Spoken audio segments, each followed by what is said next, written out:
The sword fell to the ground with a clang. The wounded man said, breathing heavily, "Not bad.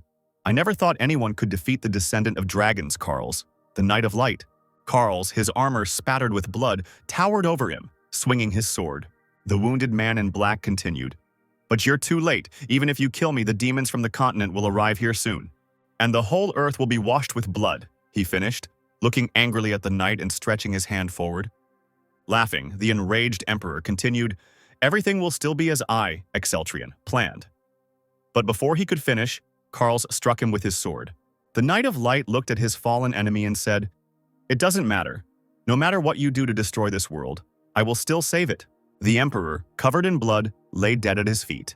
Finally, after defeating the mad Emperor Exceltrian, Carlos fights back against the hordes of demons threatening to destroy the world. Soon the hope of victory began to fade, for the demons were strong, they had huge claws and wings, and they mercilessly attacked people. But under the leadership of Carls, the Knight of Light, humanity prepared for a long and difficult war against the demons. This is the name of this story: The Great War of Humans Against Demons. A dark-haired man in a suit read from his phone. His eyes sparkled, his cheeks were flushed, and his mouth was slightly open with interest. I've reread it several times already, but the prologue always grabs my attention, especially the scene where Carls killed the Emperor, the man said enthusiastically to himself as he scrolled through the story on his phone. The Great War of Humans and Demons is a unique work in which the main character, Carls, appears very rarely, but his arrival is always most welcome, and the writer's attention is focused more on world-building than on the hero's great deeds. The dark-haired man quickly typed into his phone, "Dear author, please tell me when the sequel is coming out. I've already read the last chapter." As he watched his message load, he thought about how much he loved novels set in that setting. The man put the phone on the table and slid back in his chair, raising his head to the ceiling. He begged the author to write the next chapter as soon as possible. After all, he sent him a donation of $10. A reader was looking at the sponsor ratings on his phone and wondering if the author wasn't writing because there weren't enough donations. The man moved closer to the table with the computer and picked up the mouse, deciding to finish the work quickly so he could return home. But he was distracted again, looking at the phone with a surprised exclamation and opening his eyes wide. It was truly unexpected to receive a message from the author, he thought, looking at the notification with impatience. Grabbing the phone with both hands, the man wondered if it was really so nice to receive my message and donation. Suddenly, joy overwhelmed the young man. Maybe the author would even share with him information about the release of the next chapter. He seemed to glow as he thought about it. Finally, the black-haired man decided to open the message.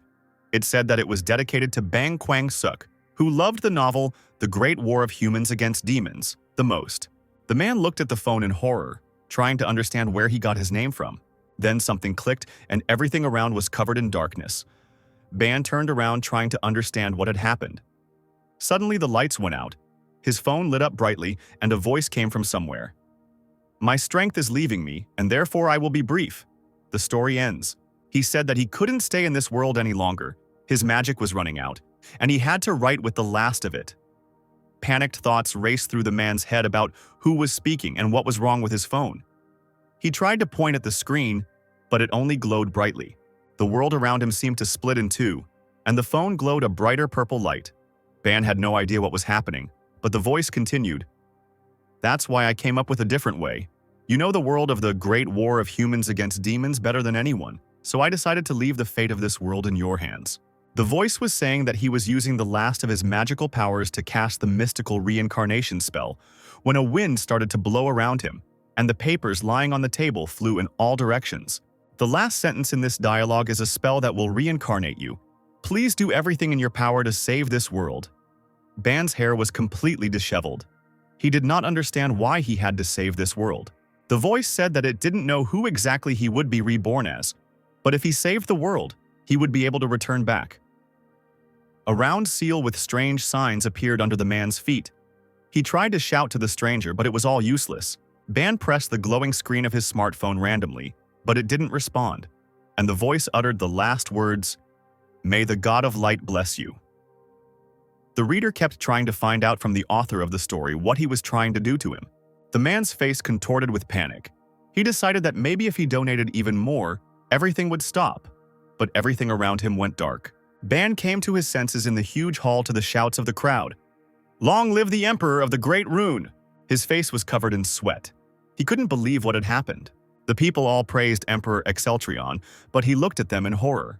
The soldiers around him spoke of how His Majesty had brought them peace. And Ban realized that he had truly been reborn in the body of Emperor Exceltrion in the Great War of Humans against Demons. The Rune Empire is the strongest on the continents of Irath and Exceltrion.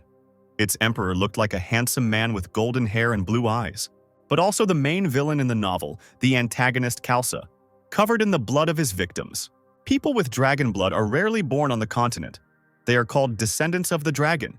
And that was exactly what Exceltrion was, fury burning in his eyes as he fought. Unfortunately, he suffered from madness, which was not at all rare for the descendants of the dragon.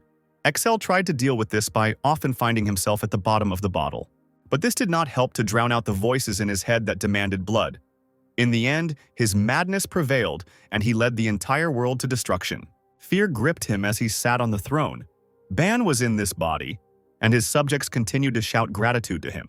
When the man was finally about to leave, an important official approached him, and, bowing, reported that the infantry would now be sent off to war on the demonic continent, followed by the Black Dragon Knights and a supply caravan. The man tried to understand what was happening and asked him if they were really going to the demonic continent. Looking at the emperor with burning eyes, the minister confirmed that the army should have already reached the Wall of Tears and that the clash with the demons would soon begin. Ban stood with his back to him. He remembered this episode word for word. The mad emperor sent his army to the demonic continent. Memories flashed through his head. This happened in the 12th chapter of the novel. The mad emperor invades the continent, and for this the demons will soon mount a counterattack on the empire. Horror gripped the man. He realized that he was somewhere at the beginning of the Great War of Humans against demons. Then a thought suddenly came into Ban's head. He thought that the author asked him to do everything to save the world, and that in order to return to his world, he needed to save this one. Turning to the soldiers, the newly crowned emperor realized that the destruction of the human world had begun with this fateful military campaign, which would provoke the invasion of demons and a confrontation with Karls. Determination lit up his eyes. Ban had to stop this campaign of conquest to survive. There is also another compelling reason to stop the campaign. This official, Enpika. This serious man was a real demon with an evil grin. Send a messenger immediately with my order to turn the troops around and call off the campaign, the emperor exclaimed, grabbing his sword for assurance. Enpika tried to question him again to understand what was happening.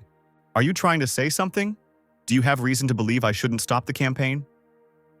The man smirked as the minister tried to persuade the emperor to continue the campaign. After all, he had prepared for it so carefully and for so long. But Excel claimed that it was the minister who proposed and prepared the campaign, and also slipped him a document to print when he was in a drunken stupor, and Pinka looked at His Majesty in shock. Having repeated his order to stop the campaign, the emperor said that he would send the official to his own people, and his blade flashed in the sun. The minister looked at the sword in horror and claimed that the demons were not his people. You said that. I didn't talk about demons, the man said, and swung his sword, fatally wounding the minister.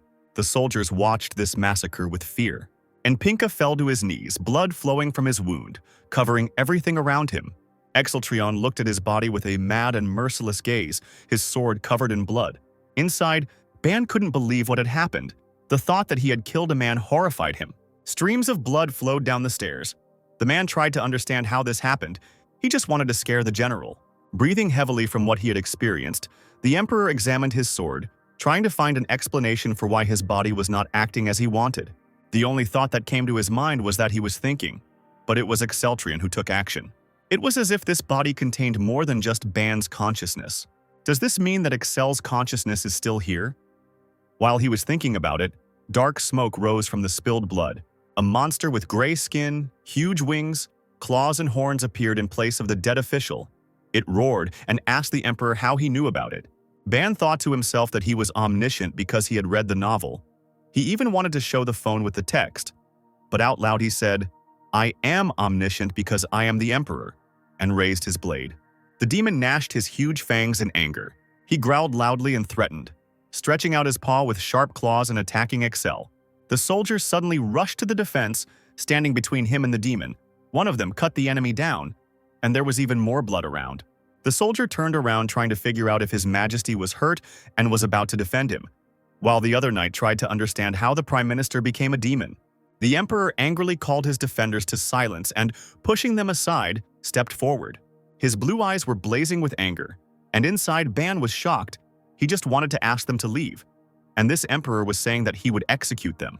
The soldiers fell silent. This man really frightened them. Excel squinted as he looked at the defeated demon. The wounded monster felt its strength draining away. The emperor mercilessly ordered him to be interrogated and find out who his accomplices were. If he did not talk, he would be killed. The knights obeyed him unquestioningly. I am confiscating the prime minister's property for the benefit of the crown.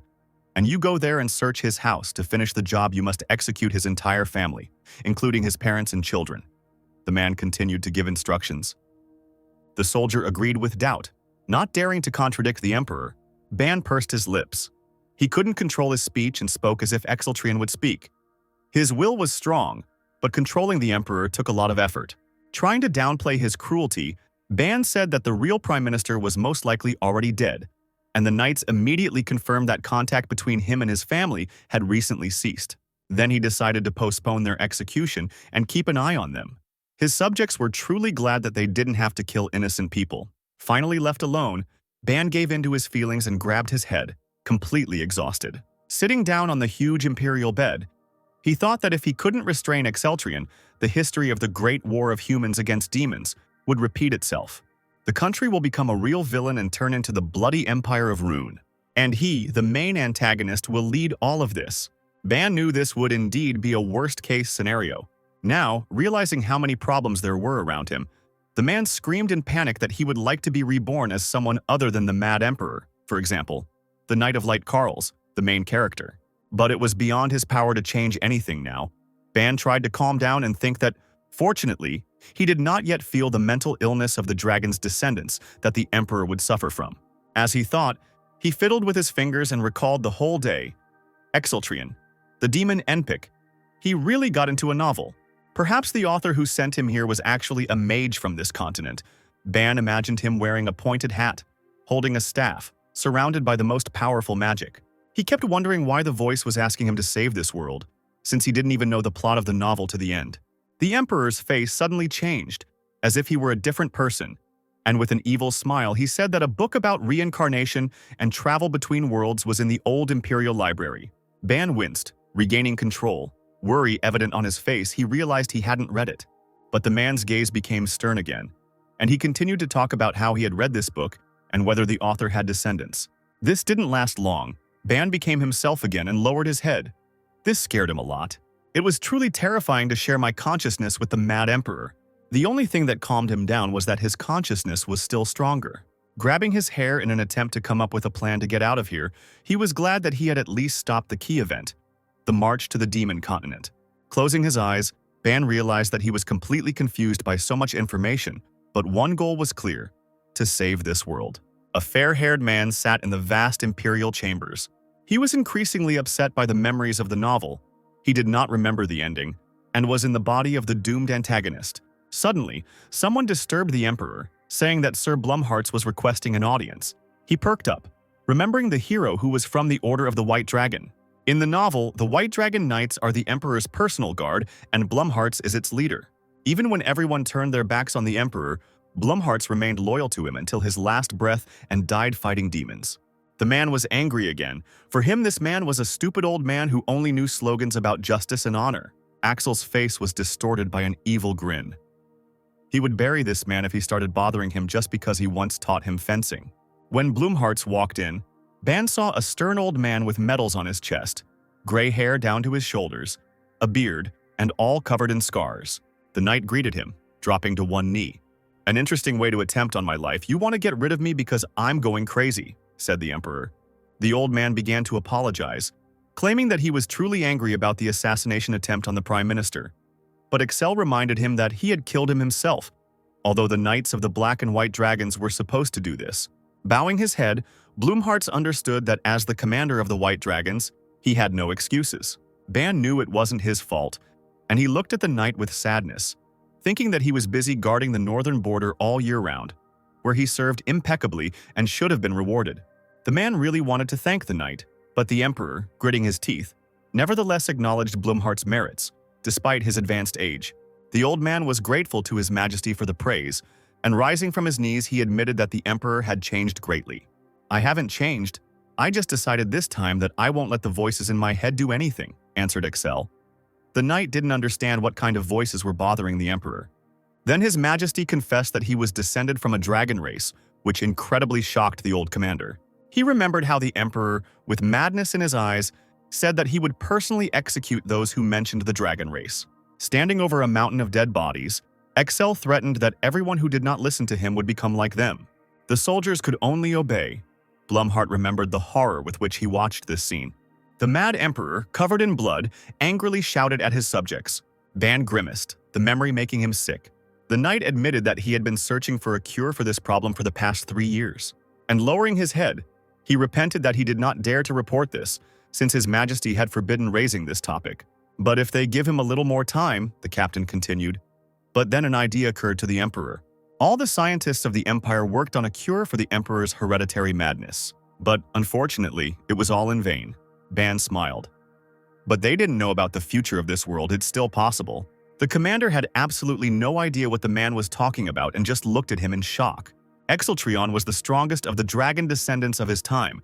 He even fought against Carls without armor or weapons, thought Ban, clenching his hand into a fist. He wanted to laugh. He clearly remembered how it was highlighted in the plot.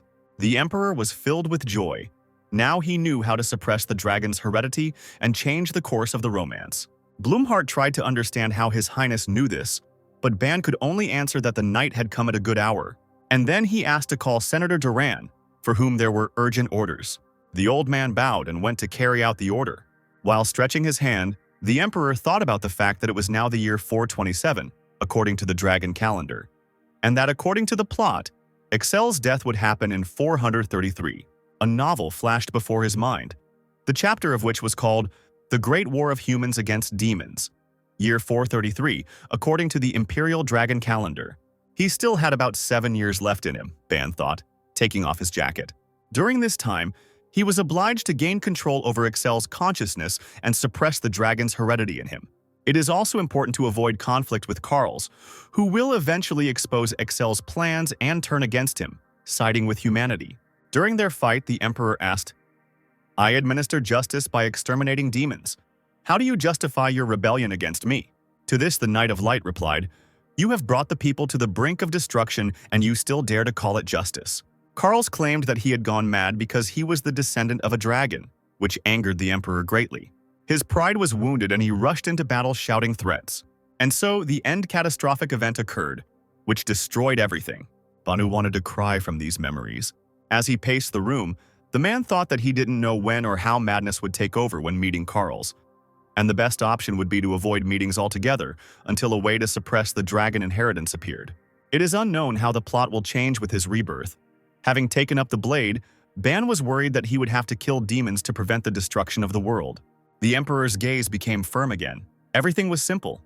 "We just need to find some way to deal with the demons," thought Ban, while Excel decided that he would immediately cut them all down and clench the tip of the sword in his fist. Blood was running down his hand. Ban froze in shock. The Mad Emperor must be crazy to be clutching the blade of a dagger in his palm, he decided, holding his injured hand. At this time, Old Man Blumhardt walked quickly along the corridor, thinking that His Majesty was with them again. His stern face sparkled with happiness. He was glad that Excel was again as clear-minded as before. Closing his eyes, he thanked the God of Light for hearing his prayers and giving the Empire hope. In such an elevated mood, the knight walked about the Emperor's business. When Sir Duran stood in the way, greeting the master of the northern borders. "How fortunate that we met. I was just looking for you. His Majesty wants to see you," Blumhardt exclaimed. Sir Duran was truly surprised by this. He was just on his way to the Emperor, because he heard about the reprisal against the Prime Minister and thought that His Majesty had become his former self. The stern knight looked with joy at the minister, who was hoping for a productive conversation. On the way they continued to talk, Duran did not believe that he would finally be able to tell the Emperor about state affairs, but Blumhardt did not let him get too inspired and advised him to be patient. When the two finally stood before the Emperor, Senator Duran immediately dropped to one knee in greeting. Excel ordered the man to stand up and asked if he was aware of today's events. "Of course, I couldn't even imagine that the Prime Minister could turn out to be a demon after all. You personally appointed him to this position." Sir Duran, the head of the Senate and one of the most powerful magicians in the Empire, happily answered. The Emperor looked at him angrily. I see you still love to twist words. But this didn't upset Duran at all. He just laughed and asked how he could help. After looking closely at the magician, Excel said that he needed to visit one place alone, and while he was gone, he would take his place and hide his absence. Blumhart's frightened voice came from behind him, begging His Highness not to travel incognito, not understanding why anything should change when everything in the Empire was finally stable. The Emperor explained that the purpose of his journey was to suppress the dragon's heredity. Have you really found a way? Sir Duran was very surprised when the Emperor agreed. While Excelsior and the Knight were arguing about who would go on the campaign, the magician began to think seriously. Finally, he replied that he was capable of replacing the Emperor for no more than a month. Blumhart turned around, expecting the Senate leader to be on his side, but Duran said there would be a lot of rumors if anyone suspected. That's more than enough, Ban agreed with a grin. The agitated knight tried to persuade the Emperor to take some guards. Looking at the old man with a crazy look, Excel refused. Very few people were a threat to me on this continent, he asserted, becoming even angrier. Ban really thought he was the mad emperor. Falling to his knees, Blumhart did not retreat. His only request was to take at least one guard, he begged, hitting his head on the floor. The emperor was speechless. He only looked at the knight with irritation. This scene touched Bana incredibly. He didn't remember that in the novel Sir Blumhart was such a warm-hearted person, it was impossible to refuse him. When Excel finally got ready, he was met at the gate by the gatekeeper. The emperor seemed to be impatient to see him out and he scared the guy to the point of trembling. Ban tried to apologize in his mind. Duran came out to meet him with a bundle of clothes, saying that His Majesty had better change his clothes if he wanted to remain unrecognized. The bundle contained glittering armor, which surprised Excel, but the magician explained that these were the late emperor's belongings for traveling incognito so that he would be mistaken for an ordinary mercenary. The emperor began to take off his clothes. When it came to his pants, he froze. The thought flashed through his head that it was strange to change clothes in front of everyone. But turning around, Ban realized that no one would think of looking at the emperor's body. Everyone around turned away and closed their eyes. The doubts and shame of a modern man fought within him with the spontaneity of a fantasy emperor. The emperor won and asked Duran to help him get dressed. Suddenly, His Majesty remembered the guard that Sir Blumhart had imposed on him. But the minister was informed that the guard would come to the gate. Footsteps and the clink of armor were heard nearby. Duran wanted to say something else about the guard, but a smiling girl in full armor, with a sword and shield, approached them, her chestnut hair tied in a ponytail. She apologized and said that she was looking for His Highness. Excel turned around and glared at the female knight. She turned completely red and shuddered, looking at the man in shock. This is Sir Blumhart's daughter, Senator Durant finally finished, and the girl was horrified when she realized that the man in front of her was completely naked. Her hair stood on end, and the shield fell from her hands. Her scream echoed through the castle. In panic, she covered her face with her hands, trying to understand why the emperor was naked. Ban also had a feeling of horror in his mind. He turned around to look at old Duran, who had a smile on his lips. The man was indignant. Why did the magician only now say that Blumhart sent his daughter? At this time, already dressed, Excel was finally able to answer the girl that he was changing. The whole Red Knight apologized for seeing His Majesty without clothes. The Emperor was more interested in the skills of Blumhart's daughter. Finally pulling herself together, the girl looked at the Emperor with confidence and assured him that her strength was equal to the lowest-ranking knight of the White Dragon. Her fortitude amazed Ban, but the Emperor looked at her with a grin. He was not at all surprised. She was the daughter of the leader of the knights. The man wondered what the lesser knight of the White Dragon was capable of. Words alone are not enough for me, Excel said menacingly, drawing his blade, which made the girl opposite her grip on the shield tighten. The Emperor shouted that he must test her skills and attacked with magic. These words did not seem to frighten the lady at all. She only drew her sword, preparing for a fight. While Ban tried to stop the crazy owner of the body, he thought that he could just give a compliment. The fire sword strike was aimed straight at the girl, but she managed to take his magic on her shield. Her sword also burst into flames and, concentrating, she rushed into a counterattack. Their blades crossed, the Emperor's huge sword and the girl's small rapier. Excel did not expect this at all. Finally exhaling, Ban was glad that she was able to answer. Smiling menacingly, the Emperor said, "Good, I see you have mastered the basic techniques." The knight could only thank him, looking fearlessly at Excel. After asking her name, the man continued to press on the girl's thin sword, and from such efforts her hands began to tremble and she introduced herself. "Renard Blumhart, Putting away his sword, the Emperor repeated the name. He promised that when they returned from their journey, he would knight her as the White Dragon, while Buck thought that it would be great to become friends, just like in the popular anime. Renard dropped to one knee in gratitude, sheathing her blade. A worried Duran, looking at this, asked not to torment Blumhart's daughter. The Emperor replied that everything was not so bad and took the last piece of armor from the senator's hands. The magician was still in a cheerful mood. He was ready to replace Excel during his absence, but all this glory was not needed by His Majesty. This had no effect on the good-natured senator at all. He only apologized for saying too much. The gatekeeper asked where they were heading, and the man replied, "Somewhere closer to the bloody forest." The seals at the gate glowed with a golden light, and the gatekeeper said that he would move them to the Klee Gorge, to a small hut. Bowing, he warned the Emperor to be careful, as the bloody forest was the territory of another state. Duran handed His Majesty a bag and said that it contained money for the journey. Ban did not refuse. The Emperor immediately headed towards the brightly shining gates, urging Renard on. The girl shuddered. She was not going to leave the man alone, and she ran after him, shouting for him to wait. They came out into the forest. It was night all around. Only the reflections of magic dispersed the darkness. Excel tossed the bag of money to the night girl, who was curious as to where it had ended up. This surprised the Emperor. He did not think that Renard did not know about the bloody forest, but she said that she had only heard that it was in the lands of the elves. This is territory contested between elves and barbarians, Ban clarified, looking around. Also in this forest are emerald ruins, in which the elixir of the ancients is hidden, Ban recalled. That's where they would be heading, the Emperor said, surprising the girl, who didn't think they would be looking for ruins.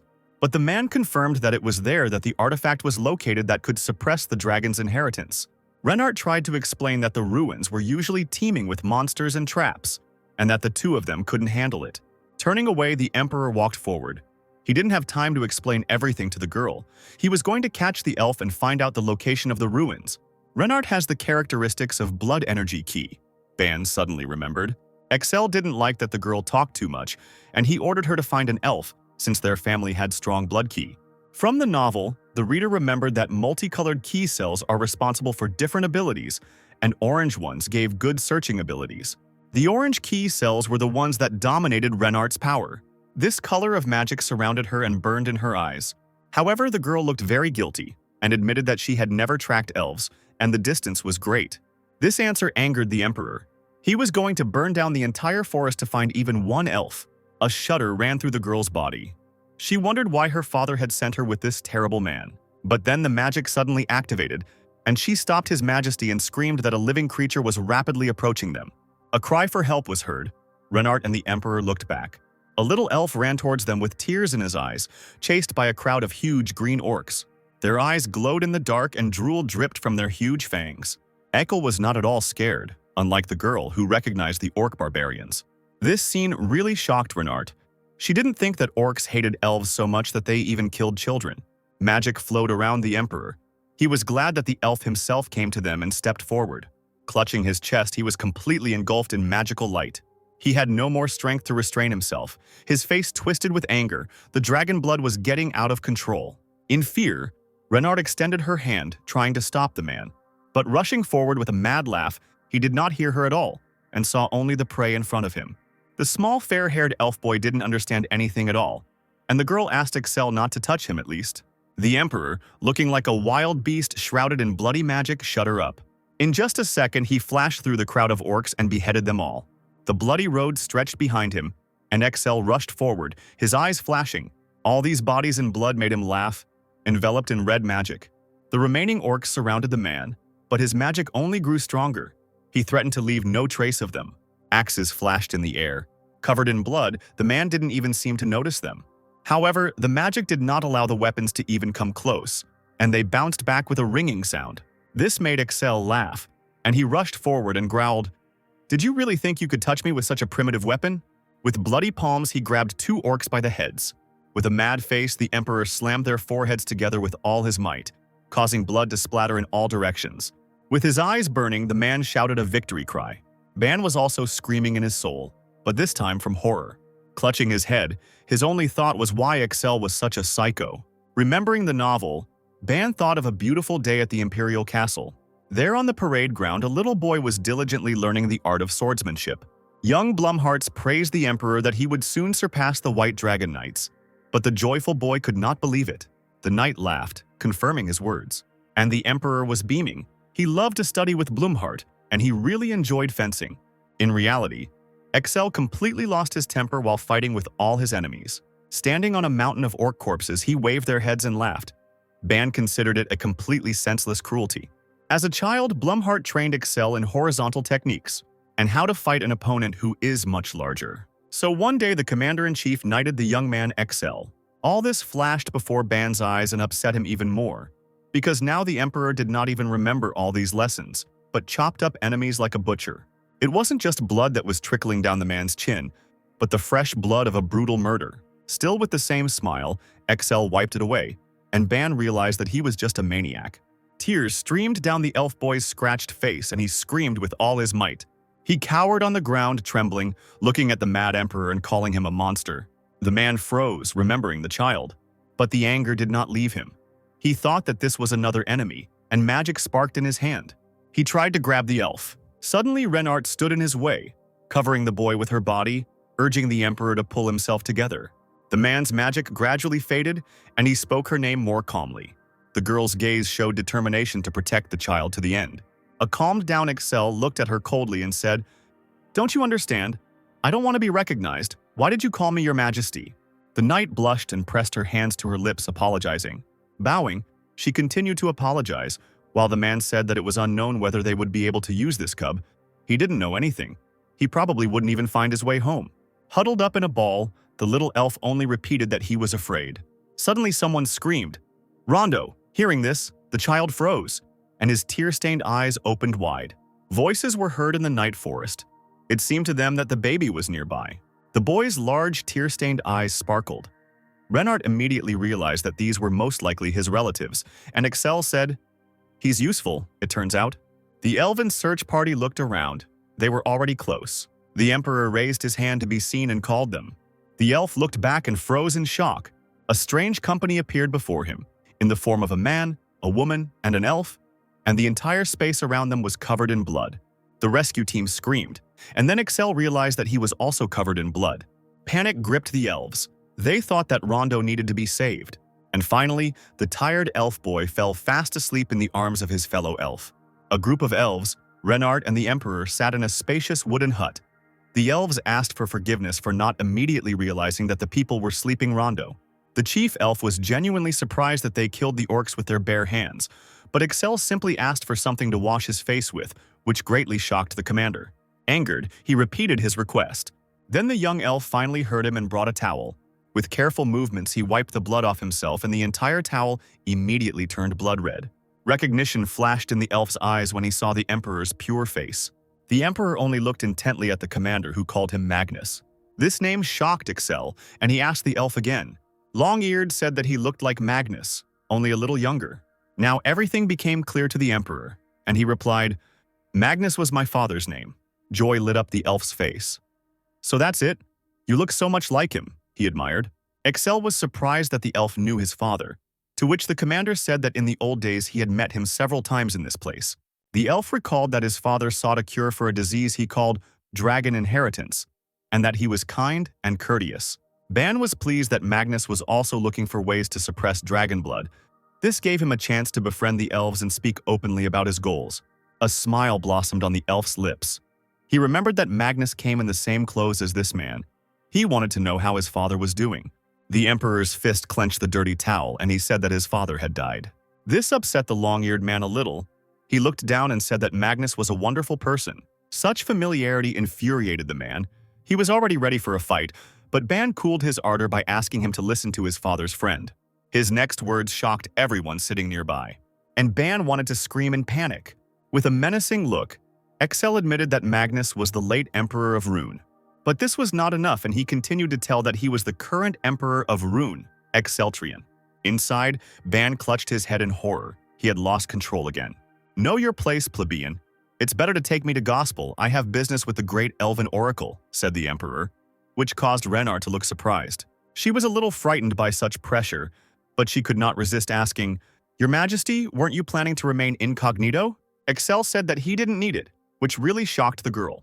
Horror was visible in the eyes of the elves from the words of the man, who did not understand how he could remain silent when these serfs spoke so familiarly about the late emperor. The emperor's anger grew stronger as he saw their surprised eyes. He jumped up in anger and started shouting, "They don't even teach you in your uncivilized village how to honor the emperor." A shudder ran through Ban's body from fear and admiration. He saw how proud elves fell on their knees before the stern emperor and thought that this was power. After some time, they finally found themselves in Gaspel, the capital of the Elven Kingdom, where they appeared before the Elven Elder. Gaspel is a city with a history of many thousands of years, he said. But due to the dominance of barbarians in the Bloody Forest, we are in danger, and the only people who have visited the city for thousands of years are he and his father. The Elven Lord sadly admitted that he had not even known that Magnus was an emperor. His father's name angered Axel again. He didn't want the elf to call him by his name. The emperor shuddered, then seemed to calm down a little, trying to say that he would send him to hell. But he said something else. Renart, standing nearby, looked at the emperor with incomprehension. Trying to take control of Ban's body, I almost said something I didn't want to. When the elder looked at the man with his magical vision, he realized that his blood aura was indeed strong. The elf continued the conversation. "I don't know what offended you so much, but I would first like to hear why exactly you came to our city. This is a simple precaution. We are fighting barbarians. Tell me, elf, is your head sitting well on your shoulders?" Excel threatened with a grin. The elder's hand reached to his throat in fear, and a shudder ran through his body. He had not expected such a question at all. The emperor continued, "You have not yet seen my anger because in anger, I would have already cut her off." This threat made an indelible impression on the elf. He seemed to feel the sword cutting him. At that moment, servants ran up to the elder, anxiously holding him by the shoulders. Tears flowed from Ban's eyes. He felt guilty that the emperor always spoke like that. The elf lord's gloomy gaze was directed at Excel again, who confidently continued to assert that the kingdom of the elves should become a vassal of his empire. The elder did not expect this. Excel's logic was simple. The elves were being raided by orcs. They would soon exterminate them, and therefore, it would be better to become his vassals. The elf lord jumped up in anger at these words. "Even if you are the emperor, there is a limit to what you can say. Gospel is protected by a magical barrier," he exclaimed. But Excel didn't back down. "The barrier is supported from the outside. If all the gospel elves die, your barrier will fall." The capital was indeed enveloped in powerful protective magic. In the form of a green dome, the emperor only asked if he had correctly unraveled the secret of this barrier. This was a serious blow for the elf. He could not understand where this man had learned all this from. But the man could only answer that he knew everything because he was the emperor. Ban thought with a smile that it was because he had read the novel. The gravity of the situation brought him back to reality. He frowned and thought that the elves would definitely die out if they did nothing. And if a war with the demons happened, an alliance with them would be very useful. The elder, shocked by the information that had been revealed, thought only about how this could have become known to people. The emperor confidently commanded, "Become my vassals, for we are a civilization with tens of thousands of years of history." For the long-lived elves, this was not a compelling reason. They had no intention of becoming vassals of an empire that was not even 5 centuries old. Excel, gloomy and focused, saw no difference in the centuries of history when total extermination was at stake. The elder's confidence wavered, but he could not give his consent so easily. With his arms folded across his chest and recalling the novel, the emperor urged the elves to make a decision and describe the events that could happen. "The barbarians of the Bloody Forest will slaughter you all, and that will be the end of your civilization." This made the elf think. He apologized and said that he could not make such a decision himself, and he needed time to gather a council. A completely fake smile adorned Excel's face. It seemed he was already ready to agree with this option. Of course, this made the elder happy, and he tried to prove that this question was really important. But Excel didn't care.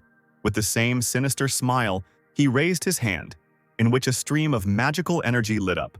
The elf realized that it was pointless to continue the dialogue, fell silent and began to sweat from fear.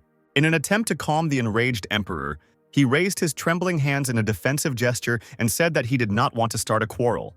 Having extinguished the magic, Excel agreed with these arguments. He looked at the frightened elder with pride, thus the elven kingdom was subjugated. Now the emperor was giving orders and he needed the elf to convince the elders as quickly as possible. Lowering his gaze, the long-eared one said doubtfully that he understood everything and would do it.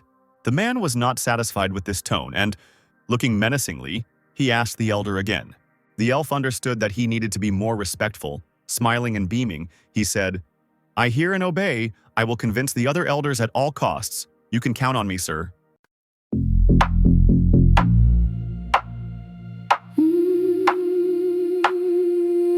So what you waiting for? The clock is ticking, what you thinking? Boy, you're taking long enough.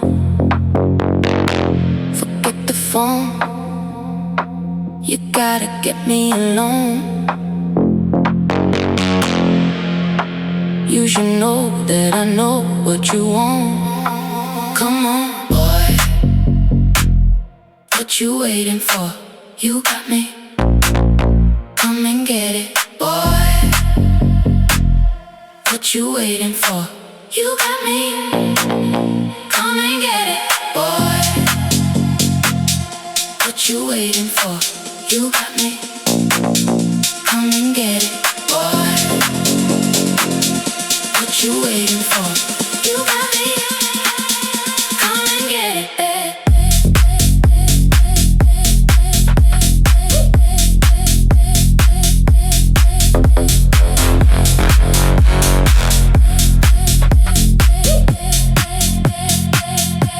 Your patience is running out. The anticipation's taking toll. So why are you stalling now?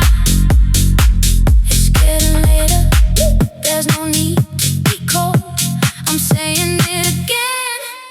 This made Excel believe that he was going to send a messenger to Rune and send his knights for protection. Bowing deeply, the inspired elder could only obey the emperor. Having finally settled all the issues, the emperor got down to business. Renard's surprise knew no bounds.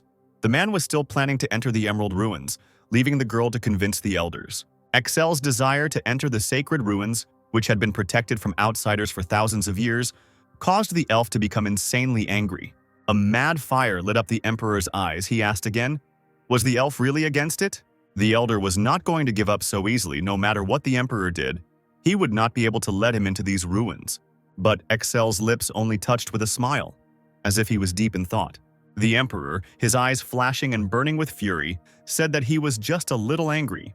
A red carpet flashed across the ground, and the elves standing on either side bowed, escorting the emperor to the entrance of the Emerald Ruins. Questions crowded in Renard's head.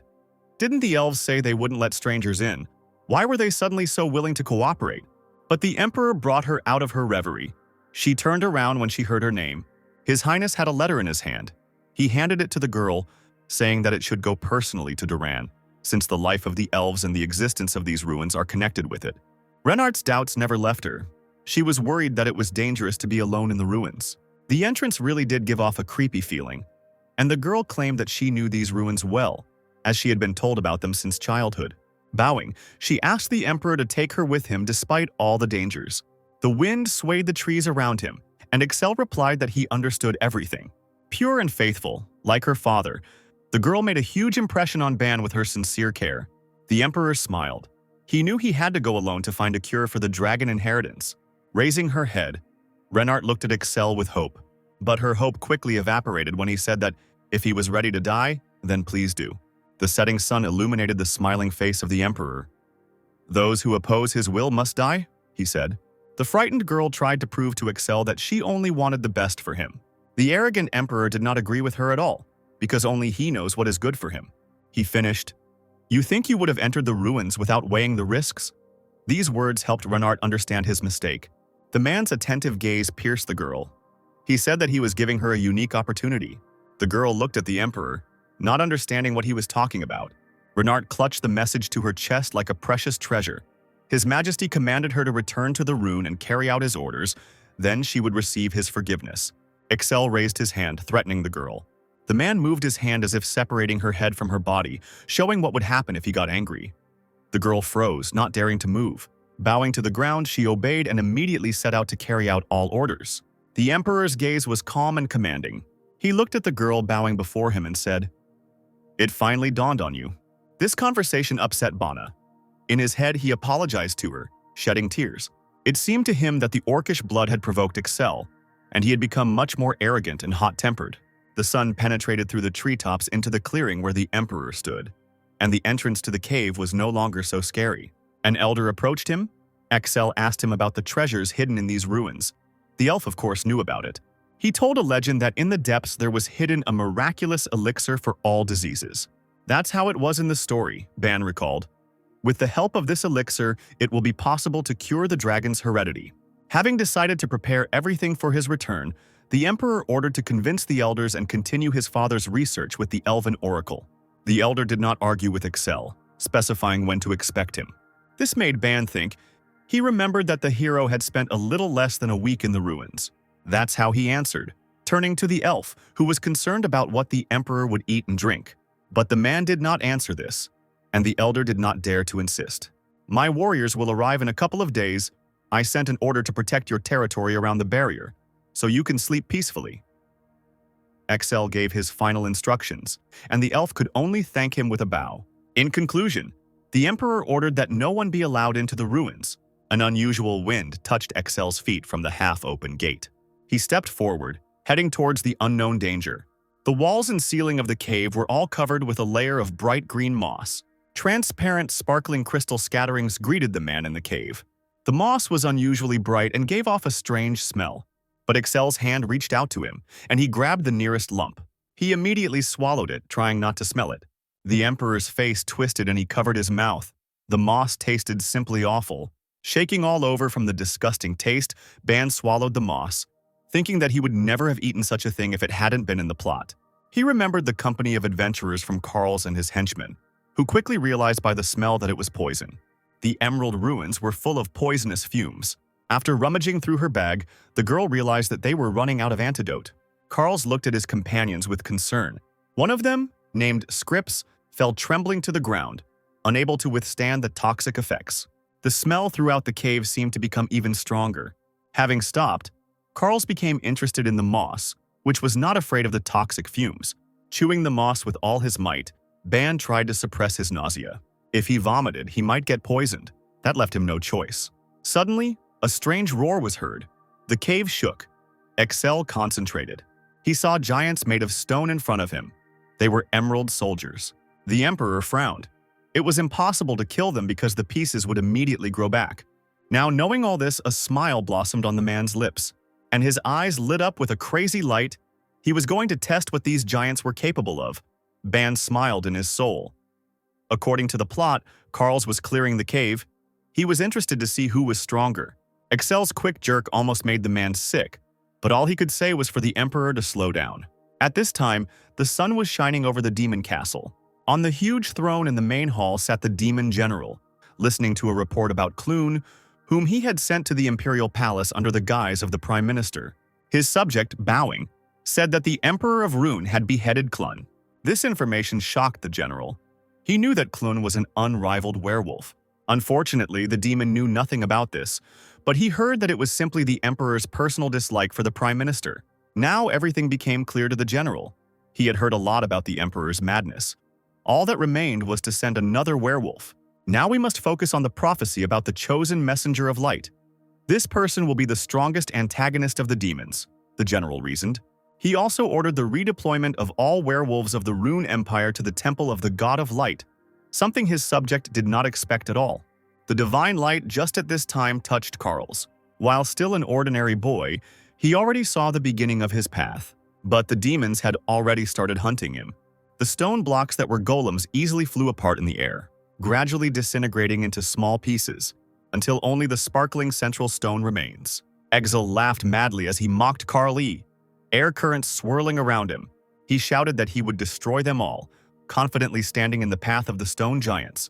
Magic was reflected in his blue eyes. The golems closed ranks around him, trapping the man in a stone prison.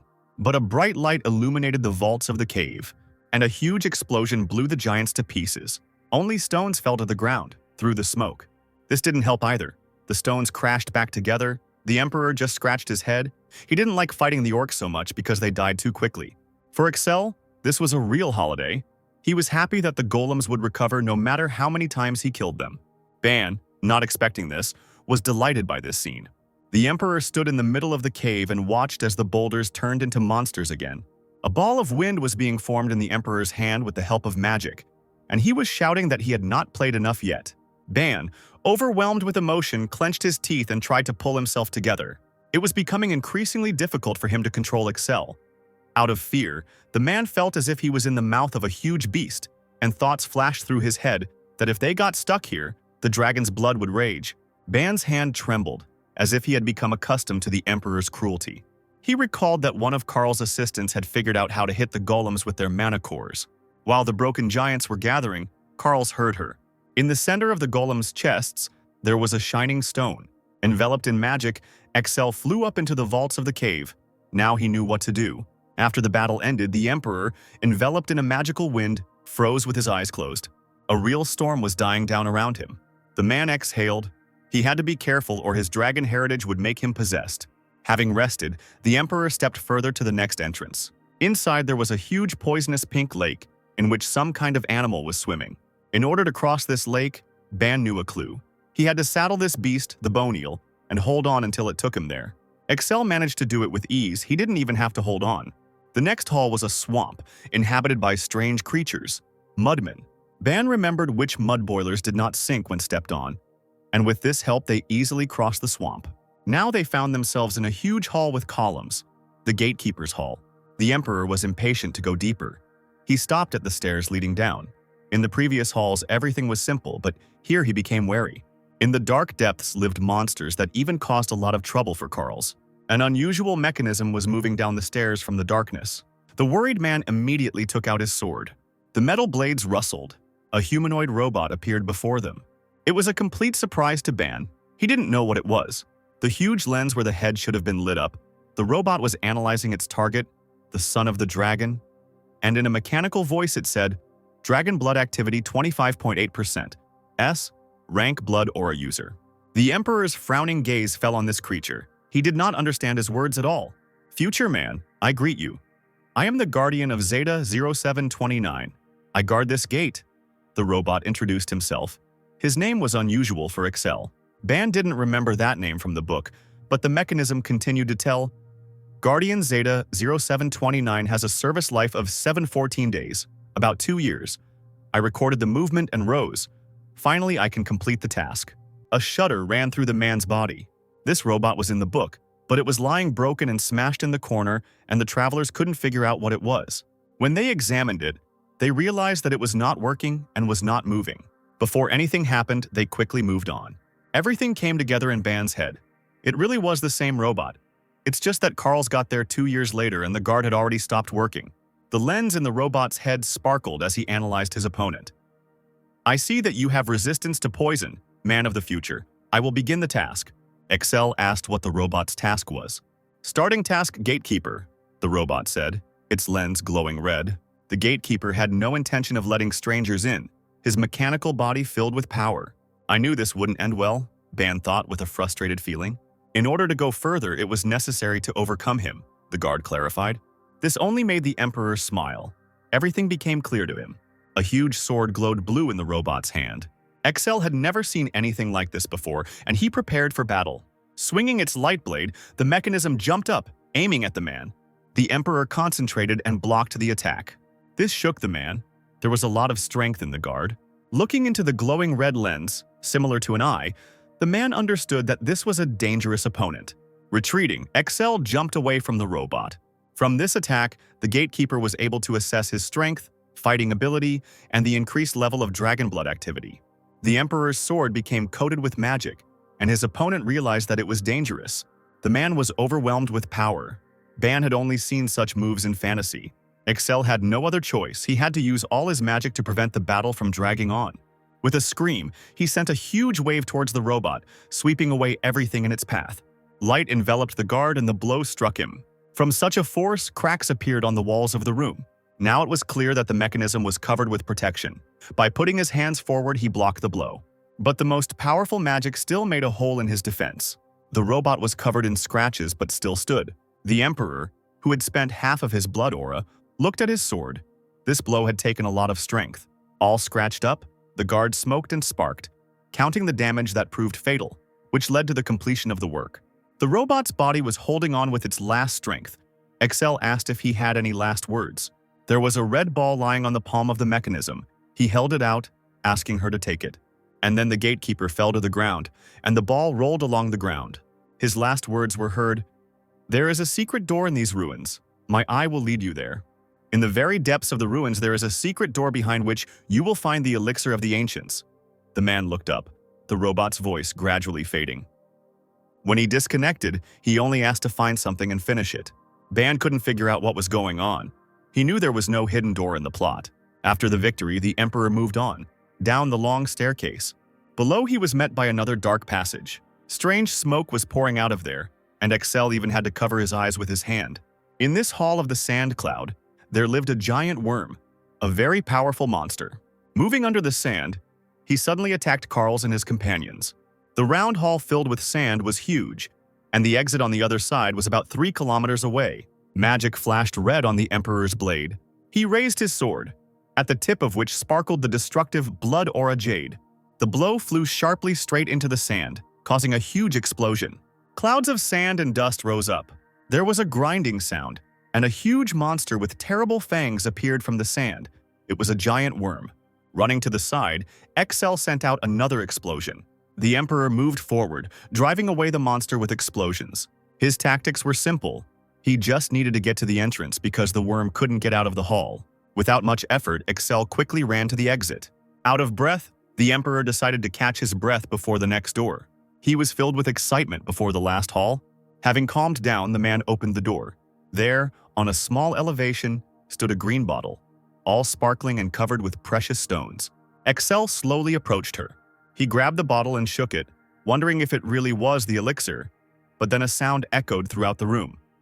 "Hello, if you can hear me, raise your hand." Ban looked around. This was also not in the plot, and the voice continued. "I am the system that controls these ruins. You might be surprised by my existence, because my essence is very difficult to understand." The Emperor rolled his eyes. For the first time, the opinions of the body's owners coincided. This voice was too arrogant. "Do you want me to send you to hell for your insolence? I am the Emperor, and I know everything." "You are some kind of operating system, right?" asked Excel. The system didn't expect that they would understand her, but then it remembered that he was actually a man of the future. The man was eagerly trying to find out what these ruins really were. In response to the question, the mysterious voice said that the ruins were created by peoples, and the operating system could exist for another 2 years. At these words, the Emperor remembered the robot, who was also supposed to die in 2 years. The system continued its story. "This is how it should have been, but now I can fulfill my task, to transmit information to the man of the future, and therefore I will disappear." She told him about the ancient elixir that Excel held in his hands and its magical properties. This elixir was imbued with the magical power of our ancestors. By drinking it, you gain the ability to regenerate and neutralize any poisons, diseases, and injuries. For the Emperor, the main thing was that he would cure the dragon's blood. The system confirmed that even a severed limb will grow back within 60 days. Looking at this unusual liquid, Ban again recalled the novel. There, Princess Scripps drank the elixir and turned into an invincible warrior. She destroyed enemies with ease. She was called the Goddess of Battles. Such was the power of the elixir. The glass of the bottle reflected the Emperor's uncertain face. But there was no time to doubt. He had to solve his problems, and the entire bottle of elixir was drunk. Placing the empty bottle back on the pedestal, the man asked why the ancients didn't survive if they had such technology. The system couldn't answer this question, but only asked to pay attention to the creatures in the ruins. Indeed, these were truly strange organisms, Ban recalled. The system explained that even if you kill them, they still revive every 2 months. Their corpses contain many valuable components that will be useful in the war against the demons. This alarmed Excel. How could she know about the demon war? In response, the system said that it was destined to be so. Trying to find out the answers, he asked again. But it was useless. All that was left was to conclude that the ancients were destroyed by demons. The voice could not answer this either. He only said, "If you find some ruins and get to the deepest room, you will get answers. Just remember that you have no more than 2 years, otherwise the system stops working." Having said this, the voice fell silent. The Emperor decided that the system's task was completed. Excel's hair stood on end as he suddenly felt strange changes in his body. His blood aura had been completely restored. Although it used to take 2 days, the elixir was truly amazing. As he looked around the hall, the Emperor remembered that the robot had said something about a secret door. There was a small dark hole on the ground, and the man decided that this was it. When he inserted the golem's eye into the hole, A hole opened. The stairs led into a dark, secret tunnel. There was only darkness around when a strange sound was heard and blue lights appeared above. "Welcome to our dungeon. It is only accessible to those who were able to defeat Zeta 0729, said another voice. A hologram of a robot suddenly flashed on the ground, and he offered to receive a superpower. "What ability?" Excel asked. The robot answered that it is a scan that helps to see what abilities others have. In the last battle, the golem actually used such an ability. Of course, this could be useful. The Emperor agreed without hesitation. A hologram hand landed on the man's head and said that once the transmission was complete, the man would be transported to the surface. Then a terrible pain pierced Excel's head. His body shook with terrible sensations. He bent over, clutching his head. The Emperor, having passed out, floated in the air. Before his eyes, in the darkness, the words flashed. System loading complete. New superpower added. Scan. The first thing he heard was someone calling him. Then he opened his eyes. The setting sun was shining in the sky. It turned out that an elven elder was calling him, who was asking with concern whether His Highness had come to his senses. The man did not expect to see him and tried to get up. The Emperor's head ached terribly. He remembered his new ability. When the Emperor finally stood up, the elf asked him in shock, "Your Majesty, what happened to your eyes?" But Excel didn't feel any change. They approached the river and the elder invited the man to see for himself. In the waters of the river, he saw that his previously blue eyes were glowing with an otherworldly light. Strange shimmers sparkled in their depths. This truly surprised the Emperor. A strange voice inside his head said, "Synchronization is complete." The ability implementation was successful. He turned to the elf, thinking that he had said something, but he was also surprised. And then a blue screen appeared in the air above the oracle, on which all the information was written: name, race, physical abilities, dragon blood, and magical power. Now Excel understood what the scan looked like. The voice also added that the testing was complete. The elf noticed that the glow in His Highness's eyes had disappeared, but the Emperor reassured the worried elder. In the reflection, Excel looked at his stats. The dragon blood was still at a high level. This worried him, but everything was fine. His head had noticeably cleared up, and there was no feeling that he would break out into anger. At least he had prevented madness. With a smile, the man decided to share the good news with the oracle. But then the elves ran out of the forest, shouting that trouble had happened. Kneeling before their leader, they reported that barbarians had attacked. The elder immediately began to find out what the signs were and from which side the barbarians were attacking. The elf admitted with horror that they were attacking from both sides and that the barbarians were different this time. Exeltrion raised his hand, interrupting the worried soldier. "Stop yelling! You should be ashamed. Our troops easily deal with the barbarians," he exclaimed, ordering a messenger to be sent to the Empire, asking for reinforcements. The Blood Forest elves in the story are supposed to be exterminated by 413, all because demons began to control the barbarians, giving them new powers. The enemies appeared much earlier. These events should have happened in 4 years. If it was because of him, Ban could not remain inactive. Having decided this for himself, he asked the name of the most confident elf, who introduced himself as Grickle. He resolutely ordered that he be taken to the attacked city. While they were running, the Emperor was thinking about battle tactics. A map was being built in his head. Excel thought about calling for help from Carl's ally, Princess Scrip of Saphigold. Ahead, houses engulfed in flames appeared, and the elf said that this was the city under attack. Everything around was ablaze. People were trying to defend themselves from the huge orcs. The Emperor ordered the children to be gathered in the city center, and Grickle ran to carry out the order. The magicians tried to put up a barrier to at least delay the enemies a little. Pushing off the ground, Excel suddenly rushed forward. He ordered them to leave, standing between the elves and the barbarians. The residents asked who it was, and he decided to save them. Furiously attacking the first orc with his blade, the man replied that he was their emperor. "Go to Gaspel immediately," Excel ordered. But the frightened elves said they could not leave. Then, turning around, with a wild look, he threatened to kill them. The residents could only bow and obey. They ran out of the city. The man made sure that no one remained. Now there were only orcs here, and the emperor could calmly deal with them. The barbarian attacked with a huge club, but Excel easily dodged it, and he himself went into battle, piercing the orc with his sword. He swung his blade quickly, cutting through his enemies. Blood splattered in all directions as the emperor struck down the barbarians without missing. A huge orc stood in his way, but the man decapitated him with a light swing of his sword. He ran forward and looked around. It seemed like it was all over. There were only body parts and weapons lying around. The emperor's foot easily crushed the orc's head. Bana was gripped by horror. He was not at all used to seeing such bloody scenes. Blood was dripping from Excel's boots. A rustling sound in the bushes made the man turn around. Someone tried to hit him with a huge paw, but the Emperor managed to duck. The sudden attack of the possessed trolls shocked Excel, and he did not notice that another one was approaching from behind, swinging a club. A sharp blow sent the man flying, but he managed to stay on his feet, spitting blood out of his mouth. Anger filled the Emperor. His pupils narrowed and his magic was spinning out of control. Ban tried to restrain him, but it was no use. Excel's anger was growing.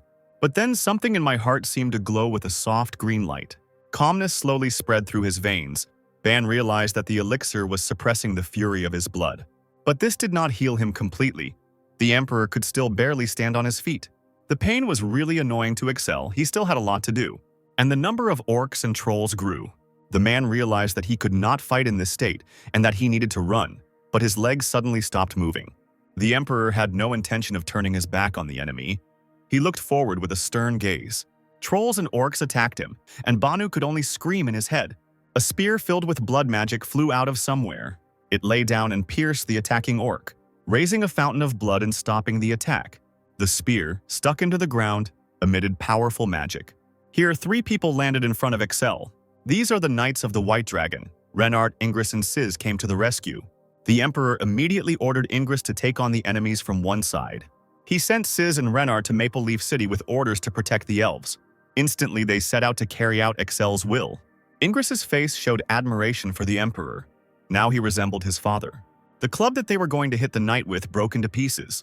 It was the Emperor who covered Ingress, shouting at him not to yawn. Hearing him, the knight grabbed the spear. He looked ahead boldly and was going to crush the enemy. After the battle was over, the elves treated their wounds. The White Dragon Knights knelt before the Emperor, explained that there had been difficulties with the teleportation, and apologized for being late.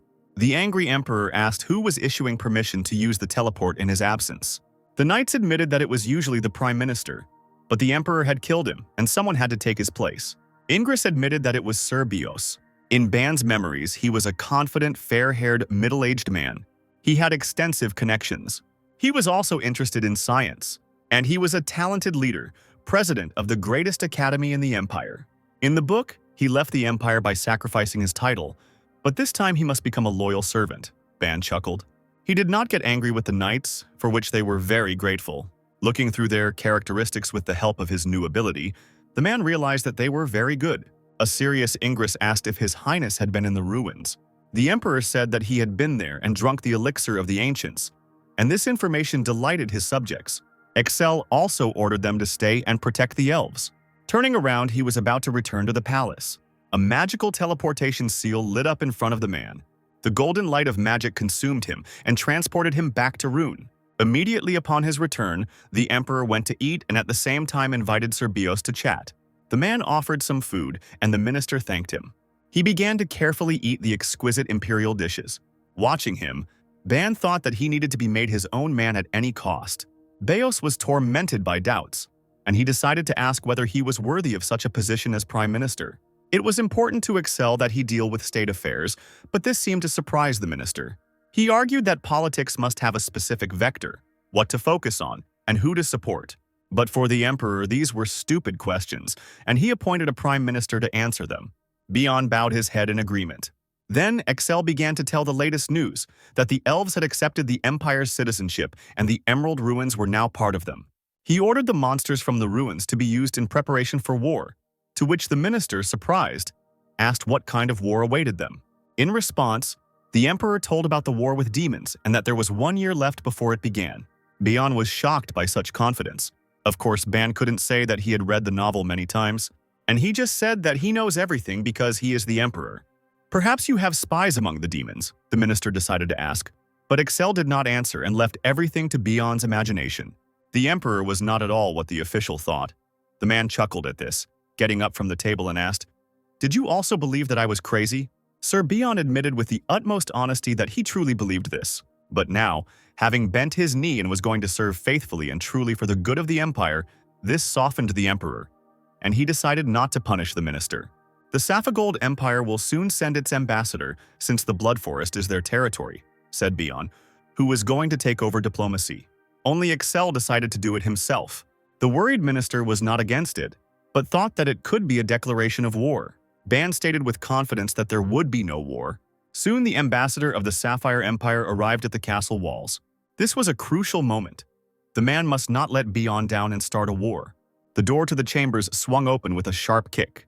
The man who entered, his face angry, began to shout, "You have upset the Saphigold Empire. We have heard about your madness, but do you really want war?" Shouting at the emperor, he introduced himself as Barza and said that he would fight him to the end.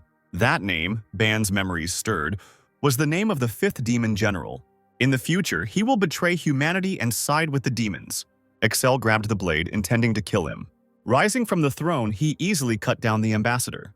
This shocked the minister because he thought that the emperor would not start a war. Barza was mortally wounded. Walking calmly back to the throne, Ban thought in horror that this was the end. His subjects shouted that he deserved it for daring to insult the emperor. Now that war was inevitable, Beyond wanted the emperor to send a letter explaining the reason for the ambassador's murder. One of the officials objected that Emperor Saphigold himself should bear responsibility for sending some scoundrel. Excel called them to calm down, saying that he would resolve the issue. And he called Beyond, who came forward readily. In the emperor's hand was a letter which he ordered to be sent to Saphigold. With a bow, the minister was about to fulfill the emperor's will. Beyond did not return alone. He was walking to Exeltrion reading the letter. He thought that the ambassador should not have been killed, but surprisingly Saphigold only sent a letter and a girl. She was chained but beautiful, tall, with dark hair. Knocking on the emperor's chambers, Beyond shouted that the envoy of the Saphigold Empire had arrived. The man immediately recognized the girl. It was Princess Scripps. She only bowed with a sad, emaciated face. In the future, this princess became an ally of Karl's. Already at the age of 7, she discovered that she had a dragon inheritance of great power. As she grew older, she lost control of herself and killed many people, and soon she became an outcast in her own country. This sad story really upset the emperor. The outbursts of aggression were endless, and she decided to chain herself up. Ban looked at her and remembered that according to the story, she drank the elixir and was healed. His gaze became completely sad. He felt very sorry for the girl. Suddenly, the princess's eyes rolled back and she staggered, falling. Shouting for water, Excel ran up to her with concern. A glass of clean water was immediately served to His Majesty. With care, the emperor offered it to the girl, who was so dehydrated that she could barely speak. But after thanking him, she refused. Excel asked to explain why. Scripps said that if you drink a lot of water, your strength will return and your dragon blood will rage. But the man did not retreat. He was confident that he could win. He ordered the maids to bring more water. In the letter, Beyond lamented that Emperor Saphigold was asking for the princess to be executed. But Excel decided that it would be better to make her a concubine. To the emperor's surprise, the minister replied that this was impossible, and he explained that everyone in the empire had heard about the princess's brutal murders, which had made her an outcast in Sapphire Gold, and therefore marrying her was a bad idea. This was familiar to Excel. He chuckled, remembering that every empire has similar stories. Bayon clutched his head and asked what His Majesty intended to do. After all, the last chance to end the war is to fulfill the conditions in the letter of King Magus Sapigolski, who asks to do whatever he wants with the princess. And the question of marriage is a long matter, the minister continued. Understanding this, Excel asked what to do with her then, which made Beyond incredibly happy, as he was immediately ready to give advice. Now free, Scripps sat in the summer garden watching the butterflies. Ban looked at her joyfully, that her healthy blush had returned to her. At least she looked like a human, Excel decided. This kind of treatment of his beloved heroine angered Ban. Noticing the emperor, the princess immediately bowed in gratitude, and now the man noticed the chains on her hands. They were wrapped around her forearms like bracers, she wanted to explain. But Excel said that he didn't care. The main thing was that she didn't shackle herself completely, like before. The saddened girl asked what would happen to her next, to which the emperor replied that the prime minister had offered to grant her a title. This surprised the girl, but the man explained that this was necessary so that he could marry her in 2 years. This news delighted the girl. She did not expect that Her Majesty would take her as his wife. "I accept you into my empire because you are strong," Axel admitted. "Strong warriors are needed because the Rune Empire has the longest border with the demon world, which is growing in power," the emperor said. But Scripps was unsure. "You have so many strong warriors, your knights are legendary." The ability to analyze lit up the man's eyes. Her characteristics were high. To calm the girl, he said that he felt great power in her, but she replied that she had never been able to control it. Understanding the princess's concern, he said, "Stay close to me, and together we will go to war against the demons." Smiling, Excel complimented her, saying that she was beautiful enough to be his wife. Ban was ready to marry the girl right now. "She should be proud of herself since the Emperor of Rune himself chose her," said Excel, which terribly embarrassed the princess. The Emperor himself blushed at these words, but Ban only laughed in his head. The man turned around and walked forward, calling the girl to follow him to the Imperial Laboratory. He explained to the interested girl that the Elven Oracle would lift the curse from her. The words about curing the dragon's inheritance made such a strong impression on Scripps that she began to cry. Having said thank you again, the princess followed the man. The laboratory was filled with smoke. A concentrated elf in protective glasses leaned over the table. He dripped something into multicolored test tubes, checking the results. A thoughtful young man stood next to the oracle. The interested princess decided to come closer, and the emperor remained to the side. The liquid in the test tubes began to smoke, and the scientist reported that the reaction showed a decrease in potential. The young man beamed and explained to the girl that in 4 days the strength of her dragon blood had dropped to 2%. This guy's name was Rugesta. He was a knight of the Order of White Dragons and defended his dissertation on the theory of draconic heredity. Smiling, he began to congratulate the princess and the emperor. The dejected girl considered herself merely an outcast, and not a princess. Excel immediately began to clarify how many doses of the medicine the scientist could produce, to which he replied that it would last for about 30 days. But this did not suit the emperor, and the elf immediately began to prove that the necessary herbs grow only in gospel and in small quantities. He said that all the herbs of the gospel are needed, and that only a very small amount of the required substance is obtained from them. Excel decided to find out if these herbs grow in the Emerald Ruins, to which he was answered in the affirmative. He commanded them to go into the ruins and collect plants. Rugest bowed and obeyed the emperor. At the same time, magic was shining brightly in the temple. A girl of unearthly beauty sat in the center of a magical seal, and the power tousled her long hair in bright flashes. Priests in cassocks stood around, looking at this with admiration. When the magical light went out, they all headed towards the girl saint, trying to find out what she saw. "The gods spoke to her," she replied, but the priests wanted to know the details. "The one for whom the sword is intended will soon cross the threshold of the temple," so he said. The girl pointed to the sword hovering above the floor. Everyone was happy. Finally, a knight of light would be born. But one monk distinguished himself. He stepped forward, stopping them. It seemed to him that this was not a good sign, and that the future war would be even bloodier. And the saint confirmed this by telling about the war with demons. The Sword of Light and its mysterious master were the only hope. Right there, not far away, the teleport gate was activated. Exceltrion emerged from them, striding quickly forward. He was heading to the Temple of Light, which is located in Lowenheim, on the western border of Safigold, in order to meet Karls, who will remove the seal from the Sword of Light. And he will become an incomparable knight, and Ban must make him his ally, because the Sword of Light is the greatest weapon against demons. But Karl cannot cope alone. The war will wipe out many nations. This time, the man was going to change everything. He had a perfect plan. Peacetime would last longer and Karls would become stronger. According to the novel's plot, after 3 years, the Knight of Light will receive divine illumination in the temple.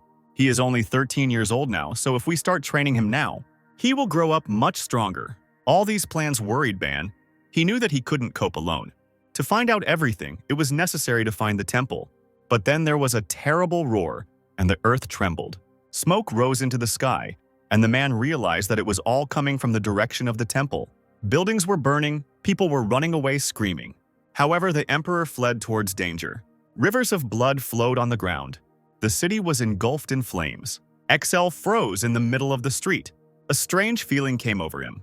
There were demons in the sky, and a man was screaming in their clutches. The emperor looked at this in horror. The demon saw him and smiled maliciously. This made the man incredibly angry, and he was going to kill all the demons. This feeling of all-consuming hatred surprised Ban. Of course, he hated them too and had to kill them. But even when Excel killed the orcs, he was not so angry. The body rushed forward, towards the enemy before Ban could think. Magic shone in the Emperor's hand. Ban looked at the blood aura in shock. Every time this happened, Excel emitted a silver aura that helped him sense demons and caused a burning hatred towards them. Panic gripped the man. He couldn't stop it. Knights had already come out to defend the city. They were going to stop the enemies before they broke through to the temple. The Emperor already held the bodies of dead demons in his hands. He no longer had the strength to restrain himself. Accelerating himself with magic, he suddenly rushed upward. Another demon fell at the hands of Excel. He had no intention of leaving anyone alive. A mage from the infantry detachment, who had not expected this, appeared nearby.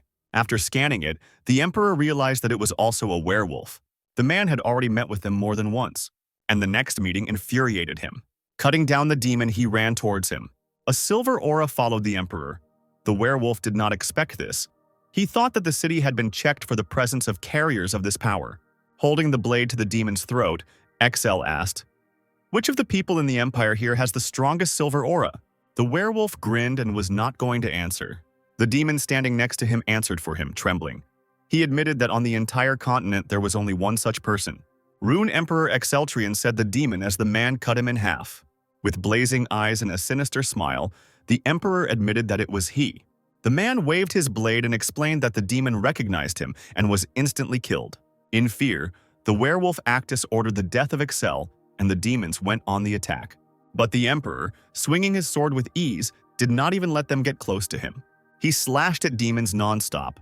With a smile, he realized that he didn't even need to see them. He felt everything. Suddenly, a spear flew from somewhere, but the Emperor managed to dodge, and the spear hit the demon straight. The enemy, covered in blood, fell with a growl. Now only Actus remained in the man's path. Excel chuckled. "Did you really plan to break into the temple with such a small number?" The werewolf's face was filled with fear. He did not believe that his brothers were killed so quickly. Looking up at the sky, he ordered the remaining demons to kill the Emperor. Spreading their wings, they rushed at him. Dozens of spears were aimed at the Emperor, but he could see perfectly well where they would strike. The silver aura truly delighted Ban. He dodged attacks effortlessly, as if he could see the future. He blocked the sword with a clang. The hand shot up into the air, and Excel grabbed the spear aimed straight at him. The demons couldn't understand what was happening. Even the werewolf was shocked by how he caught the spear. The Emperor enveloped him in silver magic. Power crackled in the weapon as Excel swung, and with all his strength he sent the spear upward. Ban panicked and didn't understand why he threw it into the sky. With a grin, Actus thought the Emperor had missed. The spear whistled into the crowd of demons, and then there was a loud explosion, and pieces of bodies flew to the ground. Ban and the werewolf were speechless in amazement. The Emperor burst into laughter, throwing his head back as he looked at the falling parts of the demons and shouted, "What a magnificent view!" This gave Banu confidence, and he laughed too. Gritting his teeth in anger, Actus could only repeat, "How dare you?" Having pulled himself together, the demon ordered the summoning to begin. The remaining demons pierced themselves with their spears. The werewolf also plunged the weapon into his heart. This struck the Emperor. He wondered, "Are they all sacrificing themselves?" Blood continued to flow from their dead bodies as if joining into one stream. It was spinning into an endless bloody spiral. Horror gripped Excel. He felt something dangerous approaching. He wanted to run away from there, but he heard someone's voices. The knights approached him, rejoicing at their salvation and the killing of the demons. The man glared angrily and drove them away, calling them serfs and plebeians. This attitude infuriated the knights guardians of the temple. The Emperor had just said his warning when a veritable tsunami of blood erupted around him. It covered people who didn't understand anything. Unable to escape, they drowned in this bloody ocean. Shouts and pleas for help were heard all around. The Emperor, standing on his feet, wanted to help them. But the blood suddenly turned into a river again and flowed. The knights screamed, trying to get out, but it was all useless. It was as if they were being sucked into the depths. When all the blood was gone, a mysterious black hole could be seen. Ban's skin crawled with fear. Blackness began to spread around the strange hole. The earth shook from such magic. A huge hand emerged from the black gate, and someone growled, "More!" Gradually, a body appeared, insanely large, all in folds of skin. Finally, the creature stood up to its full height, towering over Excel like a tower, and on its belly gaped a mouth full of fangs. The creature called itself Epicron and growled, demanding blood. "This is one of the princes of hell, the prince of gluttony," Ban recalled in panic. Not far away in the temple, deep underground. The saint and the monks bowed before the sword, feeling the earthquake. The girl closed her eyes and prayed to the god of light for salvation. And then the sword of light came to life, glowed, filled with magic. The saint opened her mouth and froze in shock. Her eyes rolled back and a scream erupted. The monks rushed to her aid, trying to understand what had happened. Standing up, as if under hypnosis, Liena approached the sword, saying, "I have been given an epiphany." One of the monks tried to stop her, shouting that the sword would kill anyone except the chosen one of light. But the girl said that everything was fine and grabbed the sword. The blade trembled in her hands. Waves of magic enveloped him, and the people standing nearby could not believe it. The amazed monk looked at this scene, unable to understand why the sword did not reject her hands. Liena explained that God had chosen her, and she must take the sword to the master. Then she headed forward towards the exit. The priests immediately decided that the chosen one was in the temple, but the girl replied that he was outside. The alarmed men tried to restrain the saint because there were demons there, but after apologizing, she rushed to the exit. Holding the sword, the saint ran down the stairs. She felt that if she did not find the chosen one now, many people would die. Chaos reigned in the burning city. A huge boulder flew past with a whistle and crashed into the tower. The mad giant stood before the emperor, throwing stones at him. He swung his arm, cutting through the air with a whistle, and he clenched his fist the size of a man. Epicron abruptly brought his fist down on the man, but he managed to jump aside. Covering himself with his hands, Excel decided that he had to block the next blow. A giant palm covered the sky above him, and she dropped down trying to slap the emperor, but he blocked it with his sword. There was a crunching sound. The man's hand couldn't withstand such force and the bone broke. From such a blow he slid further, holding on with the help of the blade. The power of the elixir healed his wounds, but the demon was much stronger. The Prince of Hell demanded food, liquid flowing from the mouth on his stomach. It splashed out in a huge wave. Excel understood that one more blow and he would be finished. The only way to escape this was to jump up. Having landed on the ground, he was immediately covered by a huge shadow. The emperor turned around, not expecting the blow. Epicron saw him and, clasping his hands, struck him with all his might. The blow sent the man flying into the air. With a bang, he hit the ground. The road beneath the body was covered with cracks, and blood was flowing from the emperor's mouth. The giant's hands were like two sledgehammers, and now he was heading towards Excel. He activated the power and looked at his skills. The monster was very strong. The emperor tried to calm down and looked for a chance to win. To do this, it was necessary to hit its core, which was located in the mouth on its stomach.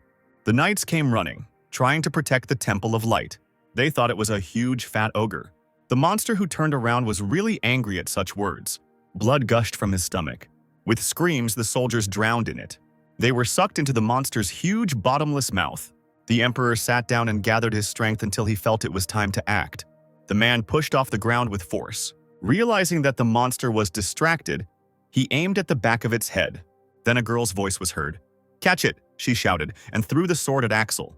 The emperor, not expecting this, grabbed the blade in his left hand, intending to use it. Trying to activate it, he poured in magic. But the sword did not accept it, but only attacked in response. The man screamed and fell to the ground, exhausted. He fell, landing painfully. Excel looked at the sword with confusion. He clutched his head and felt terrible pain. Words flashed through my mind. Synchronization impossible. Too high concentration of dragon blood. 37% chance of brain death. "What nonsense is this in my head?" cried the emperor. The words kept coming up. Contact capability detected.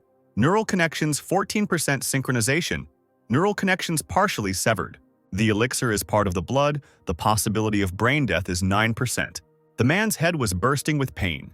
He was overwhelmed with information, neural connections, synchronization 20%. Congratulations. You know some of the functions of the demon hunter, also known as the Sword of Light. The girl anxiously tried to find out how the man was feeling, but he looked at her angrily and asked, "Is this a sword of light?" The saint responded with consent and beamed with joy. This horrified man, he could have died from this. Licking his lips, the Prince of Hell felt satisfied as he prepared to eat another person. Leaning on his sword, the emperor tried to get up. It was a shame that he had missed his best chance to kill the monster, and he already raised his hand for a new attack. The giant was already hitting like that, and it was very difficult to avoid the shockwave. Excel had no choice but to use the Sword of Light. Epicron's open palm was right in front of him. He swung and hit her, and he ran on, and the monster screamed, "How dare you!" Blood gushed from his cut arm, turning into a river. But the emperor cut her with his blade. He was not going to fall for it again. Epicron clenched his fist, preparing to strike. Then a golden glow of magic flared up around the man. It was Liena who helped him with divine power. The emperor's eyes flashed. This was the last chance to break through to the core of the creature. He swung and hit it with all his might. The power of Exceltrion was incredible. The sword literally passed through the giant's body. The huge carcass fell to its knees. With a hole in his body, the giant was already dead. Ban, breathing heavily, wanted to get away from him. Suddenly, his body was engulfed in magic, and notifications flashed in his head. The elixir's effectiveness has been reduced to 0. Changes are occurring in your body. Pain shot through Ban's head and he screamed. The magic shone brighter and brighter. Something was happening to the Emperor's body. Long claws grew on the fingers instead of nails. The hands were covered with hard scales that tore the clothes. Scales also appeared on my legs, breaking through the dense tissue. The man's eyes rolled back, he couldn't stop it. When the transformation was over, Excel sank heavily to the ground. But flashes of magic immediately surrounded him. An inhuman roar erupted from the Emperor's throat. His mouth, complete with enormous fangs, gaped in a grin. Without even drawing his sword, he easily cut the dead giant in half. There was only one thought left in his head. He would kill them all. With his fangs, like an animal, Excel tore at the monster's flesh. It seems he tried not to leave a single piece of it, and then fell into darkness. Slowly the man opened his eyes. Dawn was already breaking in the sky when he came to his senses. The Emperor rose and looked around. All around were the bloody remains of the Prince of Hell. In Ban's memory, the only thing that remained was that his body had changed. Everything that had happened seemed like a vision. A voice came from the monster's head. "Pathetic human, you dared to kill me!" Excel was surprised that he had not died yet. His one eye lit up. The giant wanted to say something else. Only the Emperor did not give in, mercilessly crushing the remains. There was the sound of hooves and the clanking of armor as the knights rushed to help. They stopped at the temple, ready to fight. The commander-in-chief drew his sword and asked, "Where did the demons go?" Standing in the midst of the bloody carnage, the Emperor grinned. "Don't you see I killed them?" These words stunned the warriors because there was a whole army of monsters. On the soldiers' chests, a badge with 3 intertwined dragons glittered. The man recognized the sign. It was the Knights of Saphigold. He asked if the princes were with them. The warriors, not expecting such treatment, tried to find out who he was, but then a young man stepped out of the line and introduced himself as Prince Portro. To the soldiers' surprise, when the prince asked him his name, the man readily admitted it. When they didn't quite understand who he was, the man had to say that he was the Emperor of Rune, Exceltrian, and then get straight to the point, continuing, "I have a way to cure dragon inheritance." The prince seemed not to understand at all what the Emperor was talking about. Then he turned around and got ready to leave. "As you wish, it's your business. Greetings from Scripps." But Portro stood in front of him. He dropped to one knee and said, "Forgive me, Your Majesty. I admit that I am guilty before you." The knights could not understand why the prince was lowering his dignity in this way. The commander was perplexed as to how it was possible to believe him so easily, and what if he was an imposter? But the prince was observant and pointed them to the Emperor's sword. Of course, the knight recognized the Sword of Light, so the prince had no doubts, because before him was the chosen one of the God of Light. "No need for formalities," said Excel, for which the young man thanked him. His Majesty's offer to be cured of dragon blood was of interest to him. The fact that everyone believed it so easily surprised the Emperor. Smiling at the pleasant words, he invited the prince to come with him.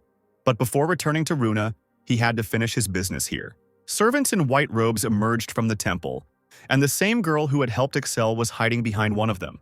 Seeing them, he said menacingly, "I order Saint Leanna to appear before me immediately. You will not escape responsibility." This greatly frightened the girl. Trembling, she recalled how he turned into a beast and tried to understand what had happened. The novices were surprised that the Emperor knew about Leanna, since she had become a saint only a couple of days ago. But he was not going to explain anything, and grabbing the sword, he demanded that the girl be given back. The high priest tried to find out what he wanted from the saint, but the ruthless Emperor said that he intended to execute her.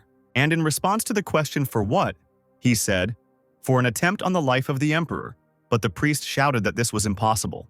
The sword whistled, cutting through the air. An enraged Excel held a sword to the man's throat, threatening to kill him if Leanna did not appear. She was in a panic, but there was no other choice. Stepping forward, she prayed for the Emperor to put away the sword. But he only called her to silence. Excel wanted to inflict on her the same pain that was tearing him apart. Ban cried, remembering how much pain it was for him, and the Emperor only ordered that the girl would speak only with his permission. The frightened priest begged for mercy for the saint. Surprisingly, the man agreed, saying that he would have to do something. And he asked about the town of Prescio. The monk remembered that it was a small mining town north of Lowenheim. Lowering his blade, Excel demanded that the boy Carls be found there and made a novice. The question of why only angered the Emperor.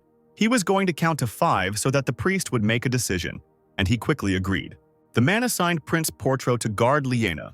When they were about to leave, the girl wanted to say something about the battle. Of course, Excel couldn't allow this, and she, frightened, obediently fell silent. But the saint only tried to warn that one demon had managed to escape. Flying in the sky, the demon used disguise, turning into a human. But it took a lot of strength and his wings disappeared. He landed in some city on a small street. His trembling body didn't obey, but somehow he got up. There were knights around. They were looking for the demon that attacked the temple. He recalled with horror how he had seen the call of the Prince of Gluttony. With the help of the demon that had entered the man, he was able to leave. He didn't understand why the knights were still alive. In his memories, there was only one person who could defeat the prince. The demon shook his head. That was impossible unless there was a mistake in the summoning, or the offering was meager. Walking down the narrow alley, he hoped to find a new person to inhabit, as his body was on the verge of death. The demon planned to hide in the mining settlement and then return to his continent. Then a boy ran out from around the corner. The monster didn't have time to stop. He shouted, "Get out of the way!" The child didn't have time to break, but only cried out in surprise. And they collided, falling on the road. The demon was surprised at the strength of this child. Covering his eyes from the pain, the boy looked at the man he had hit and said, "This is my bypass route. How do you know it? Are you a local?" Of course, the demon couldn't answer the truth. He wanted to ask the boy something. "I'm Carl," the child interrupted. Such a sudden transition surprised the monster very much, but the boy continued to talk about himself, that he lived in a mountain village near the mines. Then the man decided to find out how old the boy was, and he calmly admitted that he was 13. Showing with his palms how narrow the street was, he asked to let him through. The demon seemed about to give way when the child asked his name. He also called himself Carl's, which greatly surprised the child. And the demon showed his true face, licking his huge fangs. From now on, he said, this is his name. At the royal castle of Runa, the priest appeared before his majesty with a report that they had not found the white-haired boy and that the village was saying that he had disappeared. The emperor sat majestically on the throne. He was not too pleased with this news. Frustrated, Ban thought that he should have looked for Carl's earlier. Then Excel suggested looking for him in the abandoned mines where he likes to play. However, the priest replied that they were looking there too, and begged them to give him a little more time to save the saint. The man scratched his ear and was not at all worried, because he was going to postpone the saint's execution for a while. The priest even rose up in surprise, not believing in the emperor's mercy. And then he bowed again with mad gratitude to Excel. But he also had an order for the priest to find Gorta, the son of the Launheim blacksmith. The monk stood up and tried to understand why this boy was needed. The emperor was going to train him for the Order of the White Dragon. The man also ordered to prepare a place for the portals. Before leaving, the monk wanted to talk to Liena, but the emperor said that she was in prison and he would pass on his words. At night, it was hot in the dungeon, like in a bathhouse. Excel went deeper and deeper down. Ban had no desire to go to this steam room. He stopped near the cage with the saint. She seemed to be dozing, but when she heard footsteps, she instantly woke up. Jumping to her feet, the girl greeted the emperor, who wanted to ask a question. He asked, "Why did you give me the Sword of Light?" She should have known he wasn't a Knight of Light, so why did she do that? Liena apologized and swore on her honor that she had no choice. She had a vision, she said, which greatly interested Excel. A few days before their meeting, the girl saw a child, the future great Knight of Light. However, then everything plunged into darkness, and she saw that his destiny had changed, and the Chosen One no longer belonged to this world. In a panic, Ban thought that Carl's had died, but the saint only knew that the Chosen One, who should be pure in soul, had lost this purity. Someone had led him astray, the emperor realized with horror. His future was not in the world of people, but in the world of darkness, Liena said. Ban couldn't even imagine what had happened to Carl's, but the man was still surprised why she decided that he was the next candidate. And the girl told him about a new vision where His Majesty was fighting demons. Liena felt that the emperor's compatibility with the ball was weak, but it was there, so she had no choice but to give up the sword. This made Excel angry. She almost killed him because she thought that he was compatible. The girl, trembling in fear, begged not to be executed, but the man pulled out his sword. Falling to her knees, she begged for mercy and called upon the gods to witness that she did not want to kill him. The air was cut by the swing of the sword, but it was not Liena's body that was cut, but the dungeon lock. She looked at him in confusion, not believing that she had been given a chance. Putting away his blade, the emperor walked towards the exit. He admitted that in the realities of the coming war, he could not waste his talents. The girl, not expecting such praise, walked behind her.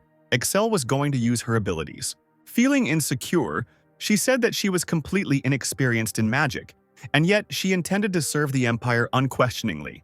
The thoughtful emperor only said that he would discuss with the knights how she could help, but Liana was already happily circling around him, trying to prove her usefulness. The man walked slowly up the stairs, but his thoughts were overwhelming him. He must find Carl's as soon as possible. After some time, the emperor and Princess Scripps were sitting in a large room on soft sofas, and the saint sat on the floor. The emperor looked at her and was surprised why she did not get up from her knees. She explained that she was a sinner and did not dare sit next to him. But Excel convinced her not to embarrass herself and to sit on the sofa, or at least take a chair since she wants it so much. She stood up and walked with shaking legs to get the chair. Smiling, the man introduced her. This is the saint from the Temple of Light, now a citizen of the Empire. The unsmiling princess said that her older brothers had mentioned her in letters, and she had heard about her great talent in white magic. Surely the emperor remembered how she had strengthened him with magic and helped him defeat the demon. Scripps was concerned that, unlike the saint, she was of little use in His Majesty's affairs. But Excel reassured her, telling her to focus on her studies and asking how training was going. The princess immediately brightened up, blushed, and said that Sir Ingress was very kind and often gave compliments. The emperor immediately asked what kind of compliments he gave. "He's confident that I won't lose my cool during a battle," the girl admitted. But Excel wasn't pleased. He only said that she was probably delighted with these compliments, to which Scripps replied that for the first time, someone spoke to her with kindness. Ban thought angrily about what Sir Ingress was doing there instead of teaching, but the girl exclaimed that she was training with all her might. And the man remembered that this was indeed so, Ingress reported to him. He beamed with happiness as he told how masterfully the princess controlled the aura of blood, even though she had not even been trained in this. That during the training battle, he felt as if it were a real battle. She, like His Majesty, also uses the power of dragon blood. The emperor decided to check whether Scripps had actually used the power of dragon blood in her training, and she admitted it. She also admitted that even with this power, she was far behind the White Dragon Knight. Then, Excel asked if she was losing control, but the girl said that she had learned a method to partially awaken the power. This impressed the man, who himself was having a hard time maintaining control thanks to the elixir. Here the Sword of Light standing nearby, leaning against the sofa, began to shake and fall. In an instant, Liana rushed towards him.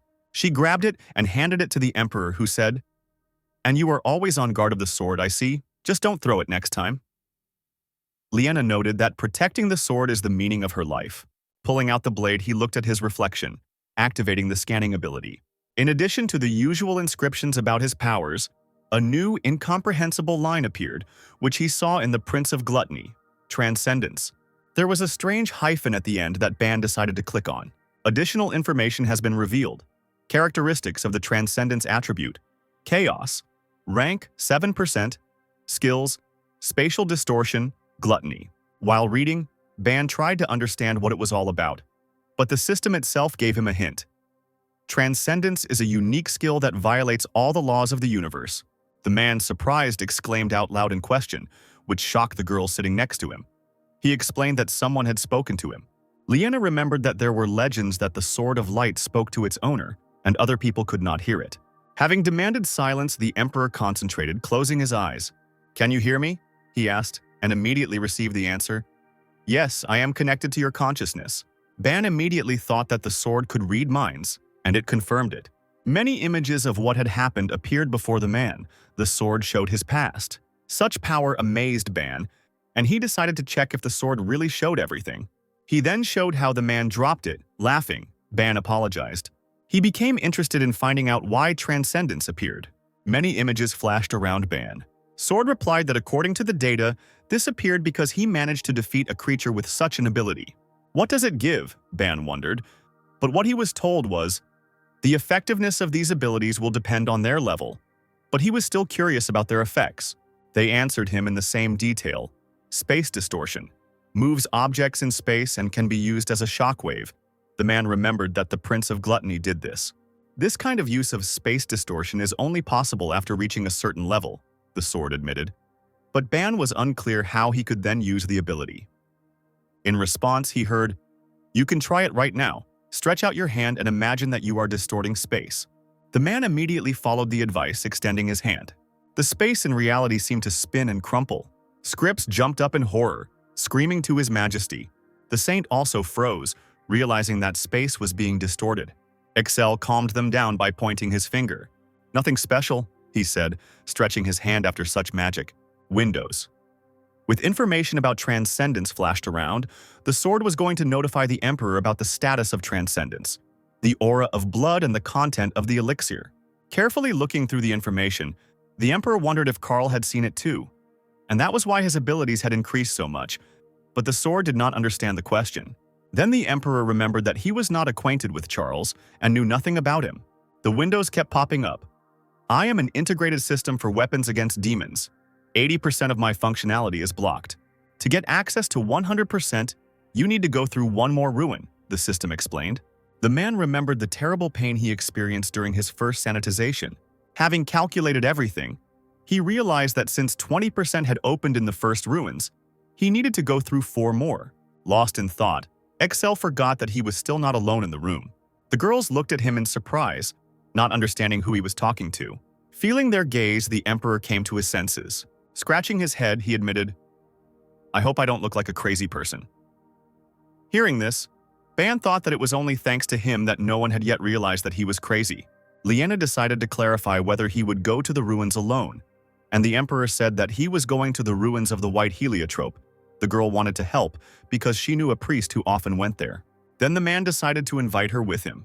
The princess remembered with excitement that the ruins had been under restoration for more than 3 years. The Emperor wanted to answer, but he was interrupted. An urgent message arrived. The door swung open as Excel ordered them in. Prime Minister Beos bowed and apologized as he reported. But then he saw Scripps, saying that she looked much healthier. The girl smiled and thanked him. Next, his gaze fell on Liena, who was already about to introduce herself, thinking that no one knew her. But Beos greeted her with a smile, recognizing the famous saint and introducing himself. The touched girl bowed deeply and said hello. The Emperor waved his hand and asked for the report to be read out, and the minister began to talk about the ruins that he had been ordered to inspect. The Heliotrope ruins will become available in 4 days, and invisible golems live there. The crystal ruins have already been looted, and it will take a month to restore them. This news shocked Liena, because she thought that the Hunters Guild rarely changed its plans. Beos boasted that the Empire's influence extended across the continent, and that even hunters couldn't refuse them. And the girl immediately wanted to know how he convinced the guilds. To this, the minister reported that he had met with the leaders and made it clear to them that they bore personal responsibility and would face the Emperor's wrath. This approach delighted the girl. She knew that His Majesty's threats worked wonders. The minister also added that he used the church's influence and said that the priest would refuse them services. Even Excel praised the man who tried so hard because it wasn't even part of his job description. The minister was flattered, although he didn't like intrigue. But he did everything possible for the sake of the goal. What was the purpose of this? The Emperor was surprised. And Beos explained that it was all part of a grand plan. And now everything was clear to him. The inspired Prime Minister explained that such a blow to the demons would send a signal to the entire world that the Rune Empire was a stronghold in the fight against the underworld. Liena was stunned by such obvious flattery. Who knows how His Majesty would react? But the man even liked it. He noted the minister's wisdom. And Ban was also surprised that it worked. Smiling, the princess appreciated Excel's ability to appoint the right people. The men showered each other with compliments, and the saint was even a little frightened of the minister. She trembled as she recalled the angry emperor, and this man spoke to him so easily and threatened the hunters' guilds. Getting up from the sofa, Excel warned Liena that she was going with him to the ruins, which greatly excited the girl who jumped up after him. She didn't think that they would leave right now. He also added that they would be accompanied by a knight, and Scripps asked if she could go with them. In response, the Emperor said, "You have something to do." The girl decided that he was talking about training. However, the man was not talking about this.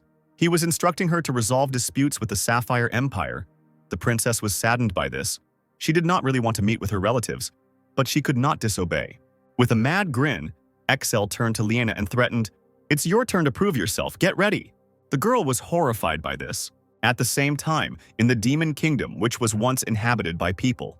However, after the war with the dragons, 6 demonic principalities were formed there, and everything created by people was destroyed. Since then, demons have been coming to Earth and trying to take over the world.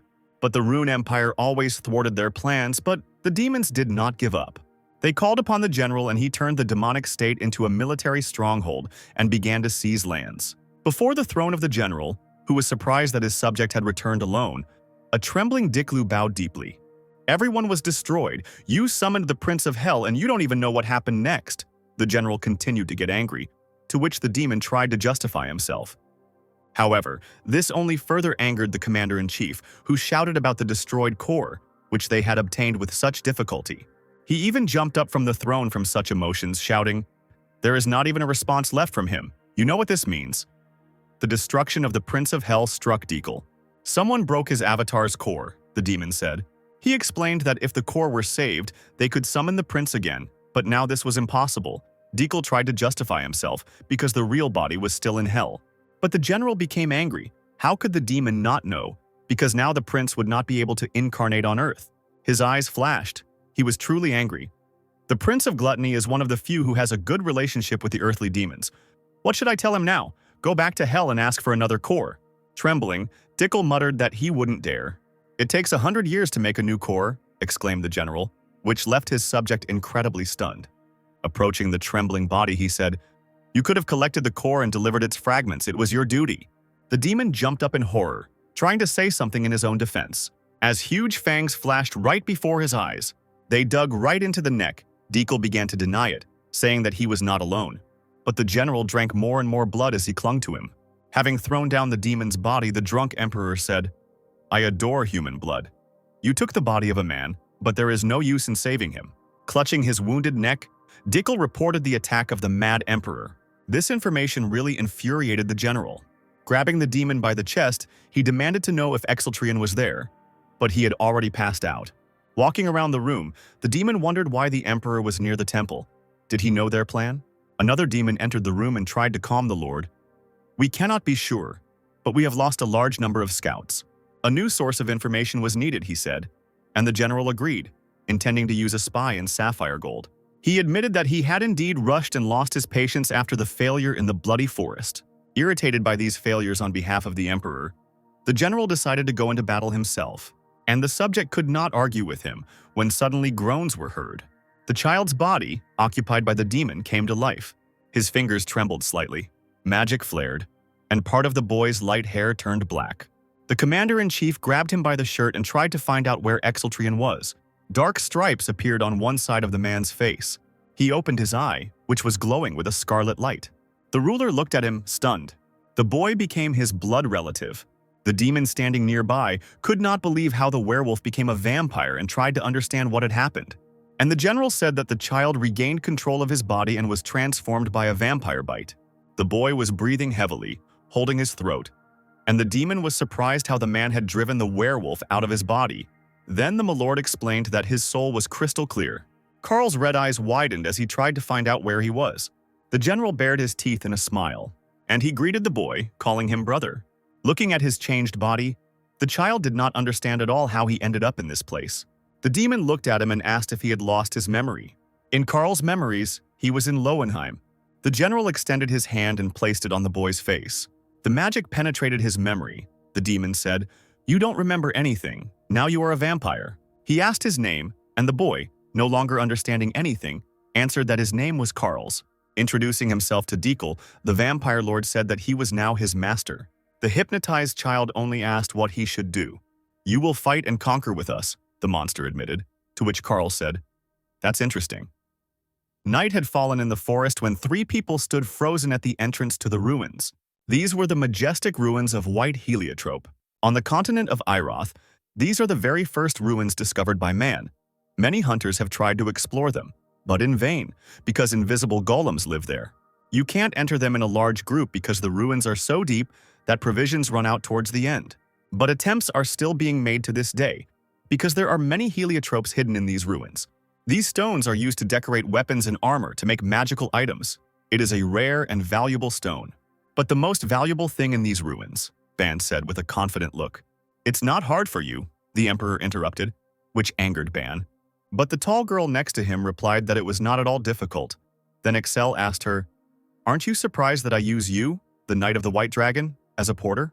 However, the girl only smiled and said that she used to be an ordinary miner, and strength is the only thing she has. Smiling, the man didn't let her belittle his abilities. "You're playing poor. It's not for nothing that they call you the she-bear of the Dimble Canyon." The saint walking next to her was struck by such a nickname. She even imagined an enraged she-bear. and the emperor recalled rumors of how the girl single-handedly defended an entire village of miners. He admitted that his father loved to talk about her exploits, which surprised the girl. "I've adopted his attitude towards you," Excel clarified, and she lit up with such an honor. Touching the wall, the man asked Elam what she knew about these ruins. This question seemed to embarrass the girl, but she immediately smiled and said, "I know that they are called the ruins of white heliotrope." Laughing, she artlessly admitted that she didn't know anything else, and the man even doubted why he had taken her. "And yet I decided to ask differently. You are a miner. Do you know the properties of heliotrope?" The girl knew that it glowed in the dark. Ban just nodded his head. "This is the key to the ruins." When suddenly he was interrupted again, Liana leaned over tiredly, asking to stop and rest. Another interruption infuriated Ban. The man said out loud, "We were resting 3 hours ago." Clutching her heart, the saint complained that most people get tired after 3 hours of walking, and that she was not a warrior at all. Looking angrily at the girl, the emperor suggested that she return to prison since she was so tired. Bowing to the angry emperor, she apologized. However, returning to the dungeon no longer seemed such a bad option to her. At least it was just hot there. Turning away, Excel said, "We'll rest when we reach the entrance to the lower floor." Although this angered Liana, she couldn't contradict the emperor. Then the man suggested that she use white magic to strengthen her powers. This opportunity surprised the girl. After all, the priestesses told her to use white magic on herself only in extreme cases. That was true. Excel knew that white magic increased its power in proportion to its original physical strength. Therefore, it would be more effective to use magic on Elam. Only the emperor was not concerned with moral dilemmas, and he ordered Liana to take care of herself. The girl immediately began to use magic, and a golden light enveloped her. Happy that she now had gained strength, she rushed after her companions. After a while, they stopped to drink water. The girls carefully collected various ingredients. They went very deep. The torch barely dispersed the darkness. A strange gate with a human face appeared in front of them, and it was immediately clear that this was the entrance to the lower floor. Looking around, Elam remembered how many hunters turned back. They read the messages left on the walls with horror. "Only death lies ahead. Curb your greed. Invisible golems are invincible. I lost all my friends here." Standing in front of the door, the emperor gave his final orders. "Liana, stay close to us. No matter what happens, Elam, leave everything and take only a bag of white heliotrope." Opening the gate, the man entered first. It was very dark inside, and there was no way to light a torch, as this would attract all the golems. Elam stepped forward, scattering heliotrope powder, which helped to clear the darkness a little. Explaining his plan, Ban felt like a teacher to ungrateful children. Suddenly, footsteps were heard nearby. This made the girls and the emperor wary. Excel grabbed the bag of crushed heliotrope from the girl. He threw the crumbs sharply into the air, and then something began to appear before their eyes. It was camouflaged with the help of light magic. Without a second thought, Elam jumped on the golem floating in the air and grabbed its leg. But the enemy extended his hand forward, on which a dangerous light began to glow. The girl's companions cried out in warning, and a beam burst from the golem's hand. It was aimed directly at Elam. The blow sent smoke into the air, and the emperor and the saint could not see if the girl was okay. There was a gaping crater on the ground next to Elam. It seemed she barely dodged it. The golem's hand was charging with magic again, and he was about to shoot. The girls were about to use the powder, but the emperor remained silent, looking at the enemy. Pushing off, he jumped towards the ceiling of the cave. With a swing of the ball, cutting off a huge piece of heliotrope. Right there, before the stone fell, Excel applied distortion to it. Under the influence of magic, the crystal began to crack, disintegrating into small pieces. Dust enveloped the golem, and the team saw it.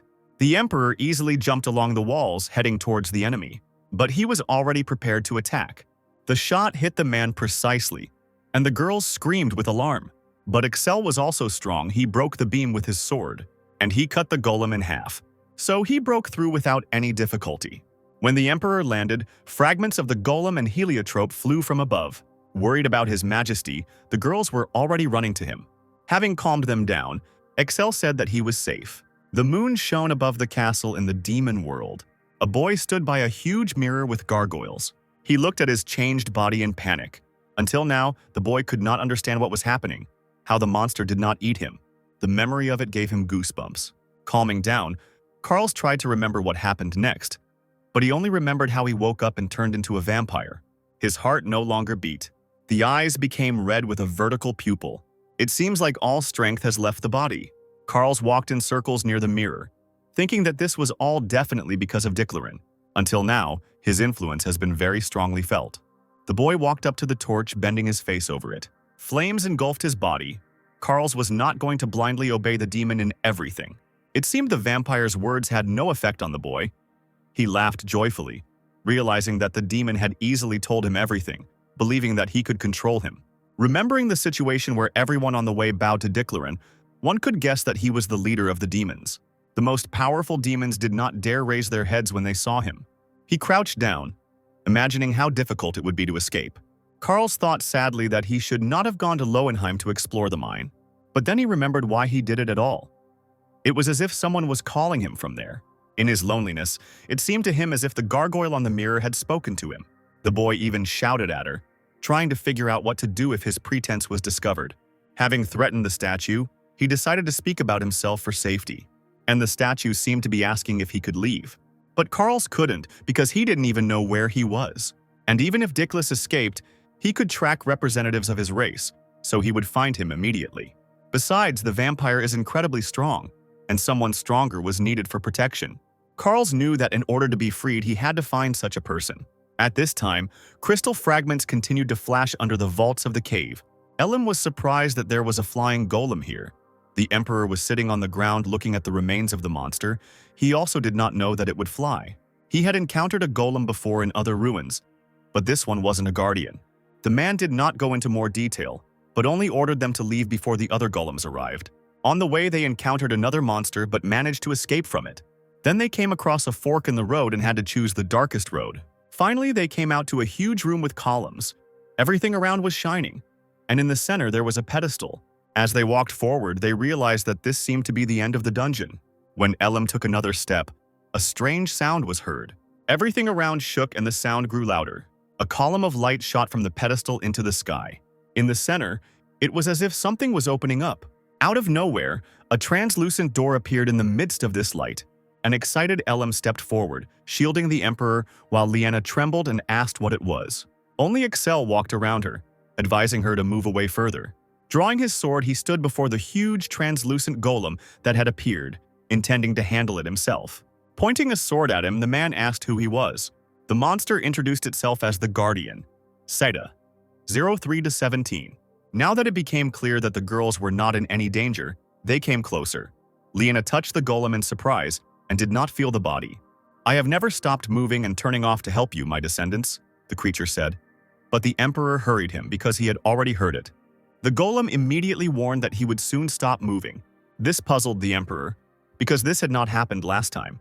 And the Keeper continued to say, "Originally, my functions were supposed to cease after 2 years. But due to the golems, the system experienced an error and connected to the main system to block the complete shutdown." Excel was surprised. He only said that he would turn off. The golem was confused by this. He tried to justify himself, but the impatient Emperor only urged him to say whether he would turn off or not. Excel's persistence delighted Liana so much that she even sparkled. Finally, the Keeper got to the main point, claiming that he could also perform the duties of a guide. The man chuckled and was glad that he could show them the secret areas. And he started bombarding me with questions. Where are the keys? Is it really in my eye again? What was the problem with work? Because that's how it was. Then a light came on in his eye. It completely surrounded the Emperor, and he even had to cover his eyes from its brightness. While analyzing, the golem learned everything about Excel, his race, his strength, and the fact that he had already drunk the elixir. Knowing that the elixir had already been used, he told about the deepest place of the dungeon, where the sleeping talisman left by ancient people was located. And he continued, "We need to go past the anus and find the talisman and destroy the bomb." Having said this, the robot disappeared. Only the red ball, which was the key, rolled on the ground. Elim, not understanding anything, just scratched her head. But the Emperor himself certainly didn't know anything. He just squatted down to pick up the ball. "It seems there is some kind of system left behind by ancient people," he explained, holding up the key. He also added, "These are some kind of artifacts." All this information amazed Lena. Even though she said that she knew everything about this dungeon, she had heard such a thing for the first time. Next, they came to a new door on which a human face was also carved. There were many heliotrope stones set around. There were no descriptions of this place in the book, so Ban himself did not expect it to be so creepy. The door seemed to be painted with blood. Then Excel ordered to lean on the door to open it. The girls, straining with all their strength, pushed the door, and the Emperor only directed them. When the gates finally opened, a bright light poured out. Trying to see what was inside, the girls squinted. Another room appeared in front of them, with a face carved into the wall. The travelers dispersed in different directions, looking around. Suddenly, there was a ringing sound. The girls jumped in surprise. A window popped up at the top, in which the system said hello. Elim pointed at it with her finger, thinking that it was an artifact. The system even stuttered at such a suggestion, and an irritated Excel slapped the girl on the back of the head, calling for silence. Everyone immediately fell silent, looking at the stone face from which the information came. Then the system explained that the emerald artifact transmitted the data to her, and she knew about the elixir. The Emperor didn't expect that they could exchange information, but the system confirmed that this was the case. They had a master system for all the data. After the man asked where the talisman was, a mouth opened in front of the face, revealing a stone. Reflections of flame sparkled on its bright red edges. "Is this a medicine?" asked Excel, to which he was told, "That's right. The talisman is capable of granting high-level magic that doesn't interfere with the power of blood. Even if you control the power of blood, you will be able to use it." The Emperor could not believe such abilities. Banu knew the main rule of this world was the impossibility of using magic and the power of blood. It's rare to find a person with both powers, but if they are activated simultaneously, it will cause a strong side effect. Having taken the talisman, the Emperor realized that only it would allow him to use two powers simultaneously. Still worried, Excel asked again if he could really use magic, but the system confirmed that everything was correct. When he was about to swallow the stone, Elim stopped him. She was uneasy about believing the artifact's words, but the man ate the stone, telling her not to worry. Then he swallowed hard. I asked the system when I could use magic, and it replied, "The effect will appear in about 3 hours." The system was about to shut down, having completed its final mission, but the Emperor wanted to ask one more question. "Were the ancient people also destroyed by demons?" he asked, shaking his head. Ban didn't understand why he was asking if he wouldn't get an answer anyway. However, the system began to talk about the reasons for the destruction of ancient people, which incredibly stunned him.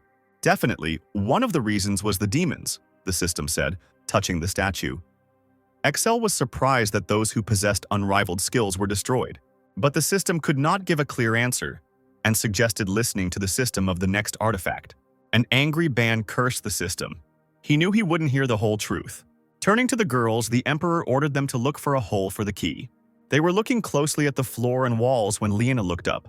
There was a small, dark hole gaping in the ceiling, and the girl pointed at it, shouting that she had found a hole. Excel threw the key to Elim with the order to insert it into the hole. She caught it and was about to follow the Emperor's order. Pushing off sharply, she jumped. The girl aimed directly at the hole in the ceiling, and the ball fit there perfectly. A red light began to emanate from it. The light grew stronger and everything around began to shake. Stones fell from the ceiling. Using light magic, Liana covered them with a protective dome. Elim exclaimed, "We must leave as soon as possible." Suddenly, the floor right in the middle began to separate. The Emperor shouted for no one to move. The floor parted in different directions and they found themselves in the air. The girls screamed in fear, and everyone flew down somewhere. They fell quite long and deep. Having landed in another cave, the girls fell down somehow, and only Excel remained on his feet. Elim hit her head, and Liana sobbed with her eyes closed when the Emperor told her to stop, because they had already landed. But the girl still could not calm down, remembering how quickly everything happened. Then the man ordered to look for a secret place, and Elim extended her hand to the saint for help. As they began to examine the cave, Elim noticed something. In the very center, in the wall, slightly higher than human height, a strange stone glowed red. He was attracting attention, beckoning everyone to him. Trying to understand what it was, the girl touched it. The stone lit up and crackled. The wall rose up with a roar. It seems that this is where she shouted. The smiling Emperor praised her. "It's not for nothing that you are a member of the Order of the White Dragon." Liana even envied that she hadn't found the entrance first. And the travelers went further, climbing the stairs. The Emperor, walking ahead, froze. They seemed to have arrived at the same place they had left, with the same stony face. They all stopped in shock looking at the sculpture. The saint was so fed up with this statue that she approached it waving her fist. She slapped his face and cursed that she almost died and asked what he had planned. But suddenly the statue shook slightly, and her eyes glowed red. This really scared Liana. She thought that she had angered the statue and began to stutter and apologize. The statue opened its mouth and welcomed them into the hidden area. An angry Excel didn't care about the pleasantries. He wanted to know what kind of trap this was. And the statue explained that it was a simple device to explain the impact. "You fell from a fair height and probably got hit," she said. But for the Emperor, the owner of the power of blood, this was a trivial height. And pointing at Liena, who was still sobbing, he added that she seemed to have experienced shock. The system persistently continued to claim that it could grant an ability that would nullify any attack. Noticing that the statue, which looked like a huge bear, was sweating, Elam glared at it, threatening to break it. Already frightened, Liena could not bear it any longer and fell unconscious. In a panic, Elam ran to her, trying to help, but only frightened her even more. The saint completely switched off, and the system was even glad that she managed to escape. While Elam was anxiously trying to bring Liena to her senses, the Emperor wondered if perhaps this time he would gain physical abilities. The man decided to approach the statue, and she explained that the skill was called Psycho Barrier. It allows you to set up a force field that absorbs and softens the impact, the system clarified. This did not look like blood or magic, the Emperor realized, and asked how it worked. Then the statue began to speak. The Psycho Barrier has the same structure as the scan. It is imprinted in the brain and activates the connection with the system. Excel still remembered that insane pain, but he still wanted to try. Ban was shaking in fear. His head was hurting too. So why did everyone decide alone? Finally, the system asked, "Do you want to acquire this skill?" And the Emperor agreed. After confirmation, Ban was truly horrified. The system has become so serious, he probably knows how painful it is. The statue then said that the skill transfer process would begin in 10 seconds, and once completed, it would transfer them upstairs. Excel asked to take care of the girls, who had not heard anything at all. Liena was unconscious, and Elam was trying to wake her up. The system agreed and began the process, light pouring from its eyes. The beam hit the Emperor straight in the forehead, who gritted his teeth in pain. His brain seemed to catch fire. Ban clutched his head and screamed. Hearing this, the girls rushed to His Majesty, trying to understand what was happening. But the system was not going to explain since it was not being listened to. Red light swirled around them. The magic flared, illuminating everything white. Ban felt like a volcano was erupting in his head. His brain was melting and becoming liquid like lava. But then sounds were heard around. Someone was calling His Majesty, and the Emperor opened his eyes. Half asleep, he thought he saw a huge bear, asking if he was okay. In a panic, he began to drive it away. But then his vision cleared, and he saw Elam. The saint next to him even laughed, realizing that the man was also afraid of her. After looking around, he asked where they were, and the girl replied that they were at the entrance to the dungeon. While the Emperor was unconscious on the street, it was already deep night. Standing up, the Emperor said that they needed to return to the Empire as quickly as possible.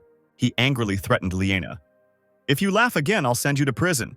But she only continued to smile. Suddenly, Elam noticed that there was something wrong with the Sword of Light. It seemed to be glowing. And then a voice spoke in Excel's head.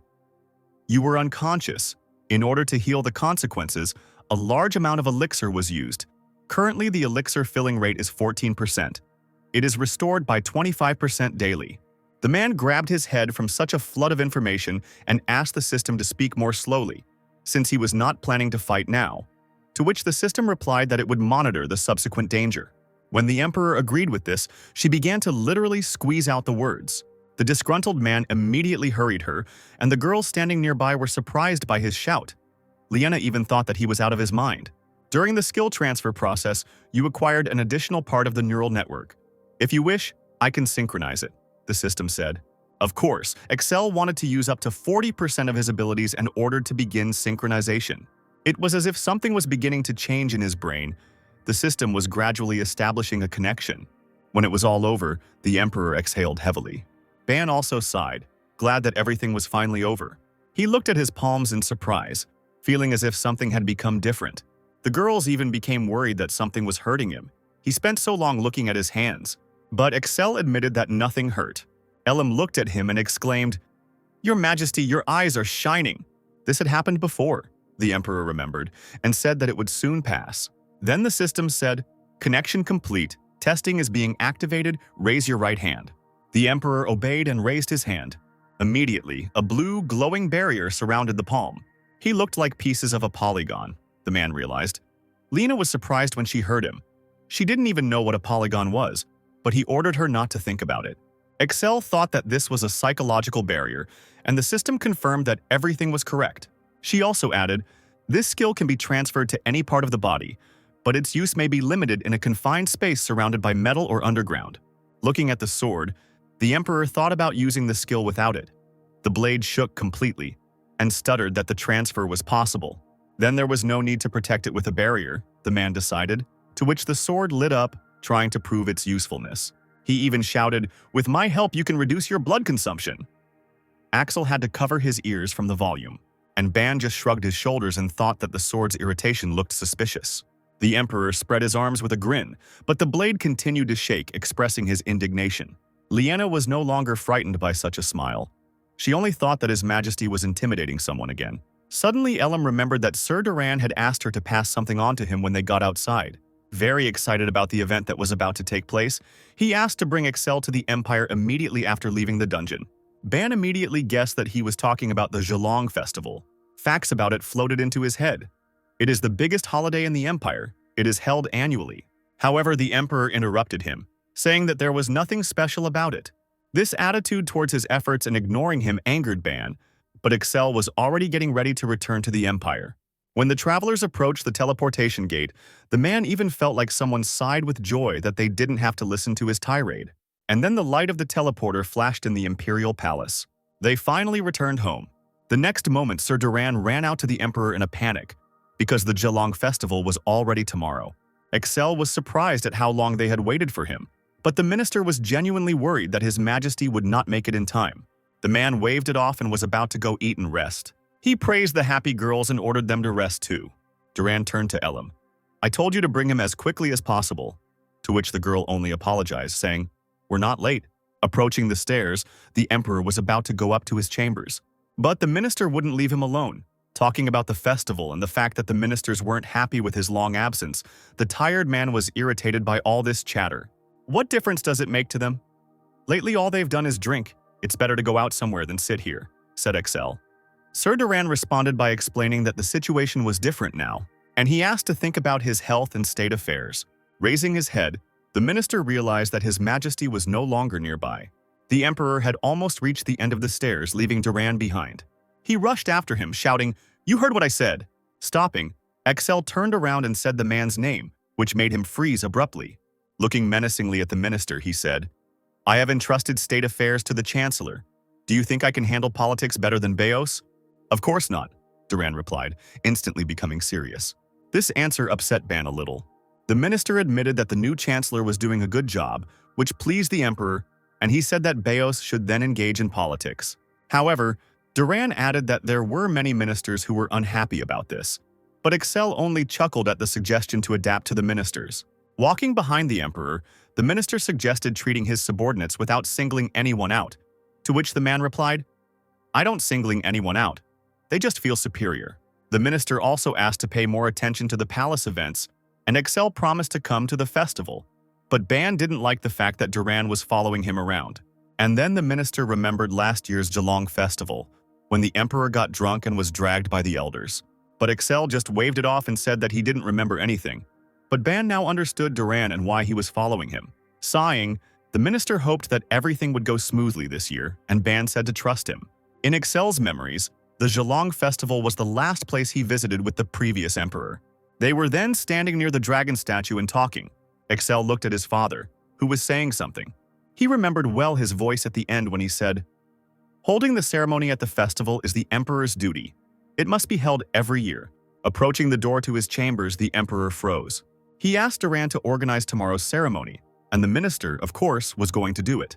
Entering the room, the man said that he was going to rest and sent the official to rest as well, and the door finally closed. But the Emperor did not sit still and opened the secret door. As he ran down the corridor, he thought that he couldn't miss this day. His target was Princess Scrips's chambers.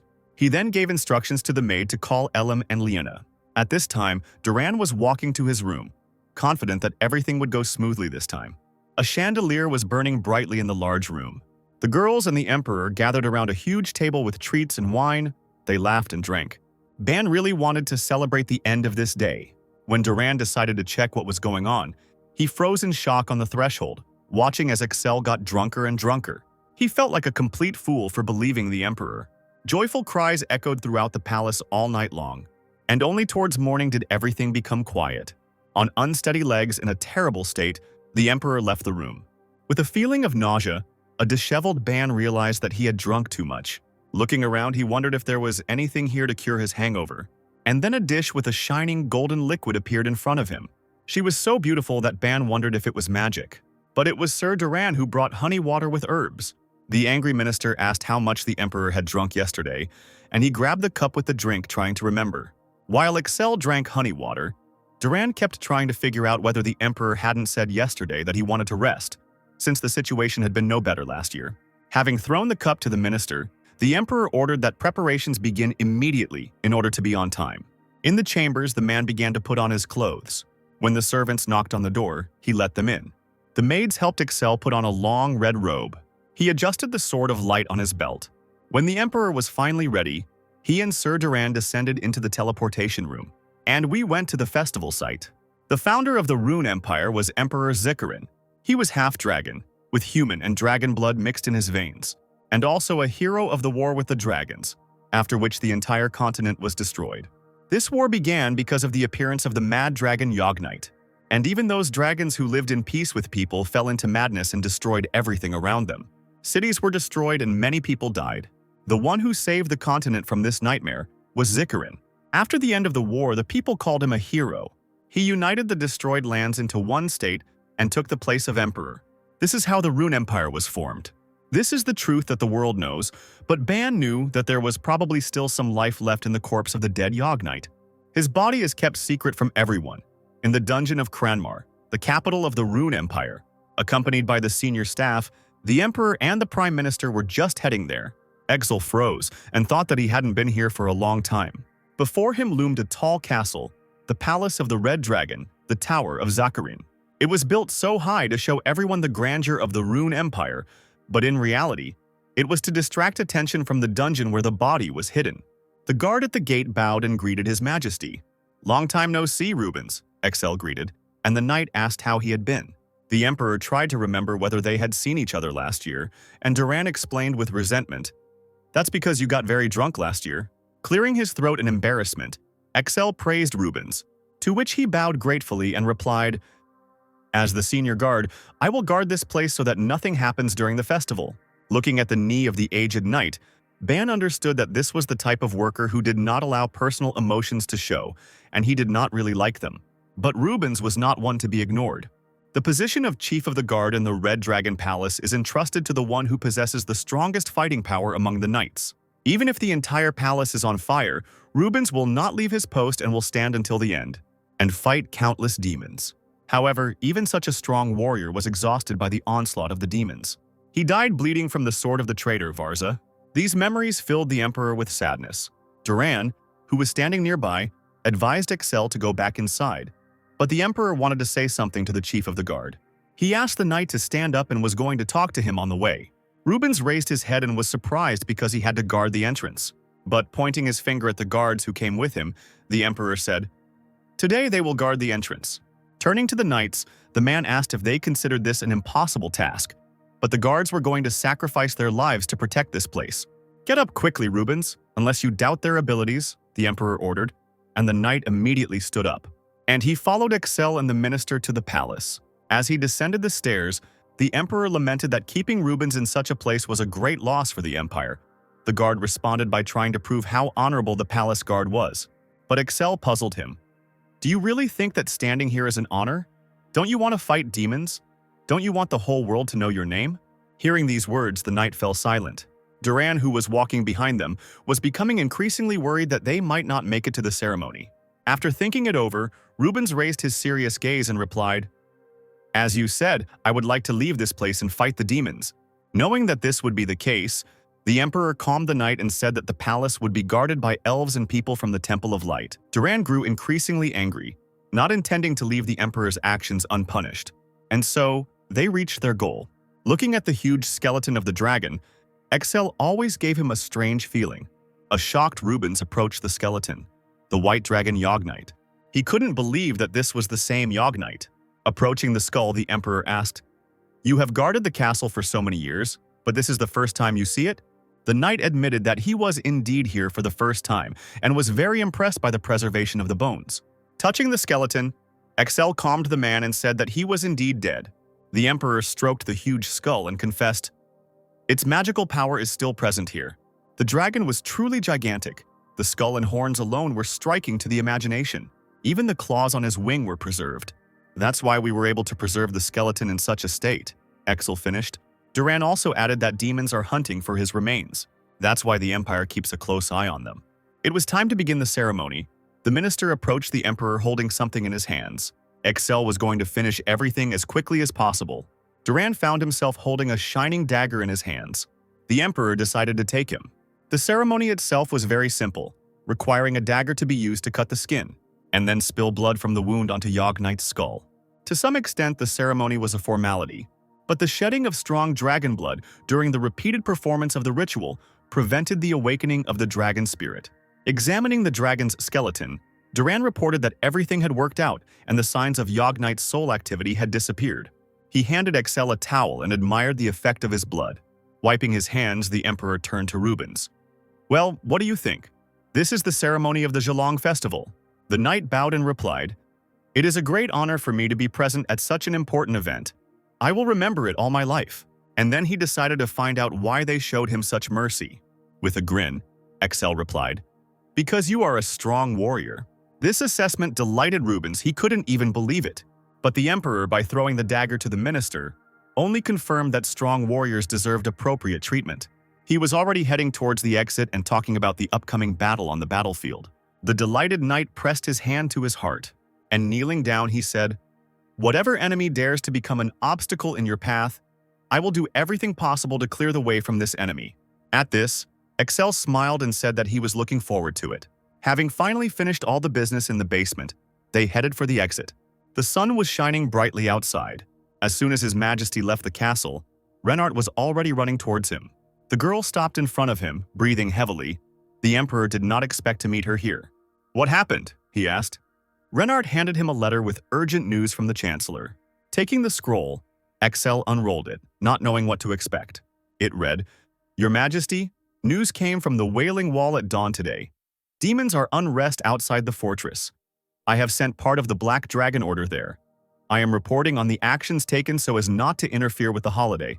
After lunch, I will personally come to the palace and report in more detail." For Ban, there was nothing urgent here. He knew about demons before, but as he read on, he became worried. News also came from Sapphirehold. A few days ago, Princess Scripps visited the kingdom and conveyed the fact that the Rune Empire is guarding the princes in order to reduce the dragon blood levels. However, King Magus imprisoned Scripps along with the entire delegation, and it is also unknown whether the knights who went with her are still alive.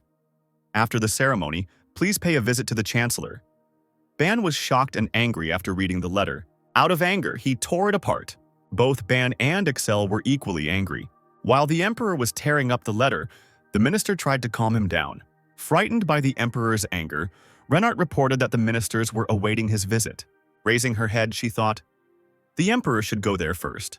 However, his eyes were burning madly with anger. "I'll go to the chancellor a little later," he asked to be told. And the frightened girl, of course, obeyed. And then she immediately ran to carry out the order. Excel, who was shaking with anger, called Rubens, ordering him to gather all members of the Order of the White Dragon. This order amazed the knight. However, the emperor insisted and allowed the members of the order to use the teleport inside the palace without limitation. The stunned and excited knight immediately obeyed. Clutching the scraps of the letter, the emperor thought that he was not going to tolerate this. He let the paper fly away, thinking about Sapphire and Magus, and intending to teach them good manners. It was quite dangerous in the demon world at night. Compared to the huge wolf, Carl seemed very tiny. Dodging the paws with huge claws, he jumped back. Behind his back, wings flapped like a bat's. They lifted him into the air and the boy rushed forward, attacking the beast in its unprotected belly. The wolf whined in pain, but Carl's didn't stop there. He went back into battle. A magic circle glowed on his hand. Magic enveloped the huge beast. Having defeated the enemy, the boy landed. The wolf, not yet dead, trembled and bared its teeth. Carls raised his hands and said, "Good dog, it won't hurt." He cast a spell and the reflections of magic were still reflected in the beast's eyes. The boy sat down next to him and reassured him that he would not kill him. Carls, smoothing the stiff fur, was about to tear off a piece of flesh. Then, with a sharp wave of his hand, he tore it off. And he began to drink blood, eating the wolf's flesh. Full and satisfied, he wiped the blood from his mouth. "I think that's enough. You tried to kill me too," he said, leaning towards the wolf. And he sat down next to him, shocking the silent beast. The boy decided to speak out to the beast. Lately, Dekel has been sending his people either to the Wailing Wall or to the fortress. But it looks like they're also preparing something grand in the kingdom of Saphigold. Listening to this, the wolf only looked questioningly at Carls.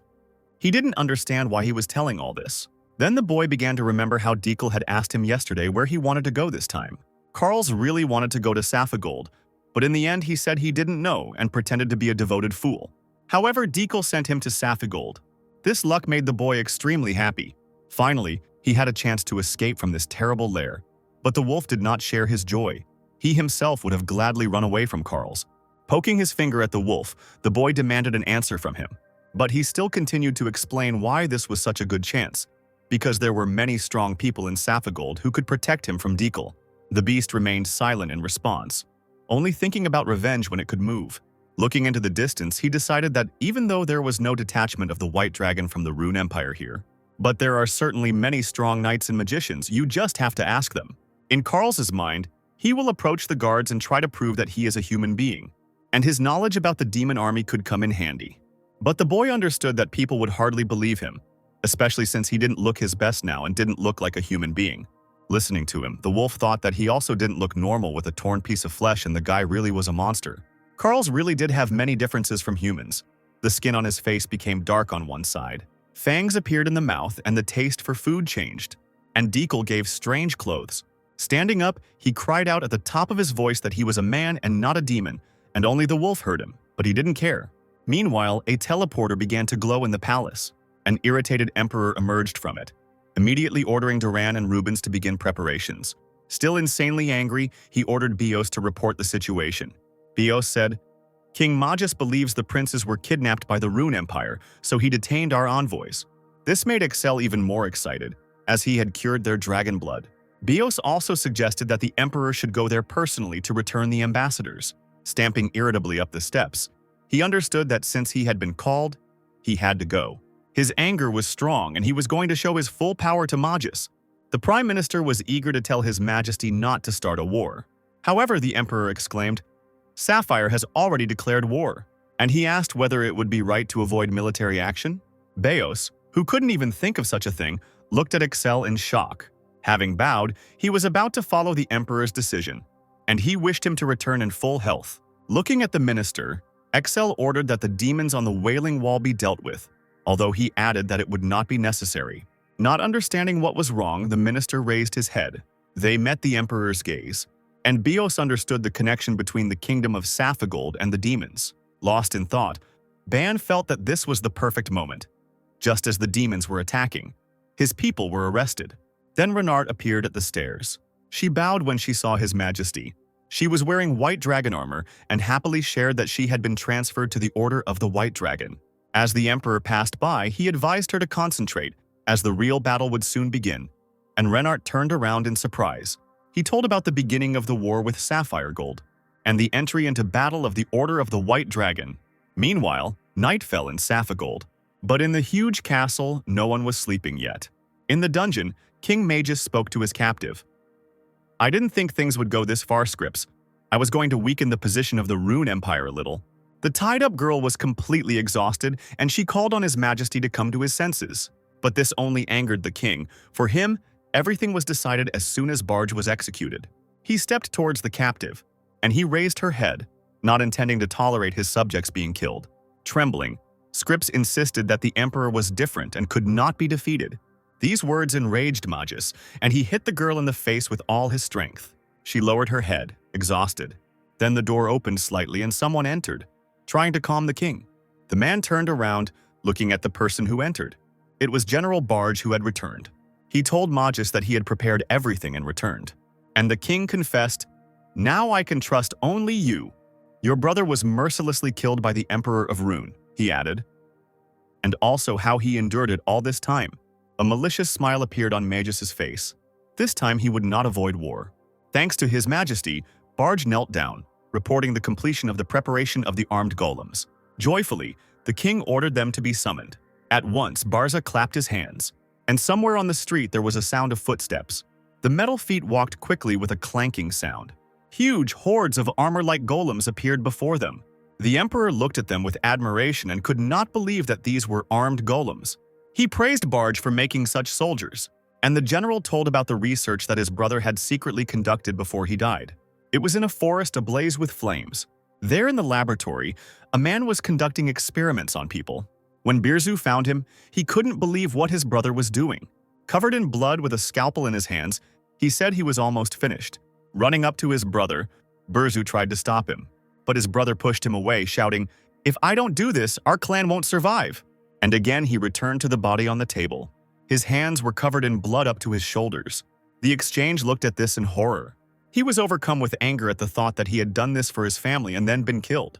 "Your Majesty, I am here to avenge my brother's death," Birza admitted. He also added that he spent his entire life in seclusion studying magic and family techniques. "If we add these warriors invented by my brother, they will definitely be able to defeat the Rune Empire." Looking at the king, he asked what his final decision was. Magus admitted that he feared the Rune Empire. However, he realized his mistake, and he turned to the general. "Tune yourself to great deeds. This war will show which kingdom is the strongest on the continent." When the king asked how many golems he could make in a year, Barge replied that if he tried, he could make 20 golems. A happy magus looked at the warriors, asking, "Aren't the best knights those who have A-rank blood?" And the general confirmed this. And he came closer to the captive princess, wondering how she had come to this. The girl radiated powerful magic, and the bonds that bound her glowed, but did not loosen. Looking at this pitiful sight, Barge grinned. The ropes on scripts were his invention and were called the blood suppression seal. "I never thought that you would come back here yourself. Thanks to you, things have gone so smoothly," said the general. Looking at the unconscious girl, he wondered how she managed to manipulate the ruler of Rune. Now he personally intends to visit the kingdom. Stroking her wounded cheek, Barge imagined that the emperor was now crossing the border, and they would soon deal with him. Turning her face, he mocked her and called her ugly. The king seemed to be completely mad, trying to understand how strong the golems were, and the general replied that they were now moving thanks to his magic. Clutching Scrip's face, he promised to avenge his brother's death on her father. Suddenly, the girl came to her senses, and this surprised Barge, because the dragon's blood was probably also sealed. Opening her eyes with difficulty, she tried to shout to his highness, but the man covered her mouth with his hand, telling her to wait, closed her eyes and tried to free herself, realizing that this man could not be trusted. And Barza only grinned at these attempts. His eyes glowed with a dangerous demonic light. Then someone showed up with a report. The man made his way through the golem formation with difficulty, and bowing, he reported, "The ruler of the Rune Empire and his retinue have just crossed our border." Magus was shocked by the emperor's speed. He didn't expect the white dragon order to arrive so soon. Having finally released the princess, the general began to calm the king, and he advised listening to the messenger to the end, who said that there were no white dragon knights among the retinue. It was indeed strange that the Emperor of Rune had come to them without the order of the white dragon. And Barge added, "Once he reaches the royal palace, everything will go according to plan." Hearing this, Scripps couldn't believe that Excel was coming after her. One look at the golems was enough to understand how dangerous it was to go here alone. Not wanting to become a burden, she bit her lip until it bled. Seeing this, the shocked speaker screamed. The king turned around and ordered something to be done. Magic erupted from Barge's outstretched hand as he ordered the binding. The ropes immediately obeyed his will, rising into the air and wrapping themselves even tighter around the princess. The girl tried to get out, but it was all in vain. Walking towards her, Magus said, "It's only because you are my daughter that I endured." And again he hit her hard in the face, realizing that the Rune Empire had won her over to its side. The girl lost consciousness from the blow, and the king turned around and shouted, "This is no time to relax, who knows? Perhaps among his entourage there are several knights of the White Dragon." But Barge said not to worry, because they had stationed knights with sensitive orange blood on the border, and among those who crossed the border they had identified only one person with special powers. Turning around, he asked the border reporter for confirmation, and he said that everything was correct. Exeltrion's actions infuriated King Magus to no end. He ordered the general to hurry up, and he handed over power over the entire army, with the demand to capture the emperor alive. And if he starts to resist, he said to use the hostage. Only when this doesn't help can you kill him. These words brought a smile to Barge's face, and he obeyed with pleasure. As the king walked away, the general knew that this was the end for Sapphire. When the king had already left, Barge turned around. He was going to take revenge on this world for his brother's death. To break free and live a new life in the world, in which neither lineage nor family will have power, he thought, looking at the princess. The barge was going to create a new world. As the morning came, King Sapphire's castle looked completely different. There was a huge fountain in front of the entrance. Looking around, the emperor thought that Magus was living quite well. When he approached the castle gates, he was stopped and asked who he was. The two guards, surprisingly in sync, crossed their lances and said, "This road leads to the royal palace. Commoners have no right to walk on it." Surprised by these words, XL froze. He said with a grin, "You think I'm a commoner? It's true, Sapphirehold. Even the guards dare to be insolent." The knights just looked at the emperor in shock. From his clothes, they realized that the man was an aristocrat and asked what family he came from. Excel was about to answer why he came, but he was interrupted. A knight ran towards him, shouting his name. Having caught his breath, he told how he was frightened by the disappearance of His Majesty, since the time for the meeting had not yet arrived. Both the emperor and Ban hated being interrupted. The man threatened that next time he would not be merciful, and Ingress apologized. Looking at them, the two guards said as if they were reflections, "He looks like a knight, but not sapphire gold. Maybe a free knight?" They continued their sentences one after another, and this made Ban laugh. But he felt that this carelessness would anger the readers because it was time to act. Turning around, the emperor asked Ingus where the others were, and he replied that they were waiting for the assembly in front of the gate. And then Excel realized that the knight was calling his name, although he asked not to do so. To which Ingus admitted, "From the moment I appeared here in this armor, it became impossible to hide this information." After thinking it over, the emperor agreed. Excel smiled and got ready to wait for the others. He was wondering when the guards would figure out who he was. However, they still insisted that he tell his name, because in the kingdom of Saphigold, outsiders cannot pass so easily. The guards told us to go back, but then one of them seemed to understand something.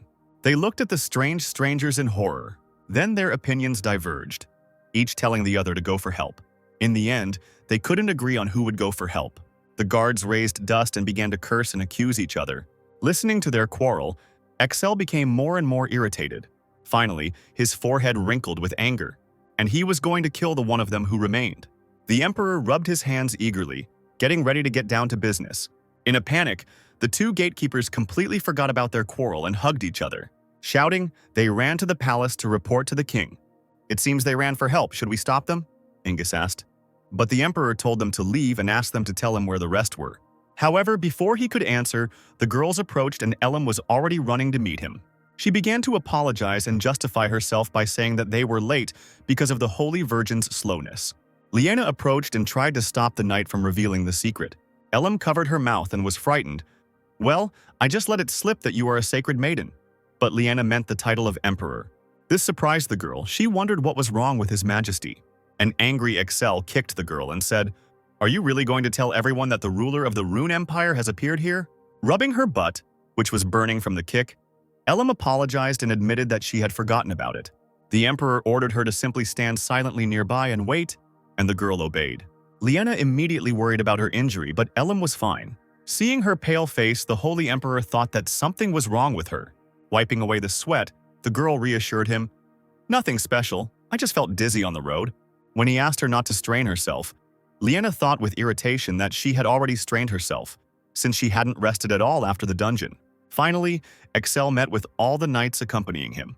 Chief among them was Hevigo, who stepped forward with a bow. "It seems the order is short of knights. What happened?" the emperor asked. And Hevigo reported on other areas in which he left a minimal number of people and mobilized the Knights of the White Dragon. There was nothing they could do. They had to defend the Wailing Wall in the northern lands. Next, Excel asked where Blumhart was. Renart replied. He took command of the Wailing Wall instead of Hevigo. And the knight added that the rest of the warriors were holding back the orcs. Then they talked about the Wailing Wall and whether there were any problems there. Hevigo said that everything was fine before he arrived. And the emperor began to explain his plan. "This time we will split into 2 detachments. One will stall for time, and the other will go to the palace." The knight listened to Excel's order with joy. Now Hevigo really believed the rumors that the emperor had become a completely different person. Now he gave orders with confidence and everyone obeyed him. "You must destroy all who stand in your way. It doesn't matter whether it's a knight, a warrior, or an aristocrat. Those who resist must be killed, and those who surrender must be disarmed, said the emperor. He ordered Lena to help the knights from behind, and Elim to guard her. Hevigo remembered the former emperor with nostalgia, and I waited impatiently to see what would happen to the Rune Empire, but in the meantime the war was beginning. Meanwhile, the guards had already run into the palace, interrupting the general with his shouts, who was drawing something on the floor. He said, "The king had business and went to the queen's chambers. What happened?" And the knights admitted that the ruler of Rune had appeared in front of the royal palace. This information shocked Barza, and he asked again, but they only confirmed everything. The general shouted that this was nonsense. The emperor had only just reached the border, and the journey to the palace would take at least 2 days. However, the guards themselves did not understand anything, but they definitely saw a knight in the armor of the Order of the White Dragon. A mug of ink standing on the edge of the carpet fell over. Horror washed over the barge. Could the Order of the White Dragon really be here? Since he didn't sense any energy other than the emperor. As the ink spread across the carpet, the general wondered if they were deliberately hiding the power of their blood. Everything was happening faster than he had expected. He suddenly thought that they might have used the teleportation gate. And if they secretly connected the gates with the palace chambers, although nothing suspicious was noticed on the border, Barza recalled in panic. The gatekeepers did not understand what to do now, and the general asked, "Do you know how many people he brought with him?" After they said that there were 10 people in the emperor's retinue, Barge was delighted. This was the same number that was noticed at the border. But the knights added, "They say that they were all wearing armor with the pattern of the Order of the White Dragon. We ourselves saw one of them." The general could not believe it because the order did not have even 20 people, and several of them were commanders and could not leave the order empty. However, the guard insisted that it was true, and the commander-in-chief must give the order for the enemy to attack. Suddenly, the door to the chambers shook. Screams were heard. The guards suffered losses. Barge only smiled maliciously at this. He was angered by the fact that the emperor wanted to push through despite the fact that it would start a war. The general laughed and exclaimed, "Just 10 people are trying to start a war in the kingdom." On one side, they were attacked by Excel and his knights. Meanwhile, others, under the command of Hevigo, distracted attention. Barge had no intention of retreating. He was accepting the challenge of the Mad Emperor. Saphagold's army was preparing to detain the Knights of the Rune Empire. The commander gave orders that the enemies had entered through the teleporter and that it was necessary to protect the king. The chambers echoed with the sound of soldiers preparing for battle. The guards, realizing that knights were stationed in all the alleys, were going to take the king to a safe place. But the general became angry at such a willful division of the knights and ordered that they all be placed in front of the entrance to the palace, and also send a letter asking for reinforcements, and the guards, of course, obeyed. However, they noticed a strange boy nearby near the barrel and began asking who he was. Holding their noses, they complained that he emitted a strange smell, like rotten blood. The angry Barge did not answer and shouted at them to carry out the order. The stunned gatekeepers looked at each other and left. When they finally emerged, Barge turned to face the boy. With a grin, he admitted, "They can also control blood. They seem to have sensed your magic." The child who turned around was even surprised by this. It was Carl's, and after turning around, an amulet in the shape of a red eye appeared on his neck. It delighted Barge, because it was worn by all of the blood race, and the man saw it for the first time. This amulet had enormous power, which Carl hid, which is why it had such an effect. The general recalled how he had once received part of an amulet from a representative of the blood race, but it had taken him a long time to restore his strength. Looking at the large one standing against the wall, the boy asked, "What's inside?" In response, Barge revealed that he had hidden Princess Scripps there, sealing her powers with a magical chain and amulet so that she would not escape. Wanting to say something, Carls looked at the man. However, he completely lost his temper, intending to take revenge with the help of the princess for all the insults. This madness surprised the boy. But Barge continued to repeat how he had been living in the body of this little man for 40 years. Carl's attempts to tell the general something completely failed, and the man sent him to rest. He took out a bottle filled with a strange liquid and said that this would be quite enough. In the blink of an eye, he started drinking the liquid. The boy tried to stop him, but Barza quickly finished the liquid, which even ran down his face. Carl's just sighed. It was dangerous to drink. Having finished drinking, the man began to calm him down with a smile, getting ready to greet the guests alone. Throwing away the flask, Barge said, "Neither the Emperor nor the Order can cope with the demonic race." And a powerful magic ball began to shine in his hand. The pentagram that the general had so painstakingly drawn lit up with overwhelming power. He added that he would not need Carl's help, and the boy simply remained silent in response. Looking at all this, a gloomy mood came over him, and the magic became stronger and stronger, enveloping the entire room, and Barge smiled, feeling as if he had already won. Meanwhile, screams were heard outside. The battle continued, as if explosions had scattered people in all directions. It was impossible to see anything in the dust. In fact, it was Elam, waving a huge shield, with Liena running after her, screaming to be taken with them. Nearby, 3 knights were also fighting hard. One of the girls was worried about Renard, for whom this was her first battle after joining the order, but Renard was confident in herself. Things weren't going so well for the enemies. They were wounded and could barely stand on their feet. The Emperor and Commander-in-Chief Hevigo were indeed strong. There was no hint in their eyes that they could lose. One of the commanders stepped forward, trying to protect the soldiers. In a panic, he realized they couldn't even touch the Order of the White Dragon, and there were many more knights than in the report. Trying to pull himself together, the captain tried to figure out where their weak spot was, and then he saw his target. These were 2 wounded knights. It was definitely possible to break through them. The man commanded to attack them immediately. But the Order of the White Dragon had already come to the rescue. They could not be underestimated. Looking at the wounded, Rubens realized that he could not advance further with them. He ordered Rugster, who had come with him, to go to the front to see the Emperor. But the knight asked what to do with the victims. Raising his huge spear, Rubens was ready to take care of them himself and asked them to trust him. Rugster obeyed him and was about to leave. He was already running quickly to the front line. But the warriors were ordered not to follow him, but to concentrate on those who remained. And immediately they went on the attack. Rubens' eyes shone with magic. With ease, he swung the weapon, which sparkled like lightning, directing all force into the enemy soldiers. The attack flew further, straight at the captain. However, he managed to dodge, and the blow hit the wall, exploding it. Looking back, the man thought that they were hunting for him. Rubens did not have a single wound.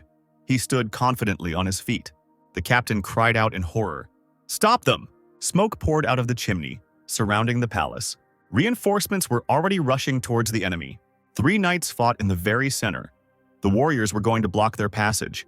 Among them were Renard and Scripps, who were breathing heavily and trying to hold on a little longer. Another knight was also already tired, and the number of enemies was growing. The local defense corps was armed with maces, and the knights could not get close to them. The huge mace was covered with many sparkling spikes, and they would die immediately from one blow. But then Elam broke through the line, waving her shield. The enemies scattered in different directions, and the knight even felt a little sorry for them. On the other hand, things were not so good. The maces were still attacking the knights. Renard tried to dodge, but the weapons came from different directions. It was difficult to block him, and even shooting him down wasn't always possible. The sharp thorns surrounding the girl scratched her face. She realized that she could not hold out any longer. After all, it was too early for her to join the Order of the White Dragon. But suddenly, a magical light appeared from somewhere and gently healed her wound. It was Liena who was casting intense spells to encourage the warriors not to give up. The saint enveloped the girl in divine magic, and she looked at it with delight. With renewed vigor, Renard went on the attack. Thanking Liena, the girl's shield now emitted magic. He grew to enormous proportions, pushing away everyone in his path. The blow caused the soldier's helmet to crack and blood to flow from his mouth. The enemies retreated, and the saint joyfully praised Renard, who replied that it was all thanks to Liena. "But why don't you help Elam?" the girl asked in surprise. And Liena explained that she herself was doing just fine managing her shield. One of the commanders, clad in armor from head to toe, looked at the battlefield with horror. There, the knights of the Order of the White Dragon were dealing with the soldiers in full force, and the man realized that the rumors about the order were true. He gritted his teeth and wondered how hard it would be to break them, and yet he rushed forward, intending to kill at least one. Swinging 2 hammers, the man aimed at the weakest knight. With a cry of "Die!" he brought the hammers down on his head. The soldier, not expecting this, raised his head in panic. He closed his eyes and waited for the blow. However, a brightly shining spear blocked the way, protecting him. And with force, the knight pushed the enemy away. The warrior in armor didn't even understand where he came from. The commander stood up and Rubens advised him to abandon this idea. Pointing his spear, he said, "As long as I'm here, you won't be able to touch them." The soldier called to him and the knight turned around, having told him not to yawn during the battle, not to give up, and not to make him regret his salvation. The warrior regretted that he had become an extra burden. But Rubens never considered him as such. He was a worthy comrade of the Rune Empire. Tears streamed from the soldier's eyes and he thanked the knight. Now he was ready to help Rubens until the end of his days, and the knight believed him. Another soldier helped the wounded man up, and then their enemy made his presence known. He was dragging two huge hammers along the ground and saying, "Are you having fun? Do you think the life of a comrade is the most important thing in war? You are mistaken. There is nothing more important than victory," he exclaimed. Pointing to the knight, the man added that if he, with his outstanding abilities, were to die, it would be out of compassion. In response, Rubens only looked at him calmly. The commander felt sorry to kill him alone, but he went on the attack, shouting that it was for the sake of victory. The knight, expecting this, blocked the hammer, and he struck back but also failed to inflict any wounds. They continued to exchange blows, but the knight did not miss a single one, although it was difficult. The warlord laughed. Rubens was moving too slowly for him. After all, he improved his heavy weapons with the help of blood energy. This increased the speed of his actions and compensated for his shortcomings. With a smile, the hammerman said that he knew the knight's weak spot. Hearing this, Rubens looked at him in surprise. Seeing no point in fighting, the man looked at the two wounded soldiers standing nearby, and the next moment he disappeared in a blue flash. Looking around, the warriors could not understand where the enemy had gone. A blue fire flared behind them. The commander swung his sword, intending to hit the soldiers. The blow hit its target precisely, and there was a cracking sound and groans. The man called them idiots with a smile. But the warriors were alive. Rubens managed to close them and received a blow himself. Thanks to the armor, he managed to squeeze out, but was seriously wounded. His body was shaking. The hammerman was sure that the knight would not be able to move. "It may not have been long, but it was fun," he said again, filling his weapon with power and preparing to attack. "Farewell," cried the commander, and the mad blow seemed to shake the earth. However, Rubens still stood on his feet and golden magic enveloped his body. The man with the hammer's hands began to shake. He was shocked by this enormous power. The air around the knight sparkled and shimmered. The emperor, who was very close, felt his magic and turned around. At last he had shown his strength, he thought. Back in the Rune Empire, Rubens was reluctant to use blood power in this battle. Of course, Excel could not agree with this and ordered to fight with all his might. Then the knight explained that there would be ordinary people there, albeit from another kingdom. He left the Red Dragon Palace and followed the emperor to stop the demons from killing everyone. Rubens had no intention of using the power of blood in this war, but even without it, he could suppress the enemy.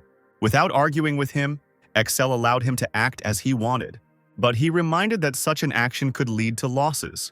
Now Rubens remembered these words and realized that because of his carelessness, his comrades almost died. He no longer hesitated and released all his power. The frightened enemy was sure that the knight was simply lucky. He angrily threatened Rubens, intending to smash his face. And so they simultaneously went on the attack. Their magic sparked, pushing the enemies forward. The hammer and spear met in the air. The soldiers on the ground watched in shock as the two men collided in a flurry of magic. Renard couldn't even keep track of how fast they were moving. It was clear that the one who fought Rubens also possessed extraordinary skills. Watching this battle, she hoped for the knight's victory. Another ringing sound of weapons clashing was heard. The commander felt that he was inferior in strength to the knight. He was going to increase his speed and wait for a convenient moment. On the ground, he saw those two wounded knights and wanted to use them as a distraction. By increasing his speed, the knight turned into a blue flash, so he could definitely deal with these guards. Rubens's gaze immediately spotted his target, and he too rushed forward, leaving a trail of his magic. The knight was prepared and did not fall for the same trick. Standing in front of the guards, he protected them. The commander, who had not expected this, froze because Rubens had just given in. How had he managed to get ahead? Gripping his sword more tightly, he thought that there must be some kind of mistake here.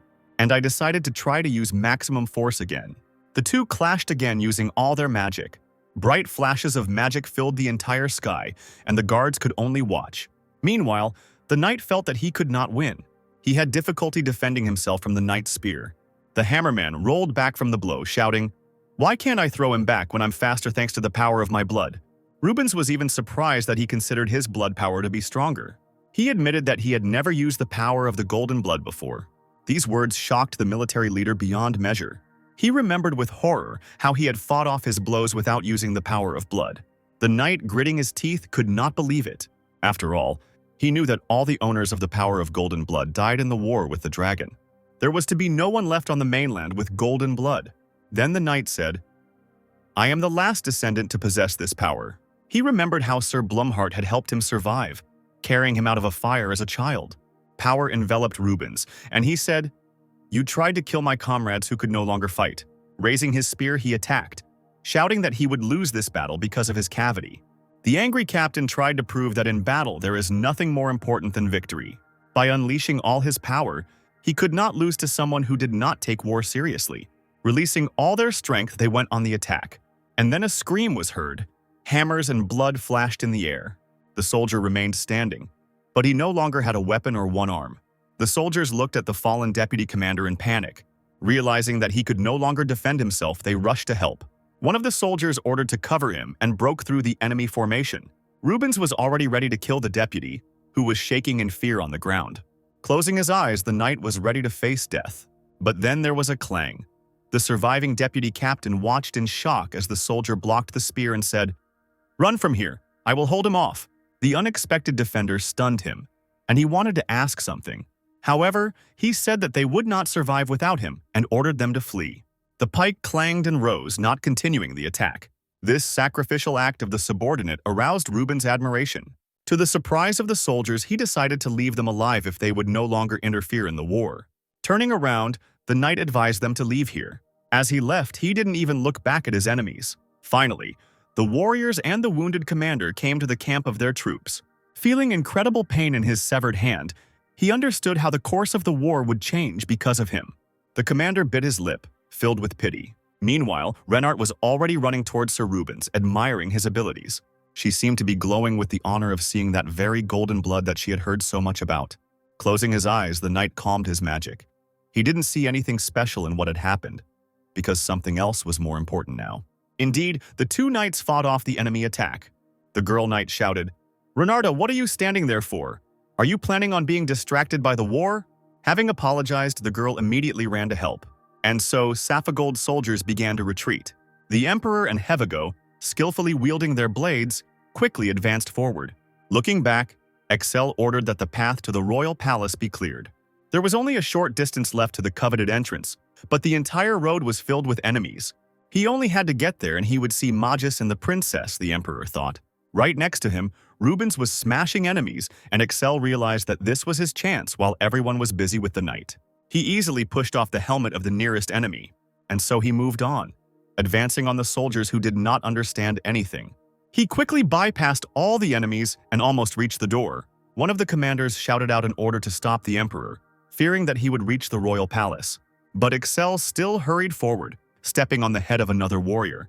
However, he was strange, with crazy scarlet eyes. When the Emperor had already jumped up, he managed to swing his sword, and he was able to cut the Emperor's shin until it bled, even through his boot. The man landed on the stairs with a groan. Anger overwhelmed Excel.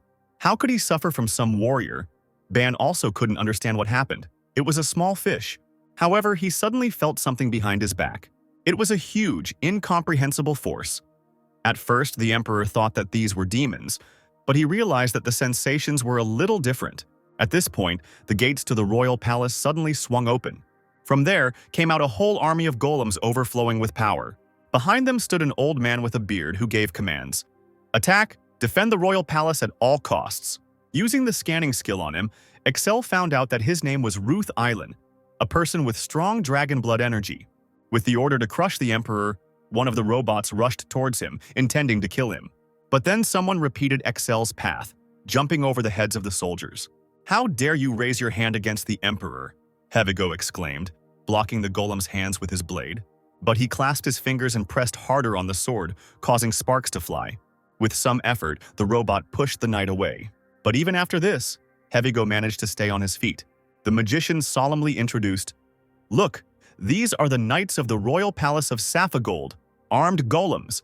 Suddenly there was a cracking sound, and the golem's seemingly strong armor was covered in cracks. Iceland looked at this in horror and could not believe it. The golem quickly fell apart, the arms falling off first. The shocked mage didn't understand how this could happen, because the king said that the robot's abilities could be compared to an S-rank knight. There was laughter. Such stupidity made the Emperor laugh a lot. He understood that even the strongest warriors need training. This attitude made Island incredibly angry. He even blushed from embarrassment and indignation. Excel continued to speak. He called King Saphigold and his subjects completely stupid, and this infuriated the magician. He immediately ordered the knights to be seized. Standing back to back, the Emperor and Hevigo were ready to fight.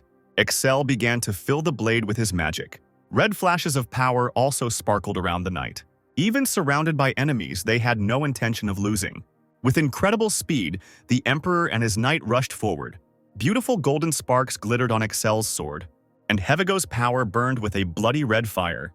By joining together, they removed all obstacles around them. The frightened magician trembled with horror. And then he decided to use magic. Putting his hands on the ground, the man attacked the enemies. At this time, the Emperor gave the knight instructions. "Our goal is the King of Saphigold. If you find him, do not kill him." Here, huge boulders fell from above, preventing them from going any further. More and more stones fell along the path. They split, sending clouds of dust into the air. Iceland was breathing heavily from using such magic.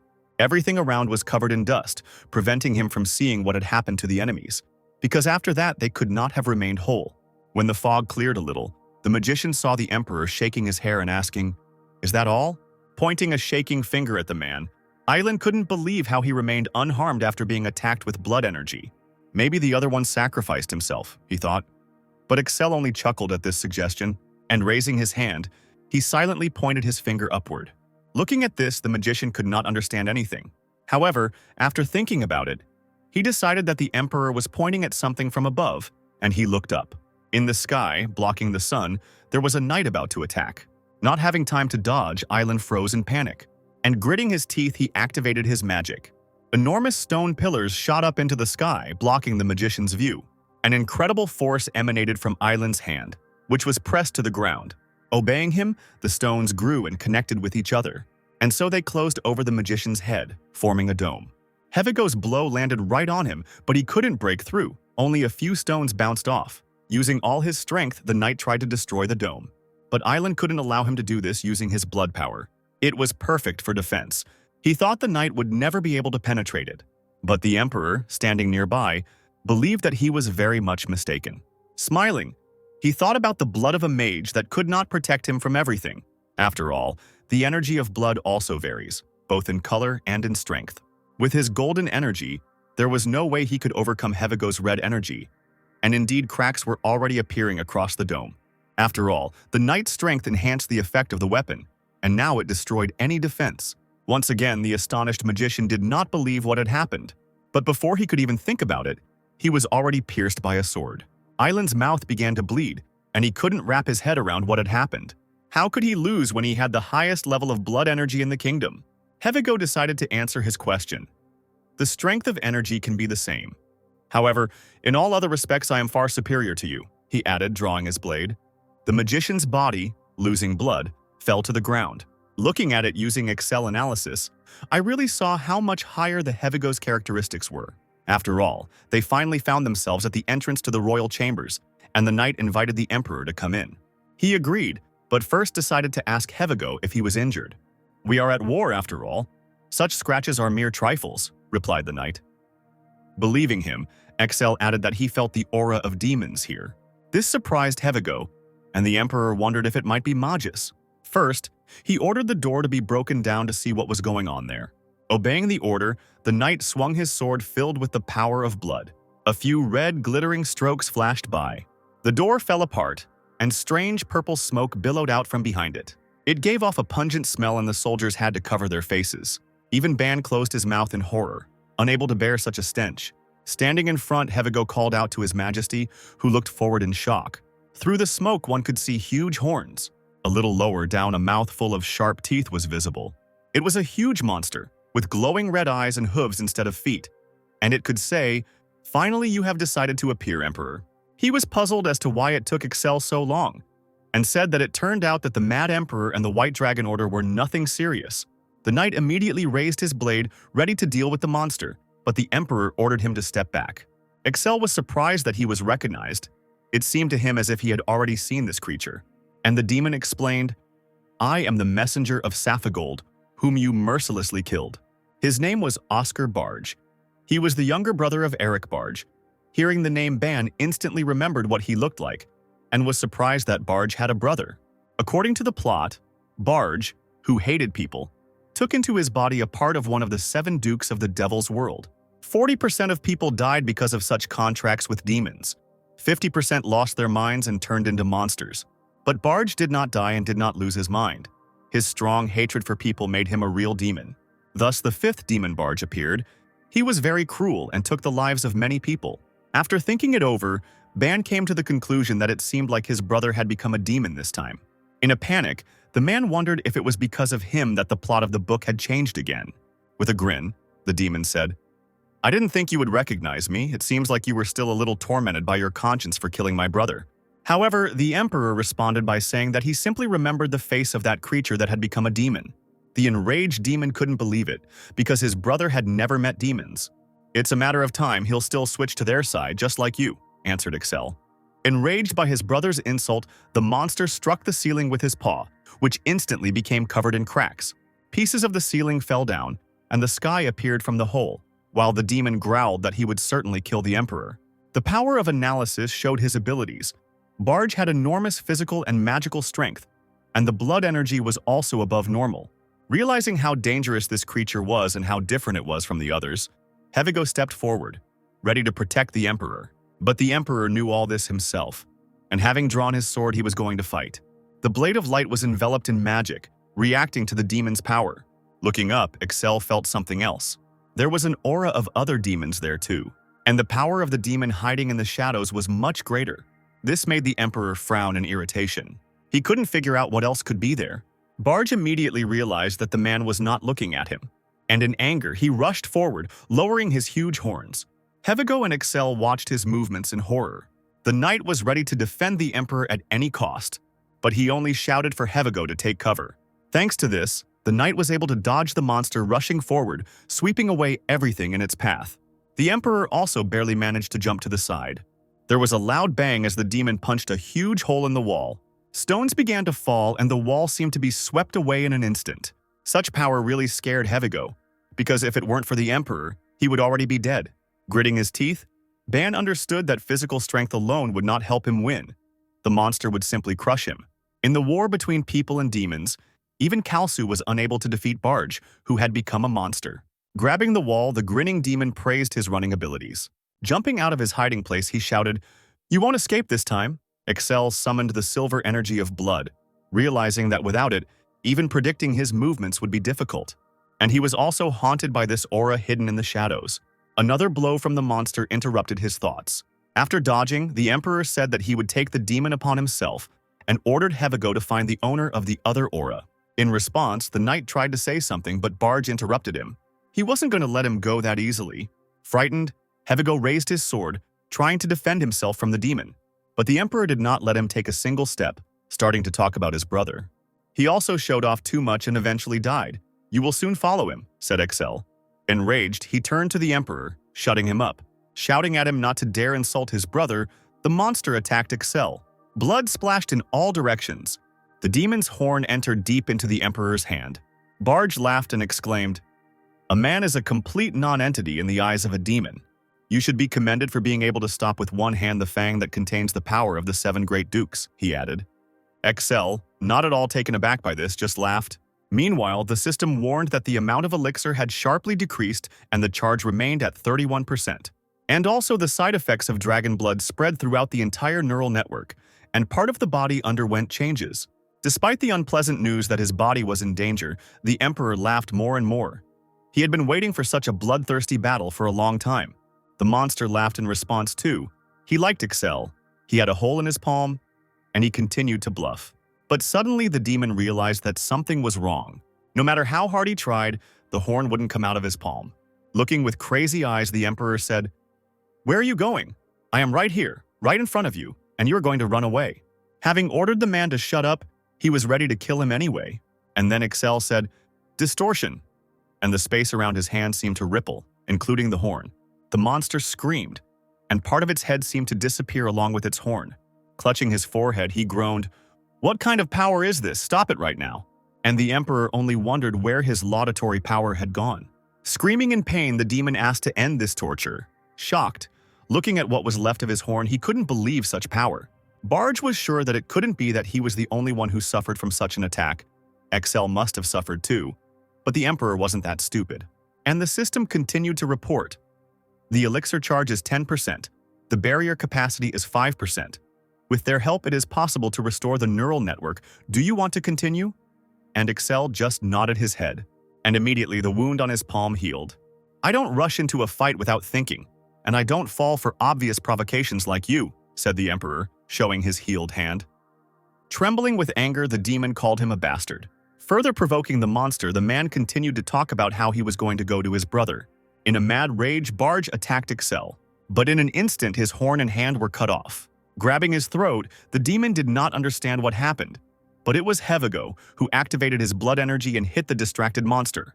Kneeling before the Emperor, he asked how his wound was, but Excel calmed him down and asked if the knight recognized what that aura was. The fallen demon was sure that this could not happen, because he had received the power of the 7 Dukes.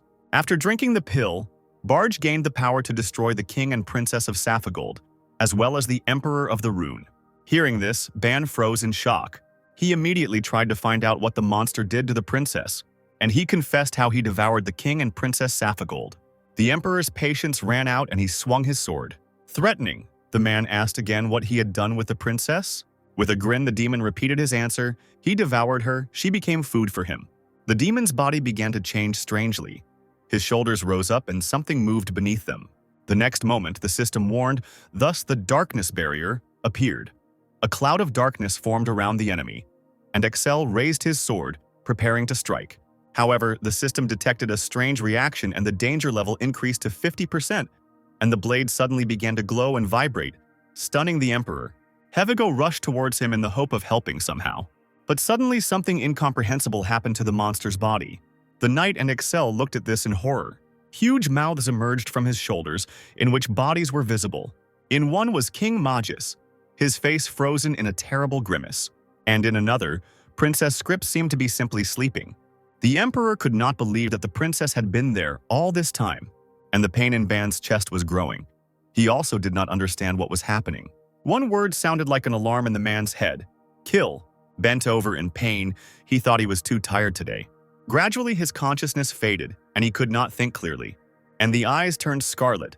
This was again a side effect of the dragon's blood. Screaming, Excel fell to the ground. Hevigo just looked at him with confusion, and the demon rejoiced. Finally, you have run out of strength. It seems the rumors about your madness were true. By rushing into the attack, he intended to put an end to the Emperor's suffering. Trying to cover Excel, the knight shouted for him to move to the side. He fought off the attacks, but he couldn't predict from which side the monster would strike, and another blow missed Hevigo. His target was a weakened, defenseless Emperor. The knight screamed and tried to warn the Emperor, but the attack quickly overtook him. When the dust from the attack cleared, the system notified that the elixir was completely used up. Recharging was required. The side effects of the dragon's blood caused the body to overload, and it underwent changes. Excel's sword remained lying on the ground. He could no longer use it. The jubilant demon exclaimed, "In the end, you yourself suffered from the demonic power." "Well, I was the only one who saw this ridiculous spectacle. What a pity," he added, while Hevigo looked at the Emperor in horror. The monster felt that Excel's power still hadn't disappeared, and the knight looked at the Emperor in panic, also feeling his aura. The man's body changed. His hands and face became covered in scales, long claws grew, there were small horns on his head, and crazy eyes. A terrible bloody force enveloped the Emperor, and he bared his teeth angrily. It seemed like there was nothing human left in him. The demon was puzzled as to why the almost dead Excel had taken on such an inhuman appearance. The Emperor's aura seemed to suppress the monster. It was already seriously injured. Watching their fight, Hevigo tried to comprehend how much His Majesty had changed. He understood that these movements were not like human techniques. Once again, the defeated demon screamed. Princess Scripps and the king found themselves lying on the floor. The knight tried to wake up the princess, who seemed not to hear him. Running up to the girl, he didn't know if she was okay. Raising his head, the knight heard her breathing. Hevigo tried to bring the girl to consciousness with his shouts. And finally, the princess heard and opened her eyes. She was surprised to see a knight in front of her. Scripps jumped up and shouted about General Barge, but Hevigo calmed her down by saying that he was dead. And indeed, his body was cut in half. Now Barge looked like a human again and apologized to his brother as he died. Tears streamed down his cheeks as the man thought of him for the last time. Turning to the knight, the princess asked, "What about the Emperor?" And Hevigo said that Excel became very strange. The girl and the knight looked at the changed Emperor with horror, and Hevigo suggested, "Perhaps this is a side effect of the dragon's blood." At that moment, Scripps rushed forward despite the knight's cries. She was worried about Excel's condition and wanted to check on him. However, when he turned around, the man didn't seem to even recognize her. Heavygo warned her that it was dangerous, and the princess froze in panic. Scripps trembled and asked His Majesty to believe her and return to his previous state. But he screamed angrily and exclaimed, "Don't come near!" The cracked wall from the pressure of the magic began to crumble even more, and the knight kept shouting how dangerous it was. The beautiful blue carpet was now covered in bloodstains. From the torn demon lying nearby, however, the princess said that she was fine and tried to make the emperor come to his senses. Holding his head, Excel tried to control his magic, and he didn't let the girl who wanted to help get close to him. Power overwhelmed him, and he seemed to glow with magic, and he shouted for Scripps not to come closer, since it was dangerous near him. The aura of blood literally turned the man into a dragon, and he growled in pain. Ban understood that he urgently needed to suppress the power of the dragon's blood. However, the system could not do anything. It only gave endless error messages. He urgently needed the power of the Sword of Light. But his body no longer obeyed, and the man mentally ordered the blade to appear quickly. It seemed as if the sword heard him. A golden light sparkled around it. The blade trembled. The blade rushed towards its owner. And so he rose into the air. The flight mode was activated. The sword flew straight into the emperor's hands. The princess and Heavygo noticed the golden flash and did not have time to say anything. As soon as Excel grabbed the sword, the neural network began to recover to 40%, and the elixir level became abnormally high. The system asked, "Apply temporary cyber barrier protection," and the emperor, of course, agreed. The deployment of the cyber barrier began, and a blue dome covered everything around. It was woven from thousands of tiny honeycombs, completely enclosing the man inside. His body seemed to hang in the air, covered in blue reflections. The level of the elixir gradually decreased, and Excel became human again. At first, the claws and scales disappeared, and the wings fell apart, and the elixir reached 20%. And the emperor, sitting down on the ground, reached a stable level. Slowly, he opened his eyes, coming to his senses. Excel gripped the sword tightly, knowing that he wouldn't survive without it. Heavygo and Scripps were already running to him, asking if His Majesty was safe. The princess sat down before him and began to cry, saying, "You started the war because of me." She was saddened that the emperor had put himself in danger, but Excel extended his hands to her. Hugging the girl, he calmed her down and said that she was okay. "It's not your fault, so don't worry," the emperor said excitedly. But Scripps was very ashamed that she was not stronger. In response, Excel assured that in the future she would definitely become stronger. Heavygo, who was standing nearby, tried not to look at their cooing, feeling embarrassed. Suddenly, footsteps were heard in the room and someone apologized. The princess and the emperor interrupted their conversation, looking back at the newcomer. The knight was also surprised by the unexpected guest. It was a strange boy, radiating a demonic aura. Immediately, Excel grabbed the blade, thinking that he was a demon. A knight stepped forward, ready to fight the enemy himself. He remembered feeling this aura before. This child didn't look like a normal demon. The rustling of wings was heard, and the boy moved them slightly. The emperor decided that the demon was going to attack. The monster moved very quickly around the room. In an instant, he found himself on his knees in front of Excel, begging for mercy. The frozen emperor just looked at this in surprise. Trembling, the boy said, "I'm not a demon. I'm a human. Please don't kill me." This situation was very strange. Ban couldn't even remember if there was such a character in The Great War of Humans with Demons. Raising the blade and looking at the appearance of the frightened boy, Excel could not believe him. The child, in a panic, confessed that he had been taken away by demons and that his body had changed slightly and asked to believe him. His words made the emperor doubt whether he really was not a demon, but the boy insisted that he was, and the man touched his wing with a blade of light burning with magic. The wing began to smoke and the child screamed, "It hurts, what are you doing?" Blowing on the injured wing, he was glad that at least it hadn't been punctured. "This burn is irrefutable proof that you are a demon," Excel said menacingly, and he added that the Sword of Light reacts to their skin. But the boy, no matter how strange it sounded, still insisted that he was a human being. Turning away, the emperor put away his sword and wanted to leave, ordering the child to go away. Scripps was surprised. "Your Majesty, you will simply leave him." But the man had no time for this. First, he wanted to meet with the other members of the team, because they had spent all their strength and could not resist the demon. Despite this, the princess wanted to talk to him, although Excel told her to just leave. Sitting down in front of the child, she began to ask, how did he end up here, and what was his name? At first, such questions confused him, and he did not know how to react. But he confessed that his name was Carl's, And upon hearing this, the emperor froze. Looking at the child, he asked again if his name was really Carl's, if he was sure. Scripps looked at the suddenly interested man in surprise when the boy jumped up, assuring her that it was so. "My name has been Carl's since birth," he answered confidently. Excel ran towards the boy as fast as he could. Grabbing him by the shoulders, the man continued to ask him, "Are you Carl's, from the mining village of Precio?" The stunned child wondered how so much was known about him. Hevigo did not like this attitude towards the emperor of the Great Rune Empire. Understanding this, Carl's asked to loosen his grip a little. The shoulders that Excel had been squeezing until now were aching. Magic suddenly sparkled around the emperor's hands.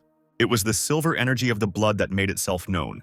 When it covered the whole body, it became really hard to bear, and Ban had only just found Carl's. Then there was a loud knock. The rest of the knights from the team arrived. Elam, who was running at the end, blocked the doors with her shield. The enemies rushed inside and the girl put in a lot of effort. She could not hold out for long. Seeing the saint, Hevigo ordered her to immediately check the condition of the emperor, with whom something was happening. The girl immediately noticed Excel, who was standing surrounded by silver light, holding his head. And then Liana activated her magic. The emperor's eyes were already rolling back in pain and fear, but after the influence of the saint's magic, he came to his senses. The girl's light magic enveloped the man in golden reflections. Finally, Excel felt better and thanked Liana, but she only said that it was her responsibility. The knights who arrived saw Princess Scripps and were glad that the girl was okay and that they had made it in time. Holding the emperor's arm, Sir Rubens reported, "The soldiers are still gathering in front of the palace, and at the moment it will be difficult to get through to the teleporter." Here he noticed Carl's, wondering who this child was, from whom the strong energy of the demon emanated. Excel said that the first thing to do was to take him with him to the Empire, which made the boy extremely happy. The Emperor then called Carl's, who immediately stood at attention, ready to serve. The man ordered that Barge's body, which was lying far away, be brought. The boy grabbed the body with difficulty, trying to lift it. With the help of his wings, he managed to cope with the barge. "Your Majesty, should I fight with you too?" asked Carl's. To this, Excel demanded that he fold his wings and simply follow him, giving him the corpse.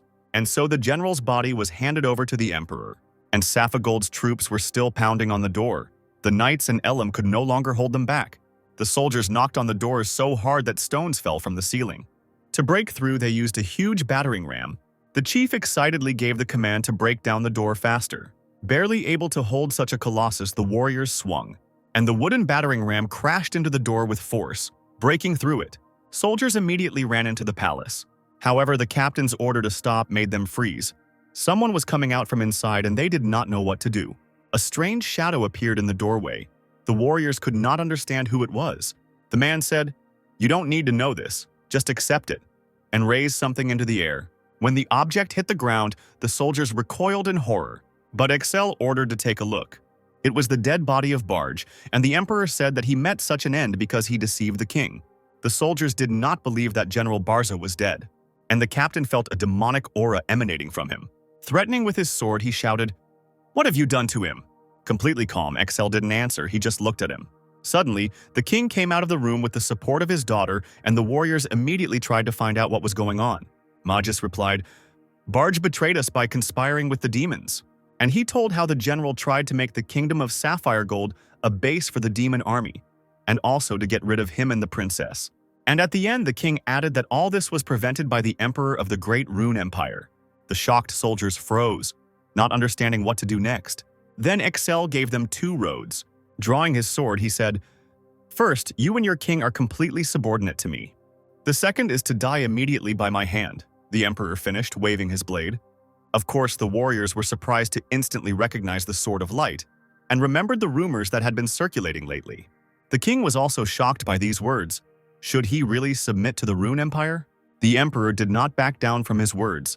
Exactly, the kingdom of Saphagold will become part of the empire. Of course he was going to grant autonomy. However, standing before Magus, Excel said that in the face of the war with the demons, all nations must unite. The frightened king listened to him in panic. And the emperor gave a choice whether everyone would survive, or they will die, he declared, scaring Magus to the point of trembling. He could barely utter a word after repeating after Excel. But bowing his head, the king decided that people's lives were more important. The emperor praised him for his wise choice and remembered that they had been in Saphagold for a long time. and that if communication was not established, the rune troops could attack. Pushing away his hand that was lying on his back, Magus understood everything. He immediately ordered an immediate end to all battles with the Rune Empire. The captain hastened to report to the others and arrest everyone connected with the barge. The Rune Knights could finally relax. Renart was worried about Rubens's injury, but he replied that it was nothing serious. Elim complained of pain all over her body, and Carls, who was walking next to her, suggested that she stretch. It was all over, and they were about to go home. Looking at this, Excel noted their good work with a smile, and, on his orders, they were ready to return to the Empire. The two knights walked arm in arm supporting each other. Lena sighed happily. Elim laughed, and Renart smiled and put her sword back in its sheath. All wounded, they were happy that the war was over. Even the most steadfast of them allowed themselves slight smiles, and Carls was infinitely pleased that he had finally gotten out of the demonic world. The lights were bright in the Imperial dining room.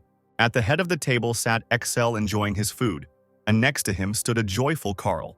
Duran, who had taken up a position nearby, was a little upset because he had already prepared several backup plans for this war, but it seemed that it was all in vain. The Emperor was stuffing his mouth full but still listened to his minister.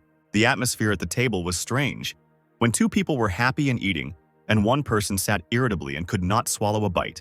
"And you look like Carl," he said to the boy. Excel confirmed that he was a human vampire, and upon hearing this, Carls even choked, trying to deny it. He shouted, "I'm just a man, I'm not a demon." The scream was so loud that Duran covered his ears. The Emperor said with irritation, "Get up and spread your wings, then let's see if there is anyone who will believe you." Carl could only remain silent to this. The man also ordered not to raise his voice, and the upset boy obediently agreed. He established such a ban because vampires can kill people simply by raising their voices. Duran was surprised and immediately understood why his head hurt.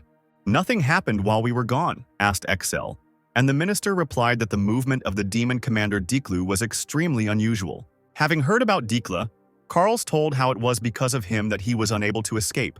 Intrigued, Duran asked if the boy knew any information about him, but Carls didn't know anything important. However, for the minister, any information was of great value, and the boy told everything he knew. Diklu is a vampire. He is the most powerful of all the blood relatives of vampires. And he also converted him? It all started in Rayanum, the autonomous city of the Temple of Light. There he was captured by a man who was a werewolf monster. Somehow, Carls was able to absorb it. He fought on his own and was able to endure. Excel was amazed how, having become a werewolf, the boy turned back into a vampire.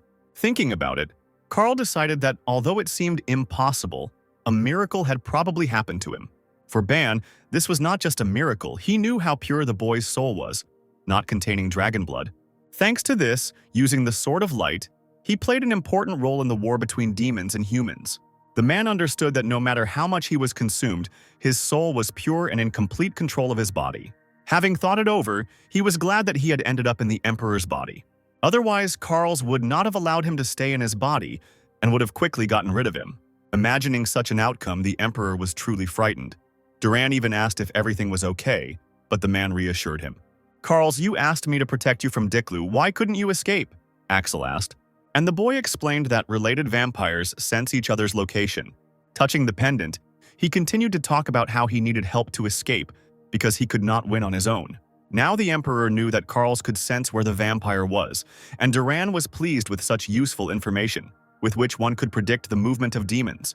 However, there was a risk of their plans being exposed. Excel compared his strength to Barge becoming a demon, and the boy beamed, thinking it was a compliment. But the Emperor immediately corrected him. "That's not a compliment," which upset Carls, and he apologized. "In any case, you mean to say that Diklu is not your enemy," the man clarified. To which the boy admitted that he was 5 times more powerful than him. This really stunned Excel, but Carls was not upset at all, he was sure. The Emperor was definitely stronger than him, because he so easily defeated Barge, although he was very strong. Excel wasn't so confident in himself. He didn't think he could defeat Dikla. The boy was incredibly surprised by this. He didn't expect this at all. Duran was also amazed by the Emperor's confidence, even though he had received the best fencing lessons in the Empire. However, Excel knew that Carls would also have to fight, because by finding the boy, Diklu would find him too. Meanwhile, screams were heard in the Demon Palace. The vampire could not believe what had happened.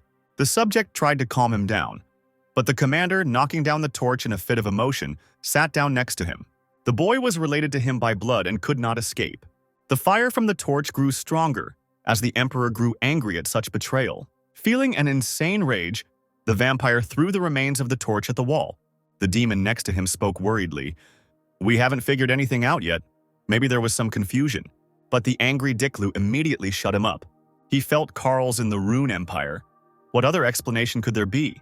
Blood vampires had no right to disobey him, and such behavior caused the general's insane anger. But then a voice rang out across the room. "You are trying to justify your failure, Diklu. The ruler of the world will simply turn a blind eye to betrayal." This was said by a beautiful demoness with red hair.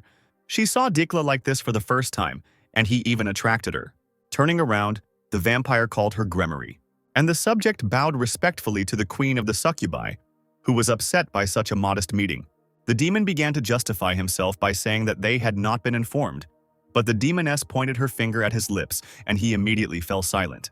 She didn't want to listen to his pathetic excuses, but Diklu asked her not to waste her energy and asked, "Nobody warned us. For what purpose did you come?" After letting the servant go, Gremory admitted that she simply decided to get some fresh air. But the vampire didn't believe her, and the queen said, "In the demon kingdom, strength comes first, but results decide everything." But Diklu didn't understand what she meant, and the demoness explained to the frightened Diklu, "A lord who fails is not trustworthy. The hierarchy of demons has long since failed." The coward hid in the temple to recreate the broken core. A dark fire lit up Gremory's palm, and he said that Diklu was no longer relevant. She still accepted him as the head, but from now on the forces of absorption are subordinate to the queen. The vampire had nothing to answer to this. "You won't succeed anyway. You're too narrow-minded. You shouldn't kill the strongest enemy, but immediately destroy humanity," the demoness said, approaching him. Diklu argued that the Rune Empire couldn't be ignored and would have to be fought anyway, but Gremory was going to put that off until later. And to the demon's attempts to prove the importance of victory over the empire, she only replied that the most important thing is victory. But now Diklu is suffering defeat, and he will have to obey her. The vampire had no choice and did not argue, and he only agreed, which made the queen happy. Meanwhile, in the Rune Empire, several people gathered on the training field. It was the emperor, Sir Duran, and Prince Saphigold Volter. They came to practice magic, and the young man wondered how such a place was built in the palace. Excel, who was also practicing here, asked the prince to show his magical power. A very nervous Volter was afraid of being disgraced in front of the greatest magician Duran. However, he only laughed and said not to worry about such things. The prince decided to start with two basic forms of fire magic. The first one was a fireball that appeared in his hand. He flew forward in search of his target, and then Volter cried out, "Flame!" The fireball immediately attacked the target. Duran immediately clapped his hands, praising the prince's wonderful trick and skills. Even the emperor admitted that he was quite capable, and Portro thanked them. But he admitted, "Because of hemolysis, I'm only capable of this." Excel encouraged him. "This problem can be solved with the help of the elves. Scripps is almost back to normal and you will succeed." And he added that it was more important to learn how to combine magical elements. To begin with, Duran was going to demonstrate a brief instruction. Putting his hand on the emperor's chest, the magician decided to take advantage of his body. Duran closed his eyes and a magical seal flashed on his hand. After that, he looked at Excel. "Now you can observe the elements of the emperor." Around him were various shades of brown and orange, and Duran explained that His Majesty had 70% earth affinity and 30% fire affinity. Ban remembered that there were only 4 elements that the mages of the continent of Iroth deal with: fire, ice, wind, earth. The emperor's ratio was not the best, he asked. "Isn't earth magic the weakest?" Duran replied that it all depended on the skills of use. The earth element was very difficult to control. Using magic, the minister placed his hand on the ground, and a crack spread across the entire area. Everything around shook. Stones fell. Objects fell out of their places. "It was an earthquake spell," Duran said. And when he saw it, the prince opened his mouth in surprise. Then he connected 2 verses, control of stones, and, obeying the will of the magician, huge boulders flew into the air. The minister admitted, "If the prince and His Majesty can combine their skills, they will generate even greater power." And Excel, taking the talisman in his hands, will feel an increase in magical power and blood. It was unusual for Voltra that magic and blood could fight at the same time, but that was exactly the effect of the talisman. The emperor even wanted to give him the talisman, if he knew that it would be so, because he rarely uses magic in battle. Anyway, Volter, after Duran's training, you'll be able to use more mana than you can now. Train properly, Excel said. With a bow, the young man thanked His Majesty with all his heart. He couldn't even believe in such concern, considering what had happened to Safigold. However, the Emperor reassured him he was going to take the prince with him to the ruins of Rud. His powers will definitely play into Excel's hands. At the time when the Rune Empire and Safigold ended the war and formed an alliance, it became more difficult for demons to invade the lands of the Empire, because they had to go around the Wailing Wall. So they tried to invade the West. After all, it would be easier for them to capture people than to break into the Empire. But next to Jeskara, there was the island of Lauren, where the demons' enemies, the monsters, lived. The name of those monsters is wyverns. Their speed gives them incredible power. And when entering into battle, they attack as a whole pack. Even demons have a hard time surviving a fight with wyverns. Of course, the people living in Jaskar were also in danger. They fled, but they had hope, because in those lands lived a knight of the White Dragon of the Rune Empire, the owner of the ability of green blood. He acted as a protector for Jeskara. He has the ability to resist both demons and wyverns. It was thanks to her that the situation stabilized and the monsters could be driven away. He became an indispensable inhabitant for the villagers. The sun shone from a shining sky, reflecting on the ocean waves that washed the beach. From somewhere in the cave, Excel's voice was heard. From now on, everyone behave quietly. Especially to you, Carls, he added. And the boy covered his mouth with his hands. Scripps and Volter, who were walking next to him, only looked at him in surprise. He whispered to the princess why His Majesty was so cruel to him, to which she advised him to understand him, because in this place there lived many wyverns with a keen sense of smell. At this time, the emperor was looking closely at the sky, and he ordered that he be immediately informed when a wyvern was discovered. The princess and the prince immediately agreed. Not hearing any confirmation from Carls, Excel turned around, asking for his answer. However, he was no longer nearby, although he had just been standing there. A boy's voice came from above. "Your Majesty, there is a wyvern here," he shouted, hanging from the ceiling of the cave. Carls pointed his finger at a monster with huge wings flying nearby, carrying the body of a demon in its paws. The emperor immediately exclaimed, "Carls, come down, right now!" But the boy was too far away to hear him. The wyvern immediately spotted the strangers with its keen eye.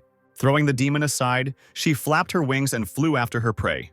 There was an angry roar, and the wyvern bared its huge fangs. Excel ordered the boy to fly down quickly, but he did not obey, because there was only one monster and he could deal with it. Carls hit the wyvern hard in the face. Oda flew back in shock and opened her mouth wide. A piercing scream was heard all along the coast.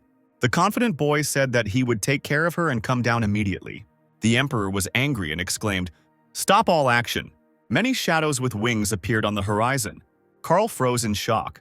Apparently the wyvern was with friends. The terrible open mouth rushed after its target. The travelers fled, and irritated Excel scolded the boy. "I told you to be quiet." And he closed his eyes and apologized endlessly. Scripps and Volter used magic in an attempt to hold off the monsters. However, they covered themselves with their wings, creating an invisible shield.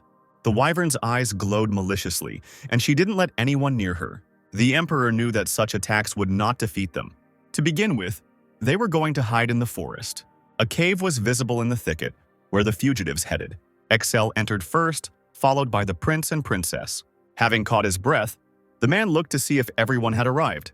And then he realized that someone was missing. "Carls, where the hell is he again?" the emperor exclaimed angrily.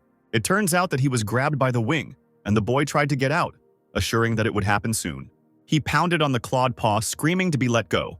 And when Carls was finally free, he immediately flew into the cave. But then a magical light began to emanate from the wyverns, and the boy didn't even see it. Scripps tried to warn him of the danger. However, the bright light from the throats of the monsters had already struck Carls. But something strange happened. Huge roots started crawling along the walls. The prince kept his magic ready, intending to cover them. But the emperor stopped him. There was no need for that. A man was hiding in the shadows. The divine guardian of the forest had appeared. It seemed like the magic would hit the boy right on target. But roots and vines were already crawling around him. The blow found its target. An explosion was heard. Leaves and wood fragments flew in all directions. But Carl still remained alive and looked around the area with surprise. He didn't know what it was, but it saved him. A long-haired man standing on a tree branch shouted, "It's dangerous here. Leave quickly before the others arrive." Indeed, the wyverns outside were trying their best to get into the wooden dome. The boy waved his hands, saying, "Wait, There's still a group of people with me." The man did not expect that the child was not alone. Looking around, he noticed the emperor, and it shocked him. How did he end up here? Excel greeted Just and said he was looking for him.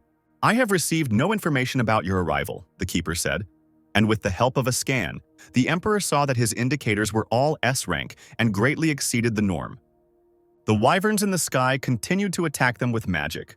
Now the people had protection, but the power still penetrated, forcing them to cover their eyes. Realizing that they wouldn't last long, Just called them to shelter. The travelers followed the guard deeper into the cave. There, among the greenery and mushrooms, a wooden hut was hidden, and voices were heard nearby. Excel ordered them to be taken to the ruins of the stone ore. But Just was worried it was too dangerous to enter the ruins without some preparation. But the emperor was sure.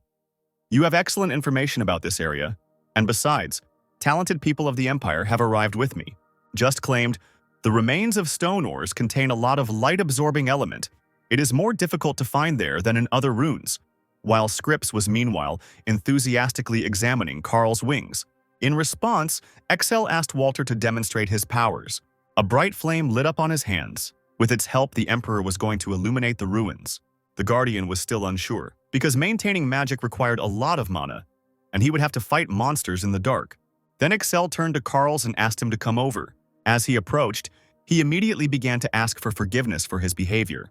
But the emperor grabbed him by the hands and ordered him to come to Just, and the boy was angry that he was being pulled by his new clothes. Looking at the child with curiosity, the keeper asked, "Is he really a demon?" Excel clarified that he is a half-demon and can clearly distinguish things even in the dark. Laughing, Carl's boasted, "I have excellent night vision." But the emperor, holding him by the scruff of the neck, corrected him that it was not a compliment. The boy was offended, and Excel threatened to return him to Dekel. "A lot has changed in the empire while I was away. I think your preparation is sufficient," concluded the thoughtful Just. Having released Carl's, the emperor also added that Princess Sapifigolda, Scripps, was with them. He praised her handling of dragon blood and her fighting skills, which greatly embarrassed the girl. Bowing slightly to her, the keeper said, "I have heard of Ingress, and you handled chains easily." However, the modest girl believed that she was far from the Knights of the White Dragon. Finishing the conversation, Excel ordered them to rest today, and tomorrow they would move out into the ruins. The next day, the sun was still shining and exotic plants were growing all around. The team followed Just, and they still had a little way to go. Seeing the princess looking around, the emperor told her not to get carried away by the scenery, because these were the second most dangerous ruins. "Yes, your highness, this time I will not be a burden to you," Scripps assured. Little by little, they moved further and further into the forest. There were dangerous plants along the way, and the absent-minded Carls had to be protected. And then their guide froze. The travelers finally arrived. They stood in front of a huge tree, in the trunk of which there was an entrance, and above it hung someone's skull. Excel gave the order to enter and for everyone to be on the alert. So the team obediently entered the terrible opening following the emperor. It was already dark at the entrance. Walter asked if he should use magic, but the emperor told him to save mana. Shivering Carls complained of the cold, and the princess advised him to fold his wings. When the emperor shouted at him to go on foot, he obeyed. And with surprise, I saw something strange ahead. It was a huge expanse. It seemed like a small mining village. While walking down the stairs, Scripps stumbled and Excel noticed it. He grabbed her hand and advised her to be more careful, and the princess thanked the man. Looking at their clasped hands, Carls was offended that he did not receive so much kindness from the emperor. Just looked around in confusion, feeling something strange.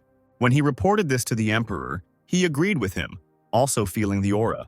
There were shadows in the ruins, and he remembered there were wolves at the entrance to the ruins. And indeed, they were met by a whole flock with glowing yellow eyes. There was a cry, "Volter, fire!" and the prince immediately summoned magic. The wolf was very close. It seemed like he was about to attack. The beasts growled and bared their fangs, their eyes shining brightly in the darkness. Waving his hand, Excel managed to protect Voltar. Scripps was worried about the trap, and Carls was ready to fight. The emperor ordered, "Scripps and Carls take care of the wolves, Volter. Cover the area around the princess with fireballs." The wolves began to act, trying to attack people. However, following Excel's order, they were able to defend themselves. The princess wielded the chain perfectly, leaving the wolves no chance. The boy nearby also fought well, killing them with his bare hands. An animal was sneaking up on the girl from behind, but she was warned in time.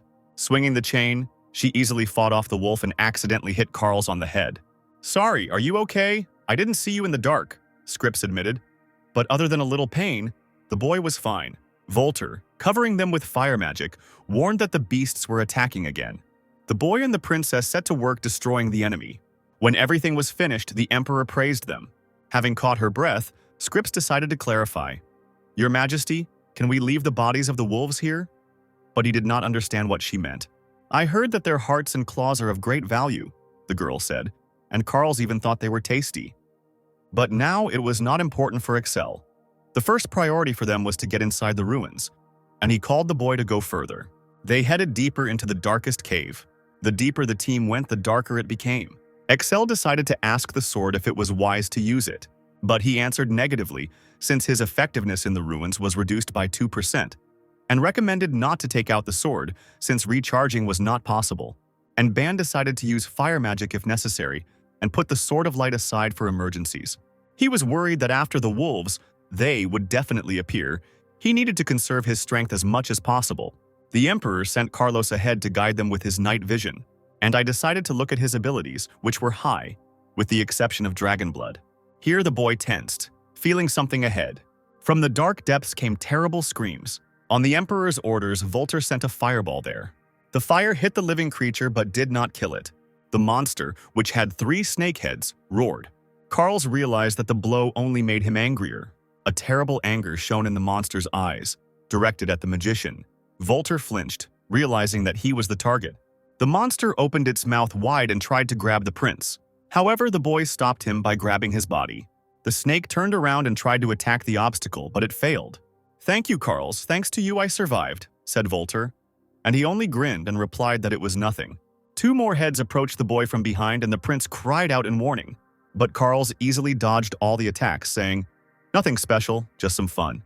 And so he pressed himself against the monster's head and, looking straight into its eyes, activated hypnosis, ordering it to stand still.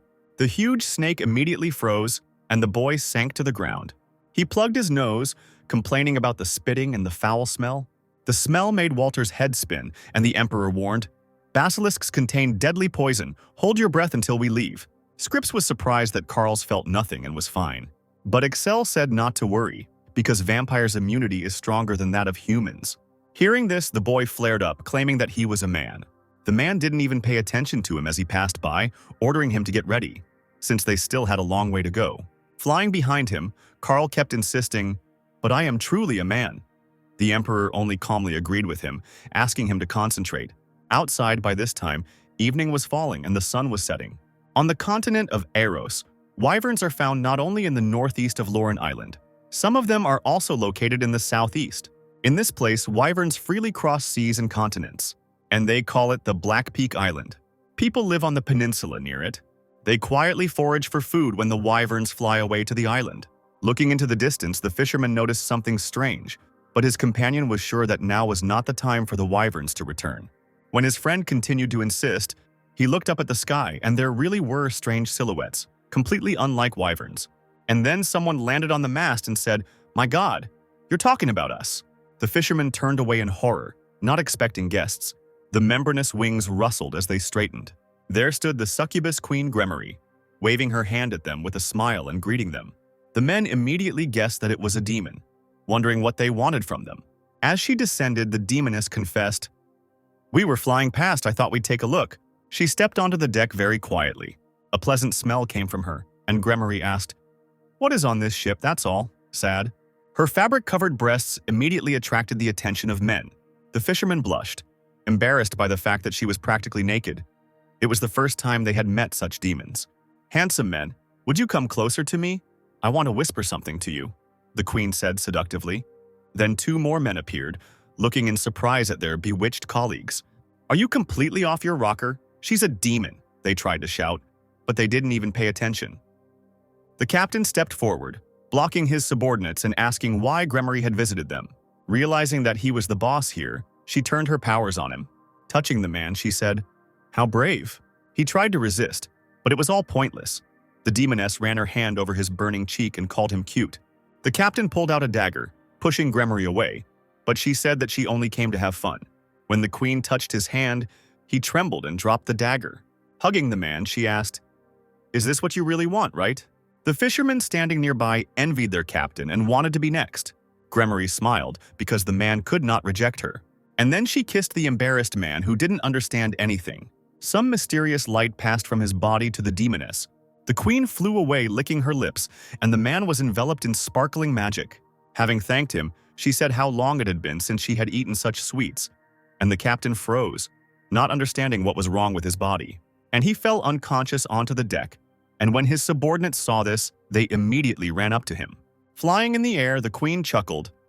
God, he fainted, people, although weak, are so tasty. The captain's face was frozen in a terrible expression. The sailors asked him to wake up, but he did not hear them. People realized that the demoness had done something to him, and everyone began to arm themselves. However, Gremory easily bypassed everyone standing in her way, and she stopped next to the bald sailor who was giving orders. He cried out, "Die!" and attacked the queen with his sword. But she didn't even move, deflecting the blade with her tail. The demoness smiled. "Do you think you can kill me with this?" The succubi's entire body is a weapon. And then the tail twisted around the man's neck. He held it tightly, and no matter how hard he pulled, he did not let go. The rest of the sailors ran to his aid, waving their weapons. Only Gremory easily flew up and they struck. The men looked around, not understanding where the enemy had disappeared to.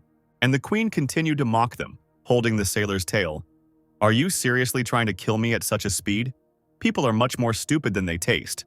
"Let's start with him, bon appetit," said the demoness, kissing the captured man.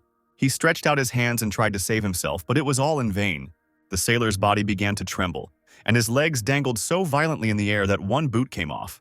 One of the sailors turned around, trying to cheer everyone up. "Even if she's a demon, the three of us can handle it. Get ready."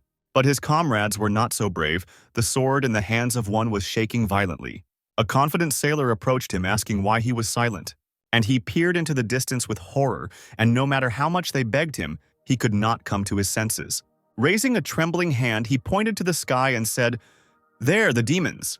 And indeed, the entire sky near Gremory was filled with winged demonesses similar to her. They completely surrounded the small ship, leaving the sailors no chance. Mad cries were heard over the sea, and the water was stained with blood.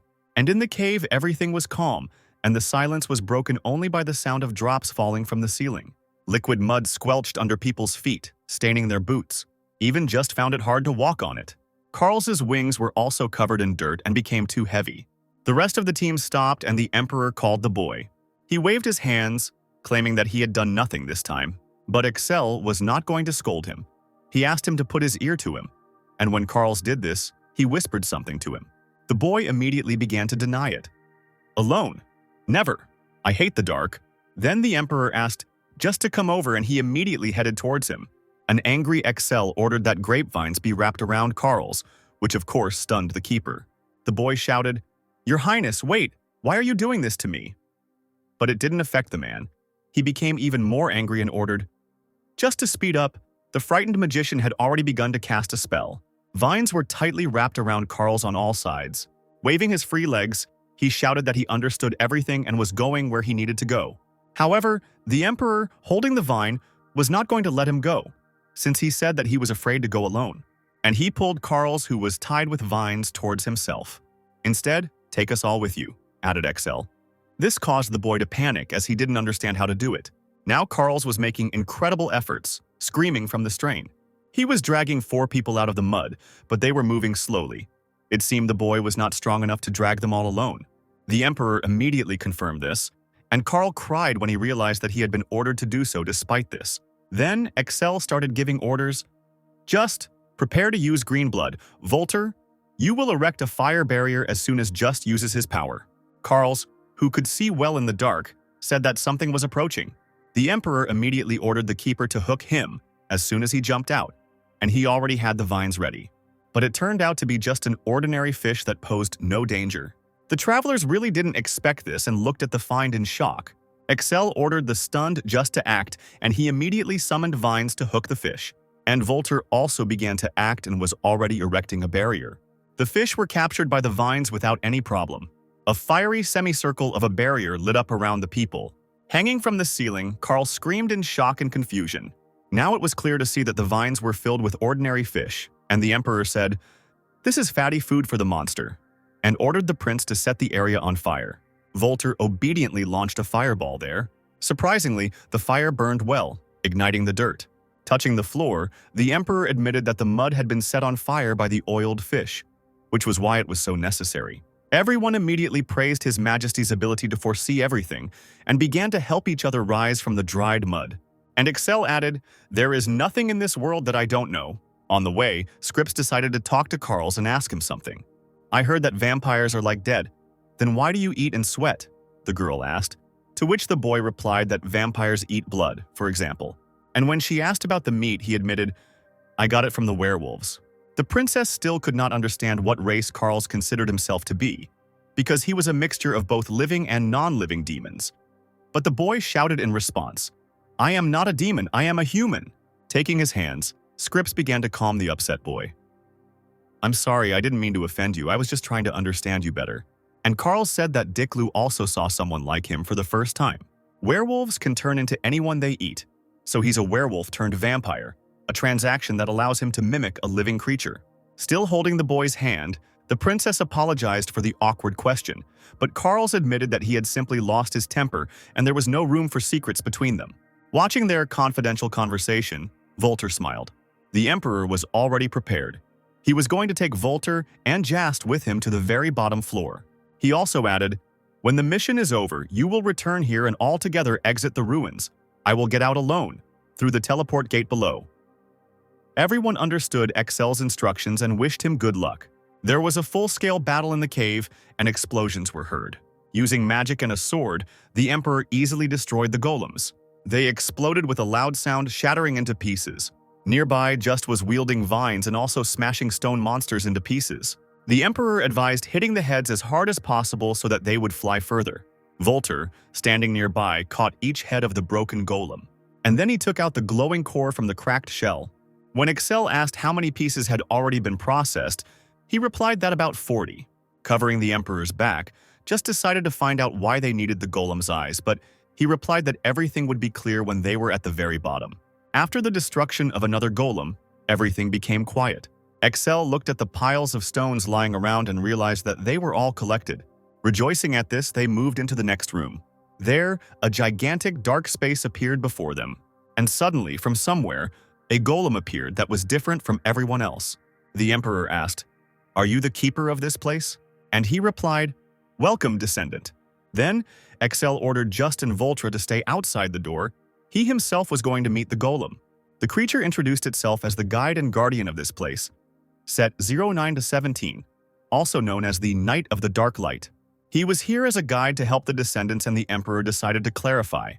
"What does the phrase, 'I'm glad you arrived before my expiration date' mean?" Then the golem said that there was a deposit of stone ore in the lower layer, and that in order to get to the last room, they would have to break through huge puddles of slime. There was only one way to do it, a magic charging stone connected to the entire lower floor. But the emperor, saying, "Enough of this talk," drew his sword and attacked the guide. He thrust the blade into his chest with all his might. "In any case, I will have to fight you," Excel asked. But the golem did not answer, but only attacked in response. But the emperor managed to dodge by leaning back. Although it was difficult, he even praised the gatekeeper for such a blow. At this time, a fireball was already flaring up on the man's sword. He threw it straight at the golem and there was a loud explosion. Everything around was covered in smoke and Excel could not see the enemy. Having landed, he was unable to stay on his feet, helping himself with his hand. And then a strange explosion occurred, painting everything around with purple light. A long tentacle extended from there, trying to reach the man, but he managed to avoid the attack at the last moment. The golem's appearance changed. Several swords were spinning around its body like blades. This method of attack struck the emperor. But then the system connected with explanations. One of the standard equipment of the senior keeper is a black sword. Its blade absorbs light, increasing its power. The power of the weapon increases in a bright place. As he spun, he advanced on Excel, who was unable to resist him. Bana began to panic, because the waves of compressed blood had not worked anyway, and he did not know what to do now. While the keeper was attacking, one could notice that something seemed to sparkle below his feet. Of course, the emperor immediately noticed the weak spot, and so the golem went on another attack. There was a bang, and dust flew in all directions. The sword flew at the keeper, hitting the blades and causing sparks. Excel was sure that he would not be able to recover from such a blow. The blade found its target, entering the center of the machine's chest. Immediately, it sparked and all of the golem's limbs fell off. The body also separated from the legs and he flew to the ground. The keeper fell with a crash and froze forever. The emperor sighed heavily and was glad that he was able to stop him, when suddenly the golem decided to say his last words. "Excellent work, descendant. This is where my duty ends. Your attack was successful, but reckless. If I had not fulfilled my duty as a guardian, you would never have passed further," he added. However, Excel was confident in himself because he knew the method in advance, for which he took a magician with him and collected mana stones. And then Volter and Just entered the room, realizing that everything was over.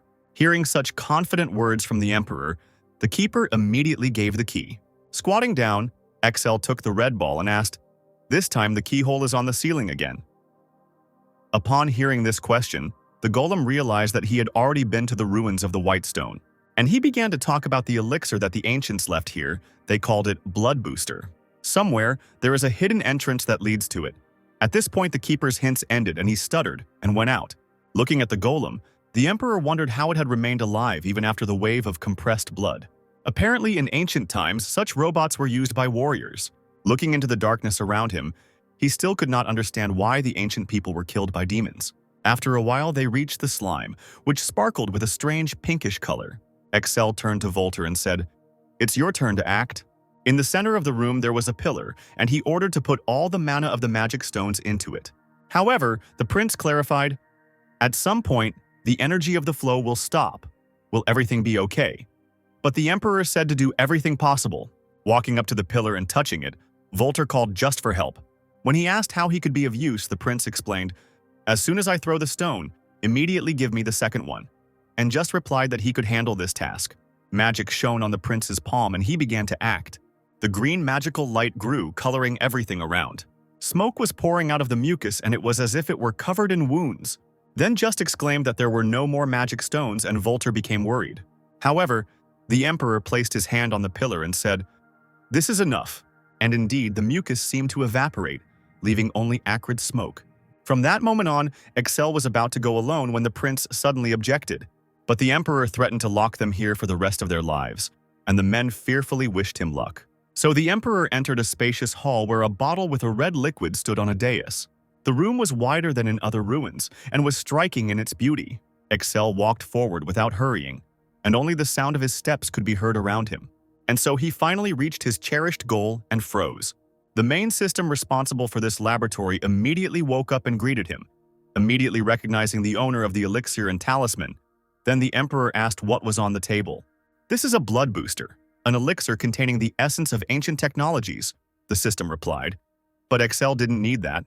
He was concerned about the amount of liquid, and the system admitted, "This is determined primarily by the complexity of the ruins. The more complex, the rarer the relic, thus the rarity of the blood amplifier is higher than that of the talisman." Then the emperor asked what the effect would be, and the system said that it increases the power of the blood. Excel took the vessel and concluded, "Then hemolysis will also increase," and the system agreed with this. However, the man still didn't understand if the increase in hemolysis wasn't a side effect.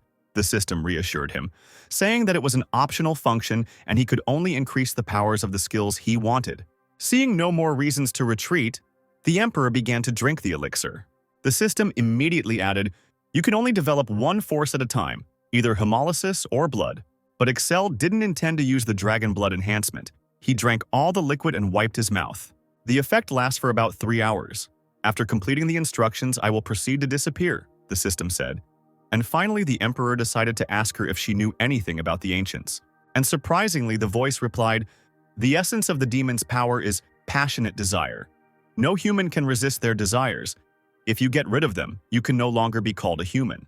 Hearing this, the man thought that she was talking nonsense. But there was silence all around. Apparently, the system had already disappeared. Excel thought about her words. It is impossible to get what you want, and you also cannot get rid of your desires. He was troubled by the connection between ancients and desires. Approaching the next door, the emperor inserted the key he received from the golem into the hole. A large, empty hall with columns opened up, and there was silence in it. Touching the walls, Excel realized that they looked like smooth glass or plastic, and then it was as if he touched something with his palm. Glowing yellow circles appeared on the ceiling. The light from them hit straight onto the floor, but the man did not move because he did not feel any danger at all. Just as he was looking at him with curiosity, wondering what other tricks they had shown him, out of nowhere a voice was heard again. "We meet again, descendant. Your reaction is different and your mental abilities are similar to those of the ancients. Let's start with the basics." And she also told me to ask if I didn't understand something, and the Emperor even thought this was cute. "You just saw the Wrath of God. It is a weapon system that carries out orbital bombardment by sending signals to satellites orbiting the planet," the system told the bewildered Excel. Then she began to explain in more detail about the ancients and the special golem. But the man immediately stopped her, because in general everything was clear to him. But the satellite weapons surprised him. To this, the system responded that these were not just a couple of satellites and some of them could still be active. This did not surprise the Emperor. After all, the Guardians were also alive after so many years, and the system asked if he wanted to master this power. Of course, Excel wanted to. His answer was accepted, and they said, "Engraving will begin in 30 seconds and will be transmitted to the ground shortly." The Emperor didn't expect it to take much longer this time, but the system explained that it was because there was a need to scan the brain, and one deviation, and it would be burned. It sounded really threatening, and the man was worried that it would hurt even more than last time. The system did not hide. "It will certainly be several times more painful. It is recommended to put something in your mouth so as not to bite your tongue." But for the Emperor, such things were unsightly. And then suddenly a sharp pain pierced his head. He fell to the floor trying to understand what was happening. Excel felt like everything was being sucked into one point. He did not yet know that soon the sensation of pain would be increased hundreds of times. It came flooding back at once, taking over his entire brain. The Emperor's mad cry echoed throughout the dungeon. Meanwhile, in some palace, one king was in trouble. He received news that the south of the Talos Peninsula had already been destroyed. The subject bowed and reported, "The power of the squid alone can drive out the demon army, be it the Lucian kingdom, but you need to send a request to the neighboring countries." However, the Emperor did not want to bow his head before others. In a rage, he exclaimed, "Okay, let me put my pride aside. I will agree even for a large sum of money, and at least I will transfer the right to manage the income. But do you really think that they will help us?" The shocked advisor looked at His Highness with incomprehension, and the king explained that be it any kingdom, they are all just as weak. It must be the kingdom of Chanta, or the Hunters Guild. The northwestern kingdom of Chanta boasts a strong military force that blocks the northern barbarians, and the Hunters Guild has many years of experience defending the ruins. Reflecting on this, the subordinate came to the conclusion that both of these groups were, of course, excellent, but not ideal, and he explained to the king, "Chanta is located far away. Even if they agree to help will take a long time to arrive. The same is true for the Hunters Guild, especially since the number of their mercenaries most likely does not exceed several hundred." Such a small number surprised the king, and the advisor said that the rest were working under contract in other places. Trust was everything to them, so money was not important to them. Listening to him, the king became more and more angry and shouted, "The problem here is the demons. If the squid is broken, what will happen next? Immediately ask everyone to send troops." However, the subject understood that even if they requested troops, it would take at least 3 days, of course. If mobile knights were sent, this time would be reduced. But who would send the core of their strength into battle? Suddenly, His Highness stopped the advisor's thoughts by remembering the Rune Empire. But the subject did not appreciate the king's idea, because it is the farthest country from them, and besides, they interact with it little. The king understood all this, but he heard that the Rune Empire had recently done something incredible. The advisor immediately understood what he was talking about. They invaded the royal palace of Safigold, which almost succumbed to the devil's trick, but the Rune Empire saved them. The king was delighted. This was what was needed. Since Emperor Exceltrion did such an outrageous act to protect humanity from the demons, wouldn't they send their famous White Dragon Knights to protect them? This made the subject think, even though they couldn't know for sure. The king immediately ordered to send an envoy to the Rune Empire using all available gates for movement. The advisor was not sure whether it was possible to ask for help from them. Then the emperor said to promise them a monetary reward, the treasures that they had collected over the years, and also an expansion of trade, of what they exported. They have the best selenium production on the continent, and he ordered it to be purchased in bulk.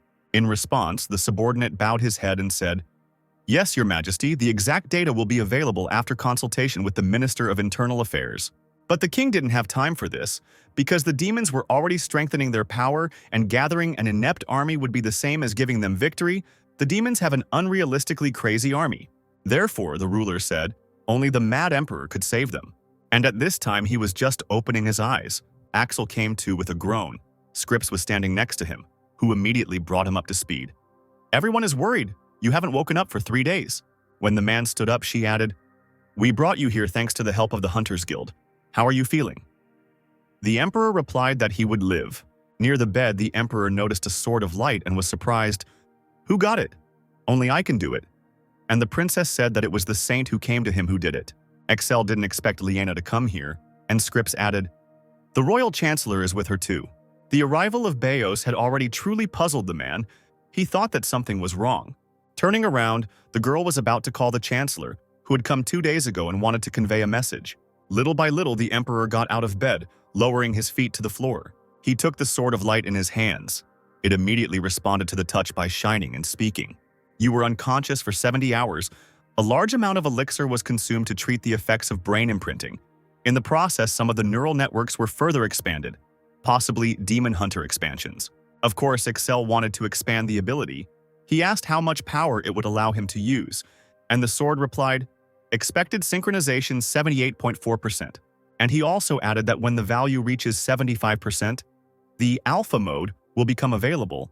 The Emperor immediately became interested in this ability, but the sword did not have time to tell. Beos knocked on the room. Putting the blade back into its sheath, he ordered the synchronization to begin, and he, of course, accepted it. Having dealt with all the matters, the man ordered the Chancellor to enter. Beos entered and reported urgent news. Excel wondered why he couldn't send it by letter, but came in person. And the Chancellor said that he received a letter from the Kingdom of Kalmar asking for reinforcements. It spoke of an army of demons consisting of succubi and incubi that occupied most of the Talos Peninsula. He also recalled the book Study of the Demon World, in which such entities are classified as sucking demons, replenishing energy from the civilian population.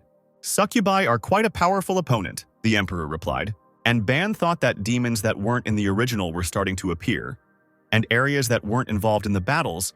The plot was developing in a completely different direction. This made it difficult for him to predict events, and he even thought that it was to destroy his personality. Suddenly, the system reported that synchronization was complete, which frightened Ban, who was thinking about important things. Meanwhile, Bejos added, "The letter also praises your contribution to the Kingdom of Saphigold." Excel decided that they wanted the White Dragon Knights to be sent to them, and the Chancellor asked what they should do, whether to send knights, making the Emperor think. In the end, the Emperor decided, judging by the appearance of the enemy, this is a diversionary maneuver by Declu. It will be better to keep the knights nearby. Beos completely agreed with him. However, they also could not give the victory to the demons, and Excel decided to send the minimum number of people. The Chancellor immediately thought that His Highness wanted to go there alone. But the Emperor calmed Beos, and he exhaled, and then he added, with Carls. Full of confidence, Excel claimed that he would go with him. In the demon castle, work was also in full swing. Preparations were already completed, and the Queen praised them for their excellent work, asking how many women they managed to gather, to which she was told, about 400. Gremory ordered not to treat them too harshly, as they must remain alive to be used if necessary, and her subordinate was worried about how they would take the Emperor hostage. But the Queen said, "It is too late to say such things. We must not let down our guard for a moment." She also reminded them of the Emperor's silver blood, because they instinctively wanted to kill him. Suddenly, Gremory noticed something strange. "Is there another one here?" she wondered, seeing a silver shadow. Indeed, this is an interesting man, the Queen thought, and ordered to get ready. Everything was prepared for the Emperor, and Gremory wanted her children to have fun and feel the taste of victory. And before arriving at the fortress, Excel and the others were thinking about a plan, just was worried and shouted for everyone to be careful. He was irritated and did not understand why they were going in fours if they had knights with them. But then Carls intervened, claiming, "In my opinion, they are no help. They are too primitive." They continued to talk. It seemed like a fight with the Knights of Kalmar was even planned, and Carls volunteered to be the judge, the Emperor, and Renart simply listened to them in shock. But soon they got tired of it, and Excel exclaimed, interrupting them, "Enough! This is the end of the favor. Wait here." He claimed that the knights would be useful here, and they stayed to guard the territory and wished him luck. Jast was still indignant about how knights could be afraid of all sorts of entities and why they were in shining armor if they were attacked at night. But the Emperor advised him to be careful with his words since they were on their territory. Ban recalled Beos, who was very worried and grumbling, so he had to take 2 more people. And Renart, using her magic, surveyed the situation in the area and reported, "There is nothing special between us and the fortress, but there is a huge force felt at the front. We are far away. I can't say for sure." Then Excel asked if there were any civilians there, and the girl replied that even if there were, they were just fugitives or hostages. A shudder ran through her body when she realized how terrible the enemies were and how powerful they were, and just asked, "Are they very resilient, or is it the blood?" The Emperor told him, "Altogether, demons deal with the dark energy of blood." The forester was surprised because there is almost no such energy in peaceful people. How do they manage to suck it out? These words angered Renard because she considered it terrible and did not even want to talk. But the frivolous Just, whistling, admitted that he would like to see how she charmed people. The girl shouted at him and suddenly Excel stamped his foot, saying, "It seems like you both have completely forgotten. We're actually in enemy territory," he said menacingly, and the two men immediately began to apologize. The sun was setting over the demon's castle, and the Emperor was telling his plan. At the moment, their main power is concentrated in the fortress, a perfect opportunity to charge the divine wrath. Surprised, Just recalled how Excel had spoken about this. It was difficult to imagine how such power was used, and the Emperor said that he would soon see for himself, and he continued to explain the plan. After the anger subsides, Just in the west, Renard in the east, destroy all enemies. If you don't meet anyone, return. When everyone understood their tasks, they went to their positions. An excited Carls was flying nearby and couldn't wait to get down to business. The boy was ordered to attack from the south, but besides killing demons, there was also a special task. The succubi and incubi had a special feature. They could fly, and when escaping, Carls was the only one who could reach them in the sky. And Excel ordered to kill everyone who runs away through the sky, no matter from which side. Such a large amount of work made the boy sad, but the Emperor added, "At first I wanted to take only you because I thought that you were strong enough and could handle this mission." Axel's confidence in him encouraged Carls. "That's right, as expected. You know me so well," he exclaimed. The Emperor said to kill at least one enemy, and the boy raised his hands and was ready to fight. Beaming with joy, he flew up into the sky, shouting, "Trust me, Your Highness," and the man looked after him. Carl's confident attitude gave Ban a lot of strength because now it was up to him. He was about to activate the power when suddenly the system said, "Before using God's wrath, I will tell you the characteristics of the satellite and the safety measures." All his good mood immediately evaporated. He didn't think that the satellites would have different characteristics. The system immediately explained, "God's wrath is the collective name of a complex combat system that is controlled by 60 satellites from orbit. Combat satellites are divided into 3 types, A, B, C. The laser system provided to you is of type A, and is very different from the ones you saw in the ruins area." Ban had a weak imagination and thought it was just an explosion in the sky, so he didn't understand the difference between the types. The system then explained, "Optical weapons are invisible to the naked eye and their power is weak compared to other types." The words about weak power stunned the man. He was overcome with panic. Why did the system say this when they had already arrived here? Just was almost there, ready to carry out the task.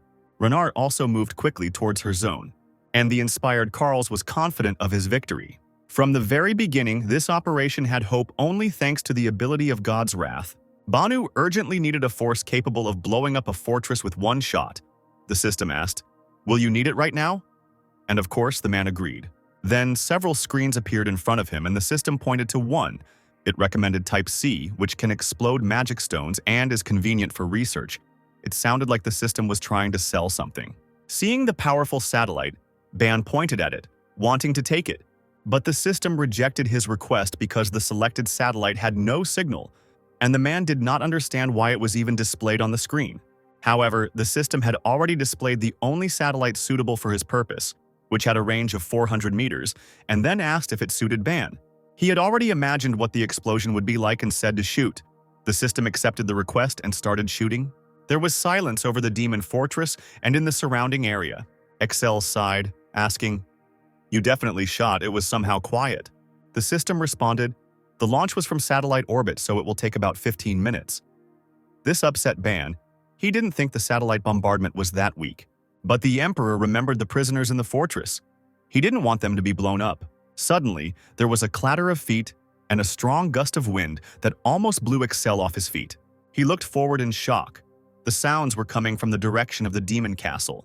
From there, many women prisoners fled in worn-out clothes. As they ran past the Emperor, he heard their frightened cries.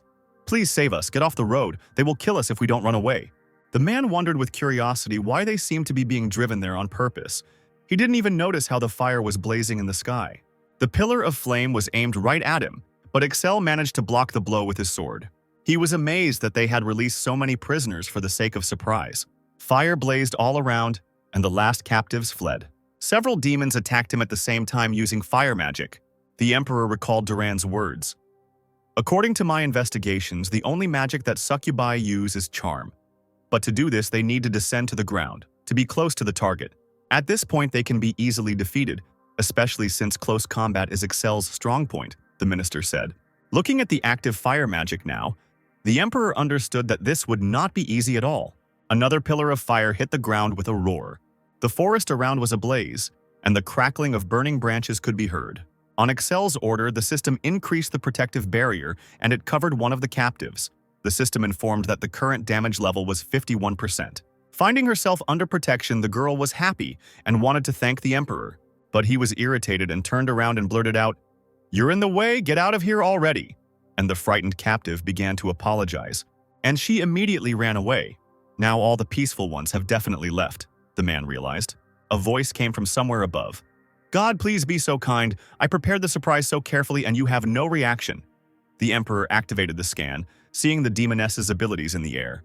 With a wave of her hand, she sent the remaining succubi back to the fortress, deeming them unnecessary. Gremory landed on a branch and said, "Your Majesty, you are too hot with anger. I am going to pet you." But the Emperor did not let her finish speaking, attacking immediately. But the demoness managed to dodge the seemingly unexpected blow. "No manners. Shouldn't we play around savoring the taste? Impatient men are not attractive at all," she mocked. But for Axel, all her words were nonsense, because he did not intend to be friends with her. The demoness was going to cross paths with him many more times and decided to introduce herself. "My name is Gremory. I am the representative of Lust and the commander of the corps leading the army." This made the Emperor surprised. Diklu was obviously in a hurry. He even called for reinforcements. But Gremory denied this, because the demon's pride was too great. She told the thoughtful man that she had come herself because the hierarchy of power in the demon realm had changed. "Because of you," the demoness finished, as a light flashed above her head and a loud sound was heard. Not expecting this, she turned around to see what had happened. A smile appeared on Excel's lips and he was happy. "Finally, I made it." God's wrath struck from the sky, exploding the demon castle with a loud sound. Gremory seemed to be in a panic, looking at the destruction in horror. But her enemy did not wait. The Emperor, realizing that this was his chance, went on the attack. The air was cut by many cuts and blows. They intersected and complemented each other. Excel was focused and confident. He couldn't miss his target. However, a demoness's voice came from behind. "You wanted to be alone with me, so you blew up the fortress where the army was." Instantly, the man turned to face her, and a fireball was already shining at the tip of his blade. The blow was aimed straight at Gremory and an explosion was heard. But the Emperor immediately realized that she had dodged again. The sword informed him. It was a transcendental spatial distortion skill. Excel wondered if she hadn't just moved aside, but the system clarified that as the level increased, new variations would appear, and the opponent would use the middle level. When the demoness appeared behind him again, the Emperor thought, after all, if there is a middle level, then there is also a lower one. And Gremory already extended her hand for another blow. A bright purple light appeared, twisting into a spiral. But she was not allowed to act further. Her hand was squeezed by Excel's hand. He suddenly decided to hold hands, the demoness grinned. The man's body was covered in silver reflections and Gremory's palm trembled. She tried to free herself in panic, realizing that this was silver blood that was dangerous for her. However, the Emperor, all wrapped in silver, was not going to let go of the demoness and was already swinging his sword. A frightened Gremory screamed to be let go.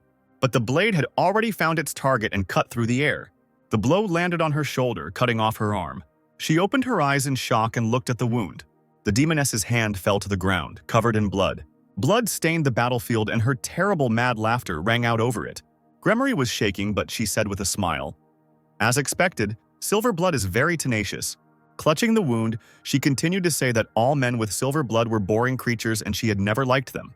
Jumping up, Excel was about to continue the fight, asking, "Now do you have the incentive to fight?" He wanted to finish off the demoness right now and swung his blade thinking that she was weakened. but she could still move and the blow didn't scare her. "Sorry, but I'm losing all the fun fighting those slippery types. It seems like I should try new methods," Gremory said. The Emperor's serious gaze followed her as she flew away from him. Magic was already swirling around the demoness. She wanted to gather a new team for him. Gremory threatened to kill him if he followed her, and some kind of magic was applied to Excel, pressing him to the ground with all his might. After saying goodbye, she disappeared in a whirlwind of scarlet magic. The blue-lit sword warned, "The risk to the battle has decreased. I am starting a full healing. Severe pain may occur in the process." Covering his face with his hand, the Emperor sighed. It seemed to him that he had really gone crazy. Since his opponent was a demon, the silver blood was useless. How could he use it on an opponent who could fly, the man thought. In any case, he was going to develop a plan for fighting in the air. Smoke was still rising from the ruins of the fortress, and the remains of bodies were scattered. Watching this, Just was shocked by the power of God's wrath. Excel approached him and Renard and asked if they had missed the remaining demons. The knight immediately bowed deeply, saying, "Forgive me, but we still caught a few." But the Emperor calmed him down and said that it was a joke. However, Just couldn't calm down. "No, Your Majesty. Considering my attitude towards you before, even 100 apologies will not be enough," he added, closing his eyes. Excel did not understand what the Keeper was talking about, and then he explained that he was not particularly interested in the Rune Empire and the Knights of the White Dragon, so he lived on his own, expecting that he would always be able to master any skill. But he was incredibly stunned by the power of the Emperor's abilities. It was a level that Just would never be able to reach even for the rest of his days. He didn't think that there were people who possessed such power. Looking at Excel with delight, the Keeper exclaimed, "It is truly an honor to have the opportunity to serve a godlike person." But the man didn't consider himself godlike at all, because he was just an emperor, and Just was his knight, and that was enough for him. With a smile, the Keeper confirmed that this was enough for him too. Standing next to them, Renard decided to ask a question. "Your Majesty, an extremely fast demon was discovered in the Eastern Fortress. Have you encountered one?" Excel calmly admitted, "It's most likely Gremory. I fought their leader," which left the two knights incredibly shocked. They immediately became worried about whether he was okay. But the Emperor only waved his hand, calming them down and telling them not to worry about injuries. Then Renard looked at him curiously, asking, "What happened?" Before the man could answer, a familiar voice was heard from above. Someone was calling His Majesty. Carls appeared in the sky with a tied demon slung over his shoulder. Renard was surprised at what he had brought, and he, lifting the demon's body, admitted that it was a prisoner. His Majesty ordered to catch at least one alive. "I grabbed the rest with my bare hands," the boy said, lowering the captive to the ground. Excel praised him and asked if he had seen a succubus without an arm in that direction. Carls thought about it. He was not sure. He only saw someone rush like lightning through the clouds. He didn't try to catch up because he might not make it in time even if he turned into smoke. The boy became worried that he should still try. The words about smoke surprised the team, and Carls realized that he hadn't told about it. He instantly turned into a cloud of black fog.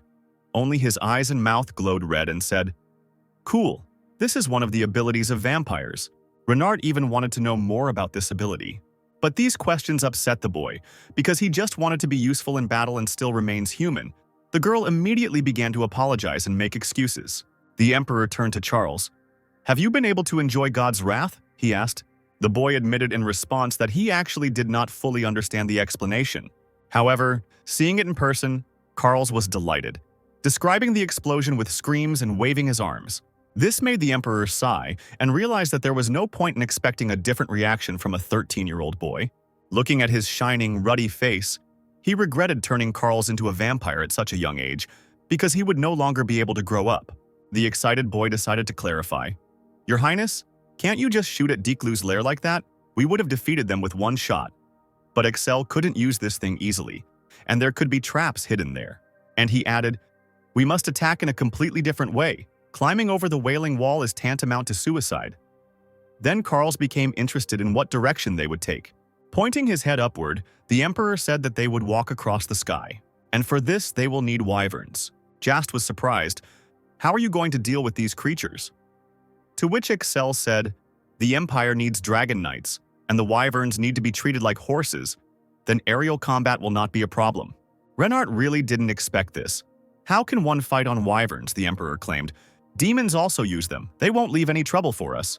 The stunned girl did not quite understand what he wanted to say.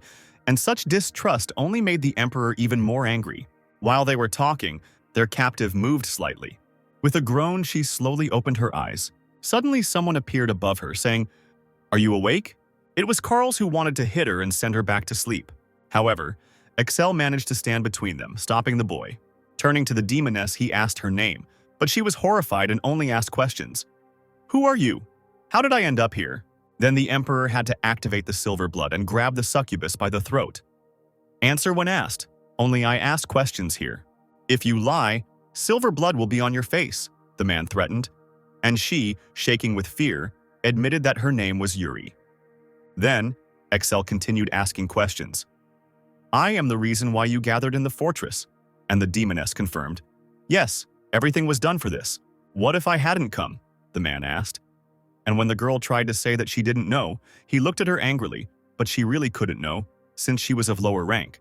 And then the emperor remembered Gremory, who had good information about him, apparently had done a lot of research, but something was strange. She said that silver blood is boring for her. But it's strange when less than a year has passed since the demons were subdued. He had the feeling that someone had been using silver blood for a long time, and even fighting with them. Excel asked Yuri what they were fighting in the demon world. The demoness opened her mouth, seemingly about to speak, but then she closed it, as if she had changed her mind. And then she stunned the team with her words. People also live in the demon world. This was not such surprising news for the emperor, and he asked, "How many are there in total?" Yuri didn't know the exact number, but the demons were much stronger. "Then what is the reason for the disobedience?" Excel asked curiously, and the demoness explained that because of the barrier installed in the human zone, the demons' powers are significantly reduced. Renard didn't trust her at all. "Your Majesty, can people survive in the demon world?" And Yuri was indignant. "Why not? Do you think it's filled with only poison and lava?" But the emperor continued to ask the demoness if she had personally fought a human this time, and she replied, "I am too young for the conflict zone. I only know that the 10-year battle has died down recently." Carls, as the youngest, became interested in how old she was, and Yuri admitted, 7 years old, such an age amazed him. "Nobody will believe that you are younger than me." Then they told him that demons grow faster. The demoness decided to clarify whether His Majesty had run out of questions, and he said, "It seems so." And then, trembling with her whole body, she asked Excel to kill her, explaining this by the fact that if Yuri returns, the head will kill her, and for a succubus this is the most terrible end. She bowed her head before the emperor. "I hope for your favor, it is better for me to die here." And now he has already taken up the sword. Taking the blade out of its sheath, the man began to speak. "I see you have given up on leaving your face unstained." He raised his sword above his head, ready to do as she wished. But he admitted, "I can't do that," cutting the bonds on her hands with a swing of his blade. She was still useful to him. Excel ordered to betray the demons and give out all the information, then he would save the demoness's life. She happily rubbed her wrists and asked the emperor again, "Really?" Falling to the ground in a deep bow, she wanted to submit to a stronger creature. But the man ordered her to prove her loyalty because he cut off her queen's hand. Yuri assured, "I will be faithful to you forever, your highness." This suited Excel, and he asked Carls to remove all the other ropes. Already removing the bonds, the boy asked, "And if she runs away?" The emperor answered that he would simply kill Yuri, which scared him terribly. The freed demoness suddenly thought, "What should I do if other people see me?" And Excel advised her to say that she was the emperor's prisoner. Finally, Excel's order was given. Return to the imperial palace, and everyone obediently followed him. The biggest achievement of this battle was the liberation of Kalmara. Although they did not destroy the demons, they did gain valuable information. Now the emperor had a lot of work to do. When they finally met Duran, there were more inhumans in the room, and it shocked him. As always, Carls began to prove that he was a human being. "What are you talking about? No matter how you look at it, there are more people here," and the prime minister had to agree. He handed Excel papers reporting, "Your Majesty, here are the results of the study of the amulet that the boy ordered." Taking the report, the emperor apologized for ordering such a trifle. As he read the results, he became increasingly perplexed. There is no definite conclusion here. Excel was surprised, and they explained to him, "This is the limit of professors. By sending the amulet to the guild, we might get more details." But the man could not do that, because the amulet was important to Carls. The boy admitted that he couldn't sleep without it, but Duran had no other options. This amulet couldn't be created with human technology. And then the demoness interrupted, apologizing. Yuri said that if she could get the right materials, she could make it. This surprised the emperor, and then she explained, the official name of the amulet is a seal. It was originally used by people, but then it was significantly repurposed. Now it is needed to hide the energy of a demon. The minister couldn't understand why demons would hide energy, but the demoness only guessed, maybe for a surprise attack. And Excel agreed with her, because if a person with silver blood appeared, he would easily detect the demon. He was still curious. Yuri, can you really do this? This question confused her. Is it weird that a succubus is interested in such things? But this was rather surprising, and then the demoness told how she was not paid attention to because of such interest, and was forbidden to participate in a real fight, only ordered to guard the territory. Excel considered the demons to be real fools, since they had ruined such a talent, and said to create a workshop for Yuri. In the garden, the demoness was all sparkling with happiness from such words, but the minister wondered if this was even possible. After all, there were rumors now that the Mad Emperor had filled his harem with demons and was torturing them, and had also created an army of demons to use in the war. If this leads to a battle with the succubi, what will public opinion be like? Duran finished, but Excel listened to him silently. Looking at the minister with crazy eyes, the emperor said, being crazy means that it's better not to mess with me, don't we care? With a heavy sigh, the frustrated Duran accepted this, and the emperor relied on him completely. Excel told Yuri that her workshop would be ready in no time, and asked if she could create other things. The inspired demoness had already imagined her room and asked only for materials, confessing, while others were busy with magic, I was in the workshop all day long, and began to discuss how many wonderful things she could create. Stopping the flow of words, the emperor asked to send all this in writing. Overexcited Yuri apologized because demons had never asked her about such a thing, and Carls found her state strange. Excel was of the opinion that it was important for demons and humans to do work that matched their skills, and assigned the boy to watch over the succubus. But Carls was not thrilled with such work. The emperor had something else to discuss with the prime minister, and he was about to listen to him with a bow. And Excel began to say, before the demons move in large numbers, I want to destroy the northern part, Duran clarified. You mean the territory of Boomheart? And the emperor confirmed this. He was worried about the battle with the demons, which was becoming more and more fierce, and Excel wanted to destroy all possible threats. The minister thought it was right, but it was hard to imagine the scale of the barbarians and the loss of troops. Of course, the beginning will be difficult, but as long as the Brave Division exists, there will be no problems, the emperor believed. Duran didn't even know about the existence of the Brave Division, and Excel admitted that it didn't exist yet, but would soon. He planned to catch the wyverns and turn them into special forces to solve problems with the North. Of course, the minister understood that it was an order.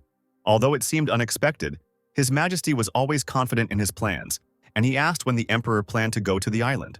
He wanted to leave tomorrow, but Duran said, before that, you need to meet someone. The person you were talking about has been found. But Excel didn't even remember who he was talking about. It was a boy named Goth, and the emperor immediately remembered how he had asked to find the son of the blacksmith from Renheim. In the book, he was Karl's best friend and one of the main warriors during the war. Ban was surprised because he almost missed an important branch, and he ordered to arrange a meeting with him right now. From a young age, Goth had an extraordinary physique and strength, and when he met Karls, who often visited Renheim, he became friends with him. This was a man who, without hesitation, agreed to go on a real adventure with his friend. Ban recalled being called Goth the Great Shield and was older than Karl's, about 15 years old. Goth's childhood filled with true friendship and strength delighted Ban. It seemed to him that since he was tall from a young age, he was still a worthy person. And then someone from behind greeted His Highness. Full of hope, the emperor turned around to meet Goth, and he froze in shock, opening his eyes wide and not saying a word. He was a very tall and plump young man who introduced himself as the son of a modest family of blacksmiths. Looking at the tall guy, Excel could not believe that this was the 15-year-old Goth. He used the scan, wondering why the great war between humans and demons didn't mention how giant the guy was.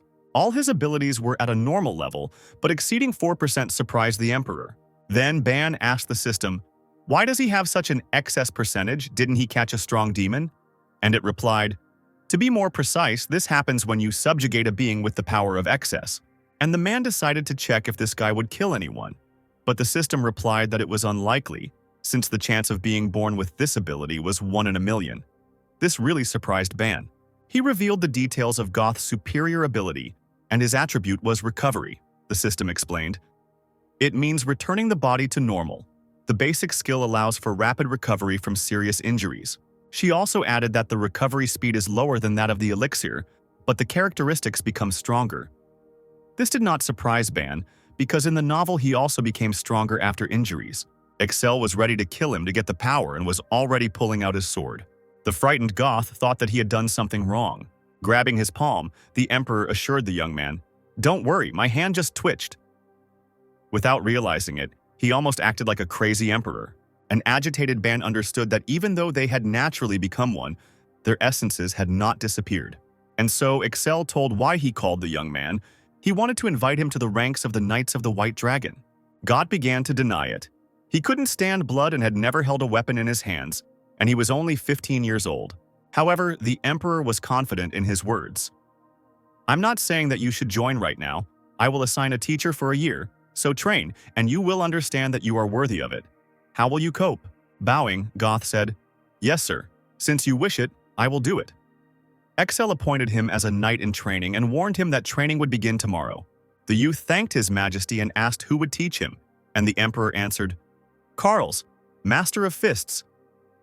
Goth was surprised that it would not be a master of the sword, but Excel warned, "He will tear you to pieces, so be careful." This really scared the young man, but he still doubted. What if he was deceived? Meanwhile, in the Demon Palace, the results of the battle were being summed up. "What does the first victory taste like, Gremory?" Declu asked with a smile. She sat on the couch with her legs crossed and said, "You really have to hurt my feelings. I'm already going through a tough time." The demoness sighed and asked for forgiveness for her rude words because she didn't think that the Emperor would be like that. Looking at her, the vampire said, "It seems you've learned a lot from personal experience," and Gremory admitted, "It's not that I didn't realize it, it just felt like I'd been stabbed in the back." She asked Declu if he knew that the Emperor could use magic, but the demon was surprised. "Maybe you are mistaken. People cannot combine magic and blood aura." But the demoness was sure, because the giant fortress was destroyed with one blow. Declu thought that maybe he brought a magician with him, but Gremory didn't see anyone nearby. Perhaps he really was there and it was a trap, the vampire decided. "It would be good if it were true," the demoness answered. Touching the wound, she was going to focus on recovery, since additional troops would arrive in about a month. Surprised that Gremory had requested reinforcements, he asked which army they were from. "Most likely from the army of pride. They are friends with lust," she replied. Declu asked to contact the army again and add a relative to the reinforcements. This surprised the demoness, because vampires are vulnerable to sunlight and do not know how to fight. And the general said, "My relatives can move during the day." He also suggested uniting the armies and attacking. Gremory agreed with this. They made Carls the core of this operation because now, thanks to him, they knew the location of the Emperor and could use it. With a grin, the demoness asked where he was now. Listening to his feelings, Declu said that the boy was in the capital of the Empire, in the palace of the Rune Empire. He really was there, in some basement of the palace. God followed him, worried whether they could walk in such places. Carls explained with a smile. "It's okay, I have His Majesty's permission and don't call me sir. You are older." However, God believed, Mr. Carls is one of those whom His Highness trusts. And for Carls, it was important that he was also Renheim. Since they were from the same city, the boy said to let go of formalities, although it was difficult, but God tried to readjust. Lena appeared next to me and advised me to just relax. "By the way, how is your injury?" the girl asked, and the boy, bending his elbow, showed that thanks to her help, everything was fine. She remembered the words of the Emperor, who said, "Heal him when he is dying." But she did not think that she would heal him constantly. Carls exclaimed to this, "This is the preparation that His Majesty ordered to use, so everything is fine." Lena thought that it would have been better if the boy had been more gentle, but he also controlled his powers so as not to kill anyone. A sigh was heard from the ceiling. It was Yuri, who couldn't understand why she had to hang around with the boy everywhere. The sudden blow made her dodge in panic. "I did it because of being younger than me was talking nonsense," Carls blurted out with a smile. Now the demoness understood why they called him childish. The boy explained, "His Majesty ordered me to keep an eye on you, so you must go with me." But Yuri needed to personally supervise the process in the workshop. Here, Carls remembered that when she was nearby, the uncles began to make mistakes. The demoness was surprised. "It's really because of me, well, to stir this up is part of the succubus." Hearing this, Liena interrupted her. Yuri, what are you talking about? Carl's is only 13. And the demoness laughed at the saint's sensitivity. Yuri claimed, demons don't care about age, the main thing for us is strength. But the boy did not consider himself a demon. The demoness sighed and wondered why the emperor was bothering with him. And Carl's reassured her that they wouldn't have to see each other when it was all over. When asked why they came here, the boy did not answer. He stopped, noticing some object on the box. Something oblong, uneven, wrapped in bandages. With a cry of, "Found it!" he seized it and lifted it up and confessed that it was the hand of the succubus queen. Everyone looked at Carl in shock, and Yuri asked, "Why do you need her?" There was a madness in his eyes, and his smile became truly scary. He was going to eat the hand. Turning her towards Liena, he asked if she was cursed. The girl answered in horror, "I don't think so." And Got, who was standing next to her, could not believe that the boy would actually eat part of the body. "After eating it, I will learn about the succubi. The emperor himself ordered me to do this," Carls admitted, clarifying that there is no curse on his hand. Liena was still in shock, but said, "There is some weak flow of magic on her, but it won't cause any harm," while the boy, on the other hand, was still cheerful. Having unwrapped the bandages, he opened his mouth and wished himself a bon appetit. A shrill scream rang out in the demon palace. Gremory was writhing on the floor, clutching her wound. Something was happening to her right arm. Diklu was surprised. She was already gone, but she told him that her nerves were still connected by magic. The first thing the vampire thought was, is someone experimenting on her? However, the demoness immediately exclaimed that this was not so and said that someone was eating her. And Carl had already finished eating everything, gnawing on the bone like a delicious candy. Meanwhile, things weren't going too well for Excel. The fishermen were having a hard time catching big fish because they ate all the bait. The hunters couldn't leave the wyverns alive and hit them in their weak spot. Just reported that too many injuries had been received in the battle with the monsters and suggested retreating. In the evening, a fire was lit on the shore and people had a celebration.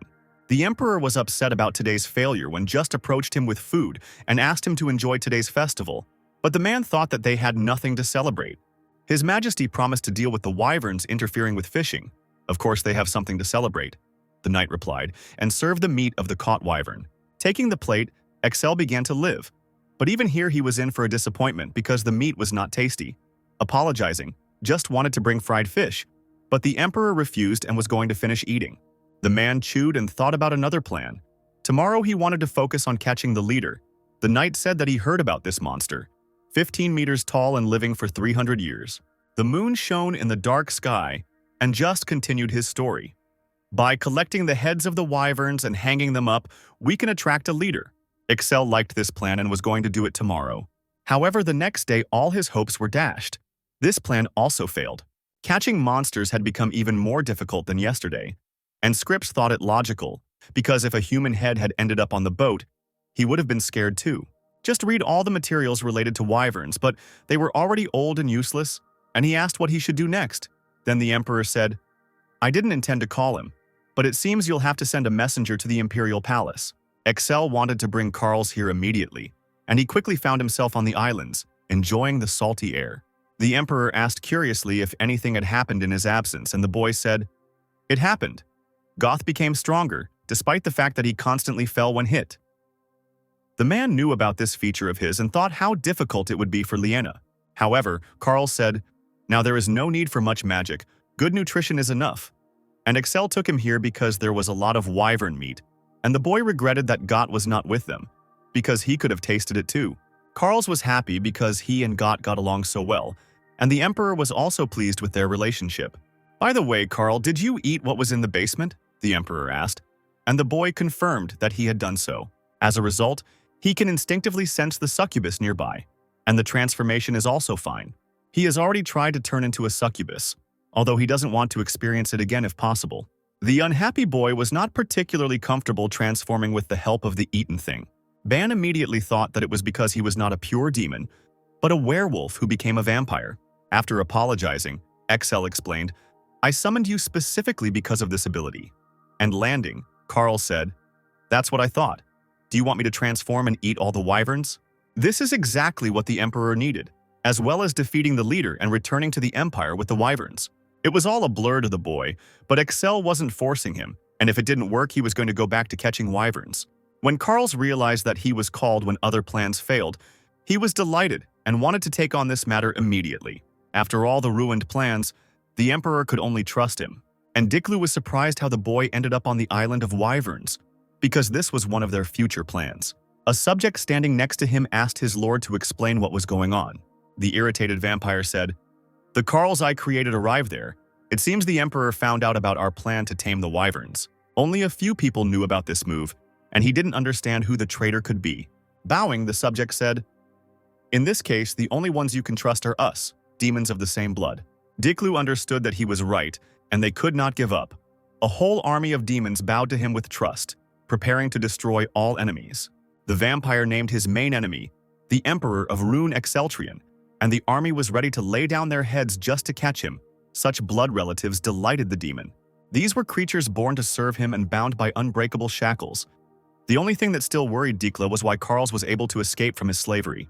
Meanwhile, he stood on the deck of the ship, peering into the distance and noticing the island.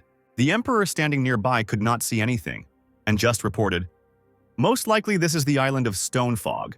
It is full of reefs and fog, which makes navigation difficult." Carls could smell the leader on this island. The sailors could not go further. There was a danger of catching on a reef and piercing the ship, so Excel ordered to stop moving. The boy, shrouded in magic, stood on the bow of the ship. The Emperor said, "Transform Carls, people will not see you," and just offered to go with him. The boy refused to take off his pendant, because all the knights were the Emperor's men. His body gradually began to change. His legs turned into long paws and his arms into wings. And now the real wyvern has already soared into the air. There were practically no free stones on the island. They were all occupied by monsters. Then they felt something strange in the sky. The wyverns flapped their wings with shrill cries. A strange winged shadow was approaching them. It turned out to be a huge wyvern which let out a loud war cry. The monsters looked at this newcomer in shock. They could not believe that anyone would dare to challenge their king, since they were part of his personal guard. Carls was surprised by this system, and all he wanted was to fight their king.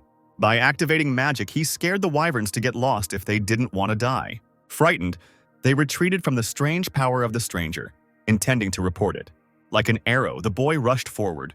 He cared only about the leader, and it seems he finally found something. It was a huge monster, covered in scars with shining golden eyes, and he asked, "Did you make the noise?"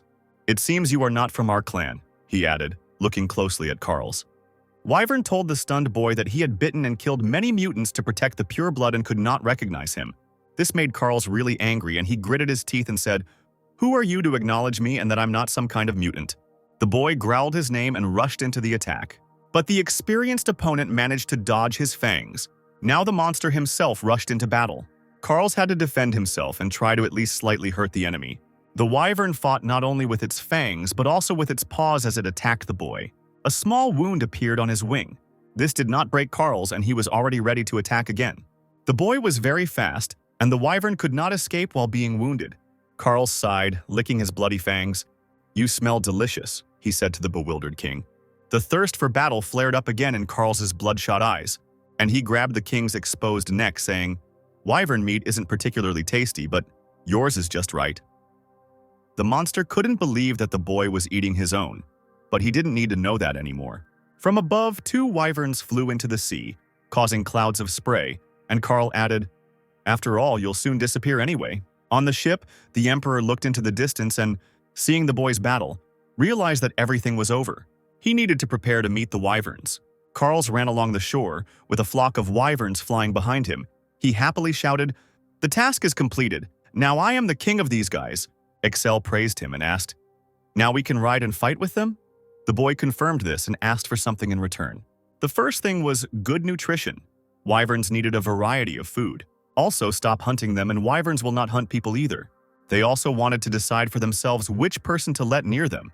If such a person was not found, the wyverns would fight themselves. The Emperor understood the first 2 points, but the third made him wonder if there were criteria for selection. But Carls was not given such details. At first, Excel wanted to find out the principle of selection and asked the nearest soldier to call all the Black Dragon Knights. He also turned to Carls, who turned around ready to listen. Excel ordered the shocked boy to go pick flowers with him. They decorated the shore with a huge number of flowers and placed a chair opposite. Carls didn't understand why all this was necessary, and the Emperor explained, "With the right atmosphere, wyverns will be able to find a mate." He gave the wyvern a flower and asked it to share its standards for humans. The first wyvern was a commander known for his tall stature. When we met, he screamed and dropped the flower. The next private is a food lover and known for his fighting skills. Next, a scout who wanted to rush into battle because reconnaissance is too boring. They also made different cries, as if they were communicating. Only the emperor could not understand them and asked Carl what they were talking about. He said, "Well, the main idea is that strong people are the best. Others think the same way." While waiting for the person to appear before them, the wyverns clutched a flower in their teeth. At the beginning, the captain of the Black Dragon Knights appeared. However, the wyverns did not appreciate it. Some screamed, some shook their heads. Next came a knight who knew how to communicate well with animals and had a gentle character. The monsters didn't like him either. They didn't even look at the knight. The emperor's comments seemed unnecessary to Carl, but Excel considered them necessary. And then the wyverns heard someone's voice. "Your Majesty, you have already finished selecting the wyverns." It was just who called the emperor to eat. Before he had time to come to his senses, wyverns were already flying towards him. In horror, he began to run away from them. "Your Majesty, help!" just shouted. But the emperor knew the monsters would not cause harm and only watched. Now it seems that something has become clear to him. He asked Scripps to come out and she emerged from the tent asking what had happened. The wyverns that were running after just turned to look at her. They just looked at each other, and instantly the monsters rushed towards her. Scripps, who did not expect this, tried to run away.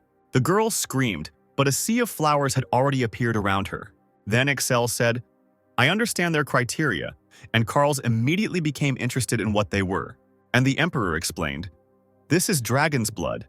The higher its level, the more the wyverns like you." The princess was confused and thought, "Having dragon blood has its advantages.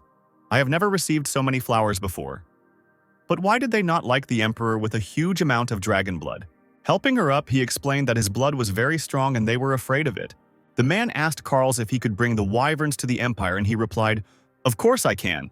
Upon arrival, Excel wanted them to choose those with more dragon blood.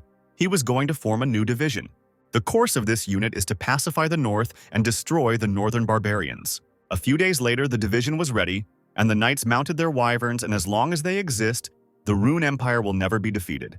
From the ground, Bloomhart watched the flying wyverns. He looked at the proud man sitting on the back of the monster, and he understood that he no longer saw that furious emperor. The army of the north was already preparing to defend itself. The horsemen were very close to the barbarians' refuge. "Let's show them some heat," Axel ordered, and the wyverns used their magic, opening their mouths and attacking the enemies. A fiery tornado of enormous force struck the barbarians' headquarters. The knights were about to achieve victory. Smoke billowed over the vast forest and a voice rang out, "So this is the place Diklu spoke of." It was Gremory who couldn't resist such a heated battle. Many more succubus shadows appeared next to her, and the demoness asked, "Guys, are you ready? Let's give them some heat." One of the horsemen flew over the burning forest, and the barbarians tried to get to him. However, their spears missed and only angered the wyvern. The roaring monster rushed through the flames, escaping from the orcs. The barbarians did not give up, and another orc swung his spear. But the weapon flew completely past the wyvern, and it hit the chest of the orc standing opposite. His eyes rolled back. The monster did not expect a blow from his fellow. The monsters stood in the middle of the forest, surrounded by fire, and could do nothing. Suddenly, one of them felt something was wrong and looked up. From there, a magical blow of enormous power fell upon the barbarians. All that was left was scorched earth, and Excel watched this with a grin from above. He considered divine wrath to be the perfect weapon for dealing with a large number of enemies, while Ban was completely exhausted and almost died from using such power. The emperor looked around for Carls to tell him to carry out reconnaissance, and then something in the distance caught his eye. There, standing out against the backdrop of the forest, the command tower was smoking. Excel wondered what had happened there. Meanwhile, fighting was going on inside the command tower. The knight in armor attacked the demon, swinging his sword. But the monster pounced on him, aiming for his defenseless neck. From somewhere there was a cry, "Leave now!" And the demon was completely bound in magical chains. He was saved by Scripps, who immediately approached him excitedly asking if everything was okay. She wondered where the demons came from, and the knight said, "They appeared out of nowhere, apparently descended from vampires." The princess was still wondering how they knew their location, when suddenly there was a clatter of feet, and someone exclaimed, "Princess, I have cleaned the corridor." Elam appeared from around the corner and, smiling despite her wounds, asked if there would be any more instructions. Scripps asked. Have you seen Carl's by any chance? He knows about vampires, but Ellie hadn't seen him. Then the princess decided to gather the remaining knights and asked Elam if she knew where the rest were. The girl thought about it and turned to the window. It seems there is one there, she said, and indeed there was a wounded wyvern defending itself from the demons. At that moment, Scripps rushed to the window wanting to save her partner, and Elam was surprised that it was her wyvern, but the princess had serious wounds and she could only go down the stairs. However, Elam got ahead of her and jumped out of the window, saying, "Do you really need a ladder?" She looked carefully at the battlefield, assessing the situation. Gathering her strength, Elam gripped her shield tighter, and she attacked the demons with all her might, hitting each one in their vital places. The defeated monsters lay lifeless on the ground, and Elam reported, "Princess, the enemy has been eliminated." Throwing aside the shields, she spread her arm, shouting for Scripps to jump and getting ready to catch her. The girl was a little embarrassed, but she climbed onto the window. She sighed and thought that there were many strange people around His Majesty, and with her thoughts in her mind, Scripps jumped down. Elam deftly caught the girl with both hands so that she wouldn't hit the ground. Having landed on the surface, Scripps first ran to the wyvern, examining it for injuries. Fortunately, the internal wounds were not serious and did not pose any threat to the wyvern. But the princess did not understand how the demons tracked them down and how this could happen at all. Suddenly, things started to get darker. The sky started to get darker, and the wind started to get stronger. It was as if some incredible magic wanted to swallow everything around. Scripps, who had some kind of epiphany, suddenly ran deep into the forest, and Elam ran after her, not understanding where the princess was running. The girl seemed to understand what was going on and just wanted to confirm her suspicions. Having reached the source from which the light came, the princess saw a large magic circle and vampires were around it. Elam and Scripps hid behind a rock and watched what was happening and tried to understand what was happening here. All the vampires somehow started dying, as if the magic circle was drawing power from them. I don't know what the intention is here, but we clearly can't handle this alone. We need to call people before the magic circle activates, Scripps said worriedly, wanting to quickly run for help with Elam. But it seemed it was too late. Right in the middle of the circle, Diklu appeared in all his guise. "Emperor," the vampire whispered with a sigh. "Where is the Emperor?" Diklu suddenly shouted, showing all his anger. The princess and Elam only watched what was happening in horror, realizing that it was really too late to run for help. "I am the Lord of Vampires and the representative of the sin of gluttony, Diklu. I will deal with you." The vampire continued to scream, radiating more and more anger and dark magic. While Diklu was screaming and calling for Exceltrion, Elam decided to suddenly attack the vampire from behind and, clutching her shields tighter, jumped with all her might at the enemy. The vampire reacted to the attack very quickly and stopped the girl with a strong blow. "Who are you?" he asked, covering himself with his wing. "His Majesty is not here," Elam said confidently when Diklu inquired about the Emperor's location. But the vampire, not receiving an answer, abruptly grabbed the girl by the throat and lifted her up, causing Elam to wince in pain and surprise. "If that's the case, then I'll play with you until he shows up," Diklu shouted and threw the girl to the ground, tightly squeezing her neck. At this time, evil was gathering over the forest. Gremory hovered above the forest, looking around. But suddenly the demoness felt a strange presence nearby. And at the last moment, the girl managed to dodge the approaching blow.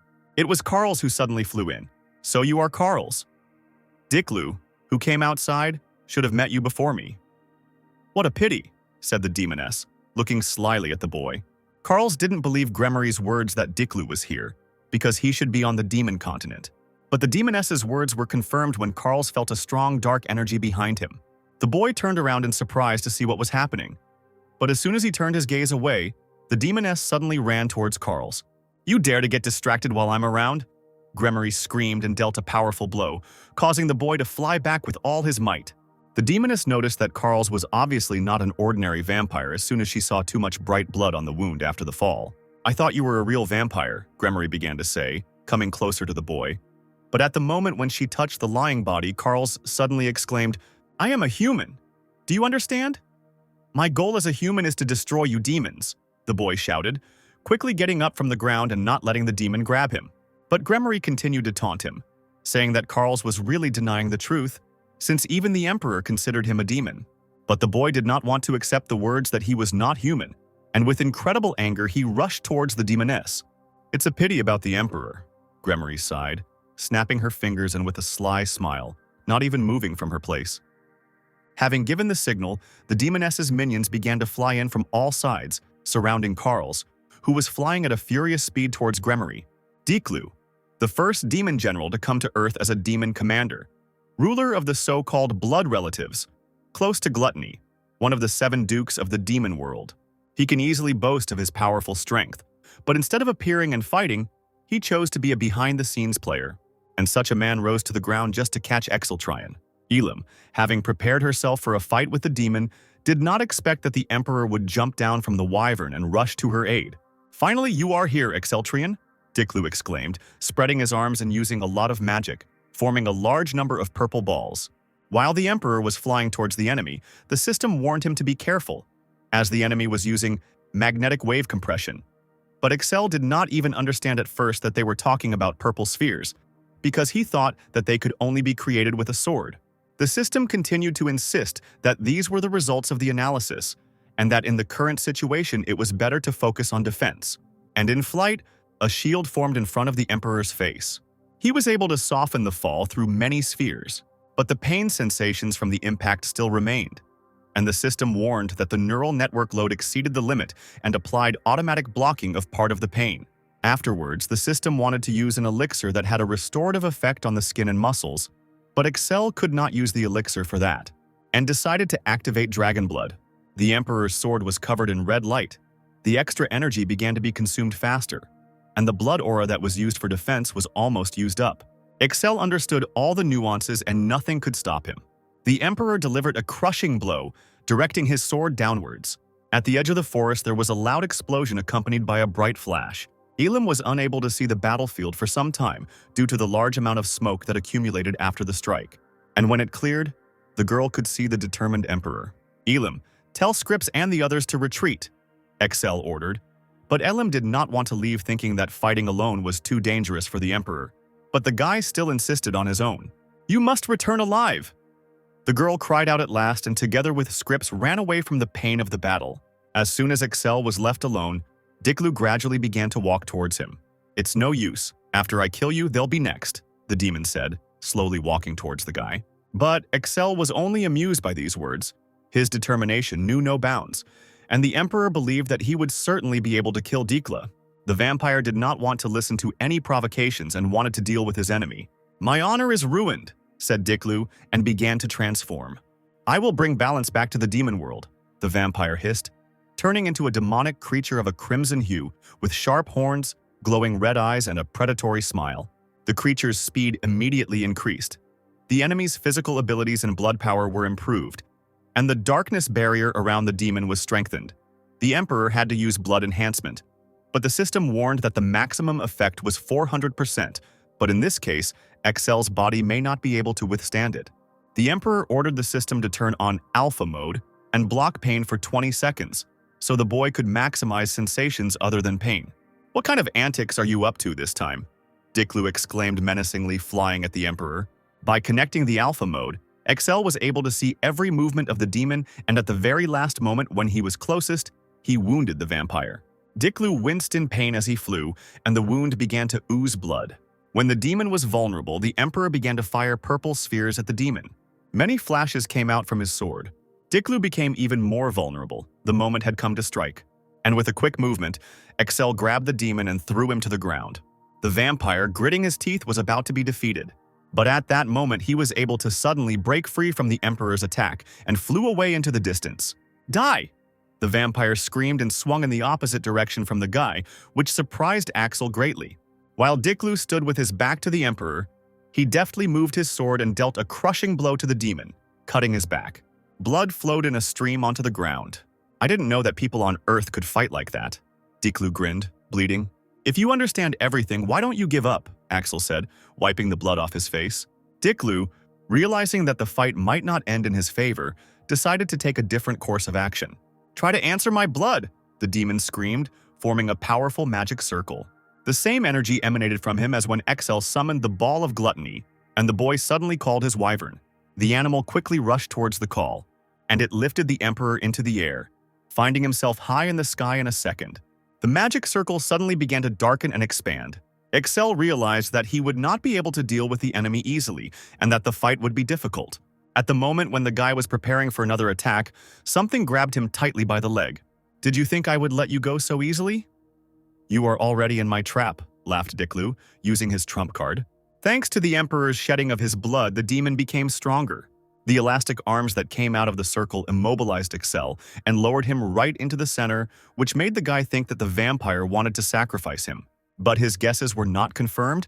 It turned out to be a reverse summoning circle. Instead of transferring the demon's world to Earth, the circle sends earthly creatures to their world. "I always wondered how long people could hold out there." Diklu grinned, satisfied with his superiority. The demon could only watch with a smile as, in his opinion, the Emperor gradually died.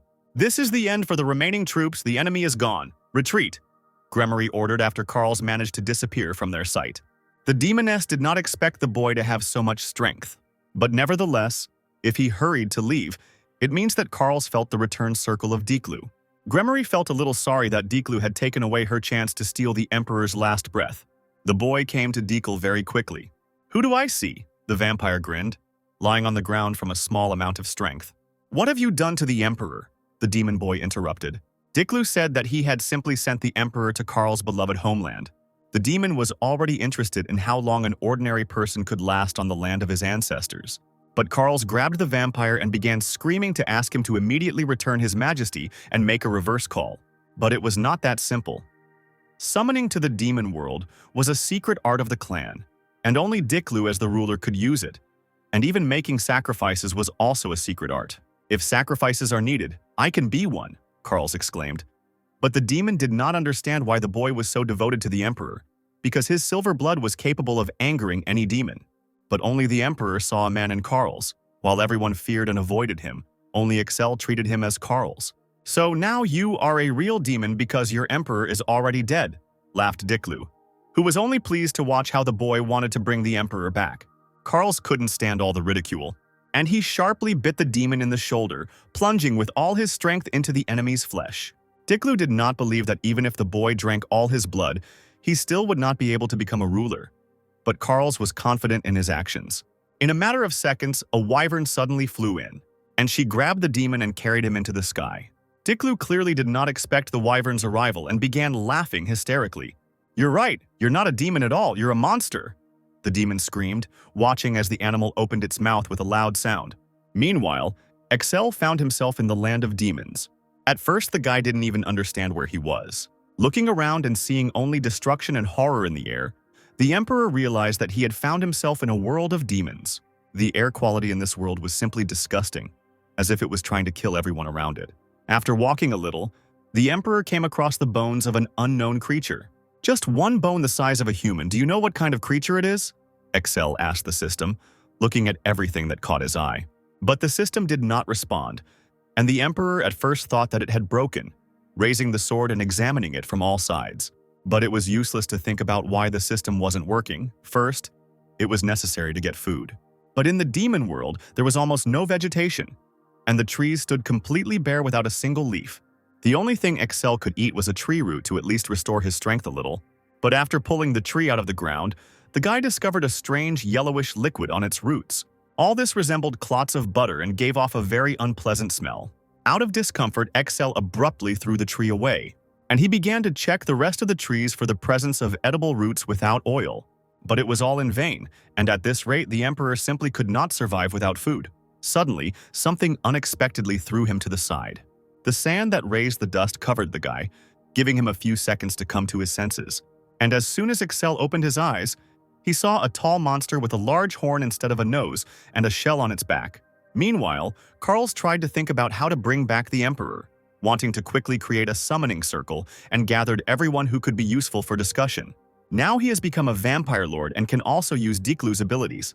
"I don't have full control over his powers yet, but I will master them in a month," the boy exclaimed decisively, and the Chancellor promised to keep the Emperor's disappearance a secret for the time being, so as not to cause confusion in the Empire.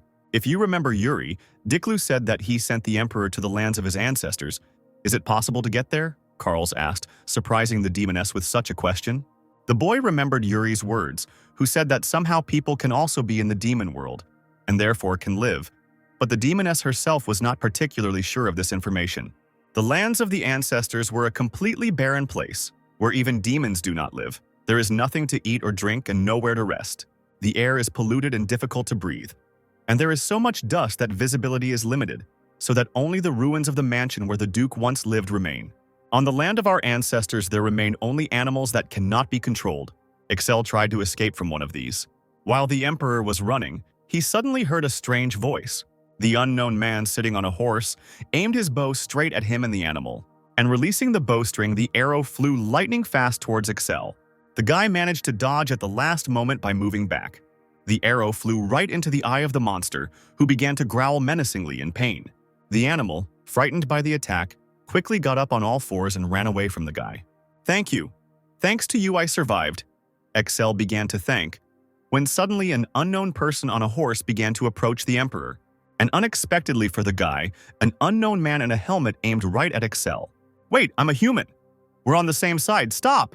Excel screamed, not understanding what was happening. The man on the horse suddenly fired his bow, and several arrows flew straight at the guy. Excel quickly reacted and began to dodge the arrows with his sword, thinking that the unknown person wanted to fight him. Arrow after arrow flew towards the Emperor, and Excel himself quickly repelled every incoming arrow. It was not difficult for him to get closer to the unknown and plunge the sword into the stomach. "If you don't want to die, answer my questions. Why did you attack me?" the Emperor shouted, knocking his opponent to the ground. The unknown man in the mask lay silently on the ground and did not move even under the pressure of the sword. "Answer. If I start treating you in time, you can still," exclaimed the Emperor, starting to shake the lying body. But suddenly smoke began to appear near the body. The smoke rose along with the sand, and Excel couldn't see anything for a few seconds. As soon as the Emperor could see what was happening again, the boy was horrified. The stranger's face seemed to start to melt. Excel didn't understand what was happening. Were all the people in the demon world like that? And what surprised the Emperor most was the aura emanating from the unknown, which was similar to his silver blood. While the guy was thinking, on the other hand, an unknown person on horseback suddenly appeared and pierced another lying man with a long spear. Excel was in complete shock, not understanding at all what was happening. The same stranger threw the body into the distance with a spear and galloped after it. The Emperor, without getting up from the ground, looked after the two strangers. "What the hell is this?" the guy thought, trying to comprehend what was happening. Ban Quan was in even deeper shock and was frantically trying to understand what was happening. This was not in the novel, and the question arose of who they were, and Ban first thought of android robots. Excel was at his limit. He didn't even have the strength to think about what was going on in this world. This was his limit. The Emperor was hungry, his throat was dry, and he had very little strength left. Go to the light came from nowhere. At the moment when the guy was almost fainting, the voice invited him to go to his mansion. It was all suspicious, but the guy had no other choice. And slowly, Excel headed towards the star.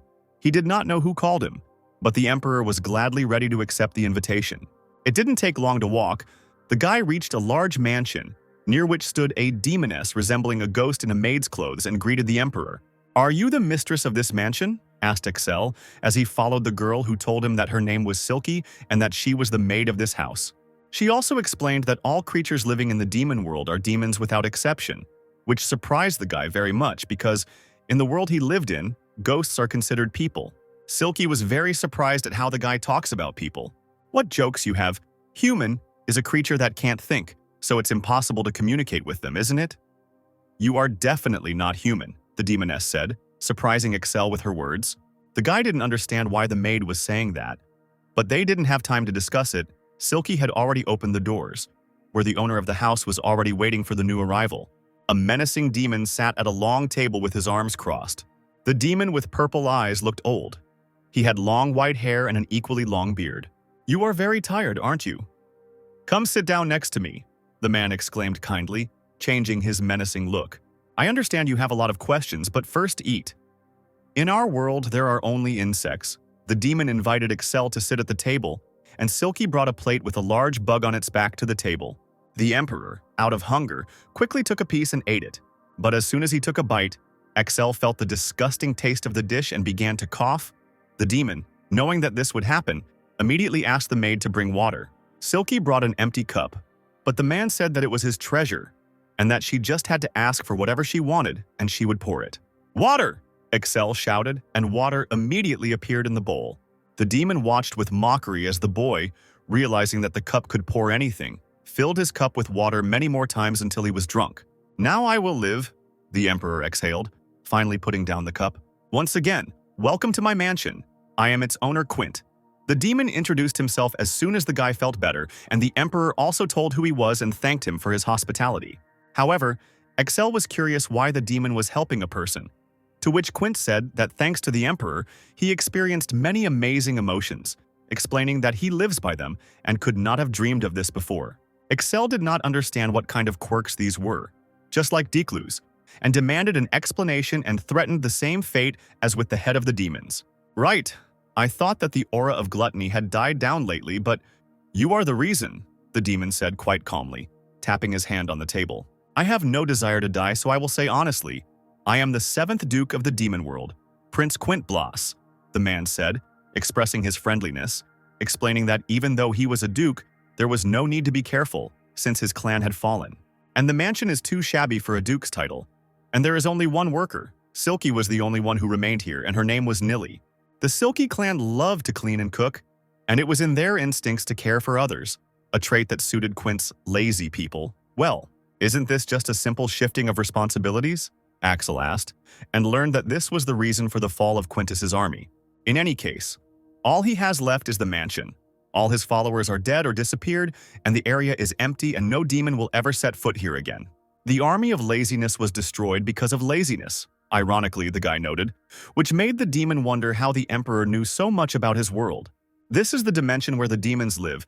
It is ruled by the dukes, that's all. Lately, since they have been coming to Earth often, it has been causing trouble. Why do you think the demons have set their sights on Earth?" the Emperor explained. The demon knew it was to drive people out, but he also asked, "What if we dig deeper? Why would demons drive people out?" Ban never thought about it. It's natural for him that villains attack people. It's not because our lands are barren or because they hate humans. The reason why we are looking for a new home is because of the humans you encountered, the demon stated, after which Excel had questions about them. Because as Nilly said, they have lost their humanity, and is this all to resist demons? But everything was quite the opposite. First the people changed, then the demons. In a sense, you could say that everyone became victims. What? Demons of sacrifice? Axel was surprised, and Quint explained that by the phrase, all of us, he meant all of them. Everyone found themselves in the same story with ancient people. Their ancestors? Ancient people were obsessed with the idea of controlling and developing the world. As a result, that civilization created a technology called the Gate of Change, through which they opened the demon world. And in the end, the ancestors caused something that should not have been caused. They began to have obsessive thoughts. The ancients called this phenomenon evil. To combat it, they desperately conducted research into creating powerful weapons and attempts to launch them. And then one day, one thought completely consumed them. Only by surpassing humanity can we destroy evil. Having abandoned their bodies, they began to turn souls into machines. It seemed to them that the machines would not be infected with evil, but the results were disastrous. It is impossible to stop evil by changing yourself. The birth of evil begins in the mind, and human instincts created this evil. And they were obliged to destroy the innate instincts, jealousy, anger, thirst, lust, and the like. The idea emerged that bad instincts needed to be purposefully eradicated. The association of machines that rejected the idea remained on Earth. The union of non-machines that agreed with the opinion arrived in the demon world and began research anew. Soon the ancestors of the union of non-machines realized their idea. When emotions arose, they extracted them, and the extracted emotions were placed in a certain core. The role of the core could not be replaced by a system or a machine. Those who were born in the demon world or mutated people were best suited to store those very emotions. They were all completely living, breathing creatures. Anger, gluttony, laziness, lust, pride, envy, greed. Each of the creatures received these feelings, and this is how the personalities of the 7 dukes of the demon world appeared. 1,000 years ago, in one moment, all unconscious beings that receive emotions woke up, as if someone had specially awakened them. The ancients, having stopped extracting emotions, fell into confusion. And the worst thing happened. They began to kill each other. During the chaos, the dukes managed to escape. Among them were fighting creatures created by people in the demon world. Fighting creatures? You mean the turtle outside? Axel asked. And Quint explained that it was a local creature named Karking, and also remembered that the Emperor had met a follower of gluttony. It turned out that vampires were creatures created by the ancients, and thanks to their thirst for gluttony, their vitality became their strength. and Ban finally realized that vampires were created creatures after all. While the ancients and the dukes were restless, greed felt its instincts and attacked envy and anger. Now Quint just felt funny remembering all this. Somehow, the ancients found a new way to control emotions, namely by using mercury mucus. Its function is to control the mind so that it cannot think independently. The mucus replaced the basic needs of man. Now they are no longer ancient but demonic people. Wait, then it turns out that there is someone who commands them?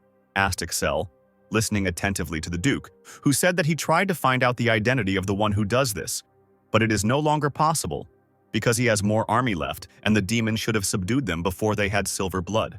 Excel thought that they had it from the very beginning, but it turns out that in the beginning they certainly presented themselves in different forms, until the moment they learned about their weaknesses. Apparently, silver blood was an advantage when fighting demons. Do you have it too? Quint became interested when he saw the energy of the blood coming from the boy. Oh, this damn dust. My perception skills have weakened, but even so, I can't sense silver blood, the demon exclaimed, brushing away the dust around him, and Excel immediately asked what kind of dust he saw while walking into the mansion. It turned out that it was not just dust. It was a restraining substance, artificially created by demonic people. They limit all actions that require feelings. That's why the Sword of Light didn't react at all.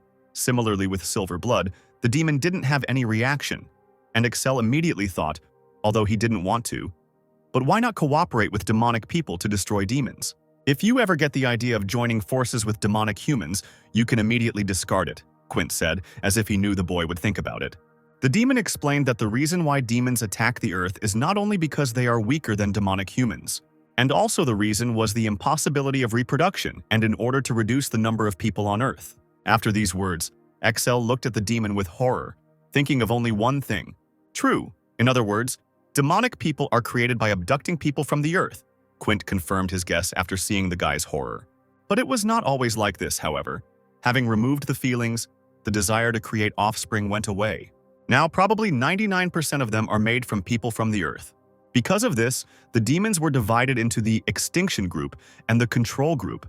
Anger and envy want to send troops to the earth to exterminate people, and lust and gluttony for control and rule over people, Quintus himself also believed. Excel understood that it was all true. Demonic people were not allies, but an enemy that needed to be defeated. However, I don't quite believe it. Perhaps you hid something from me, the Emperor said. But Quintus was surprised how the guy didn't believe him, because he even gave him a cup of laziness. To make the guy trust him completely, the demon decided to show him something most intimate, and he took out a bright red sphere which shimmered with various fiery colors. The failed race? It would be great if I could help you to trust my words.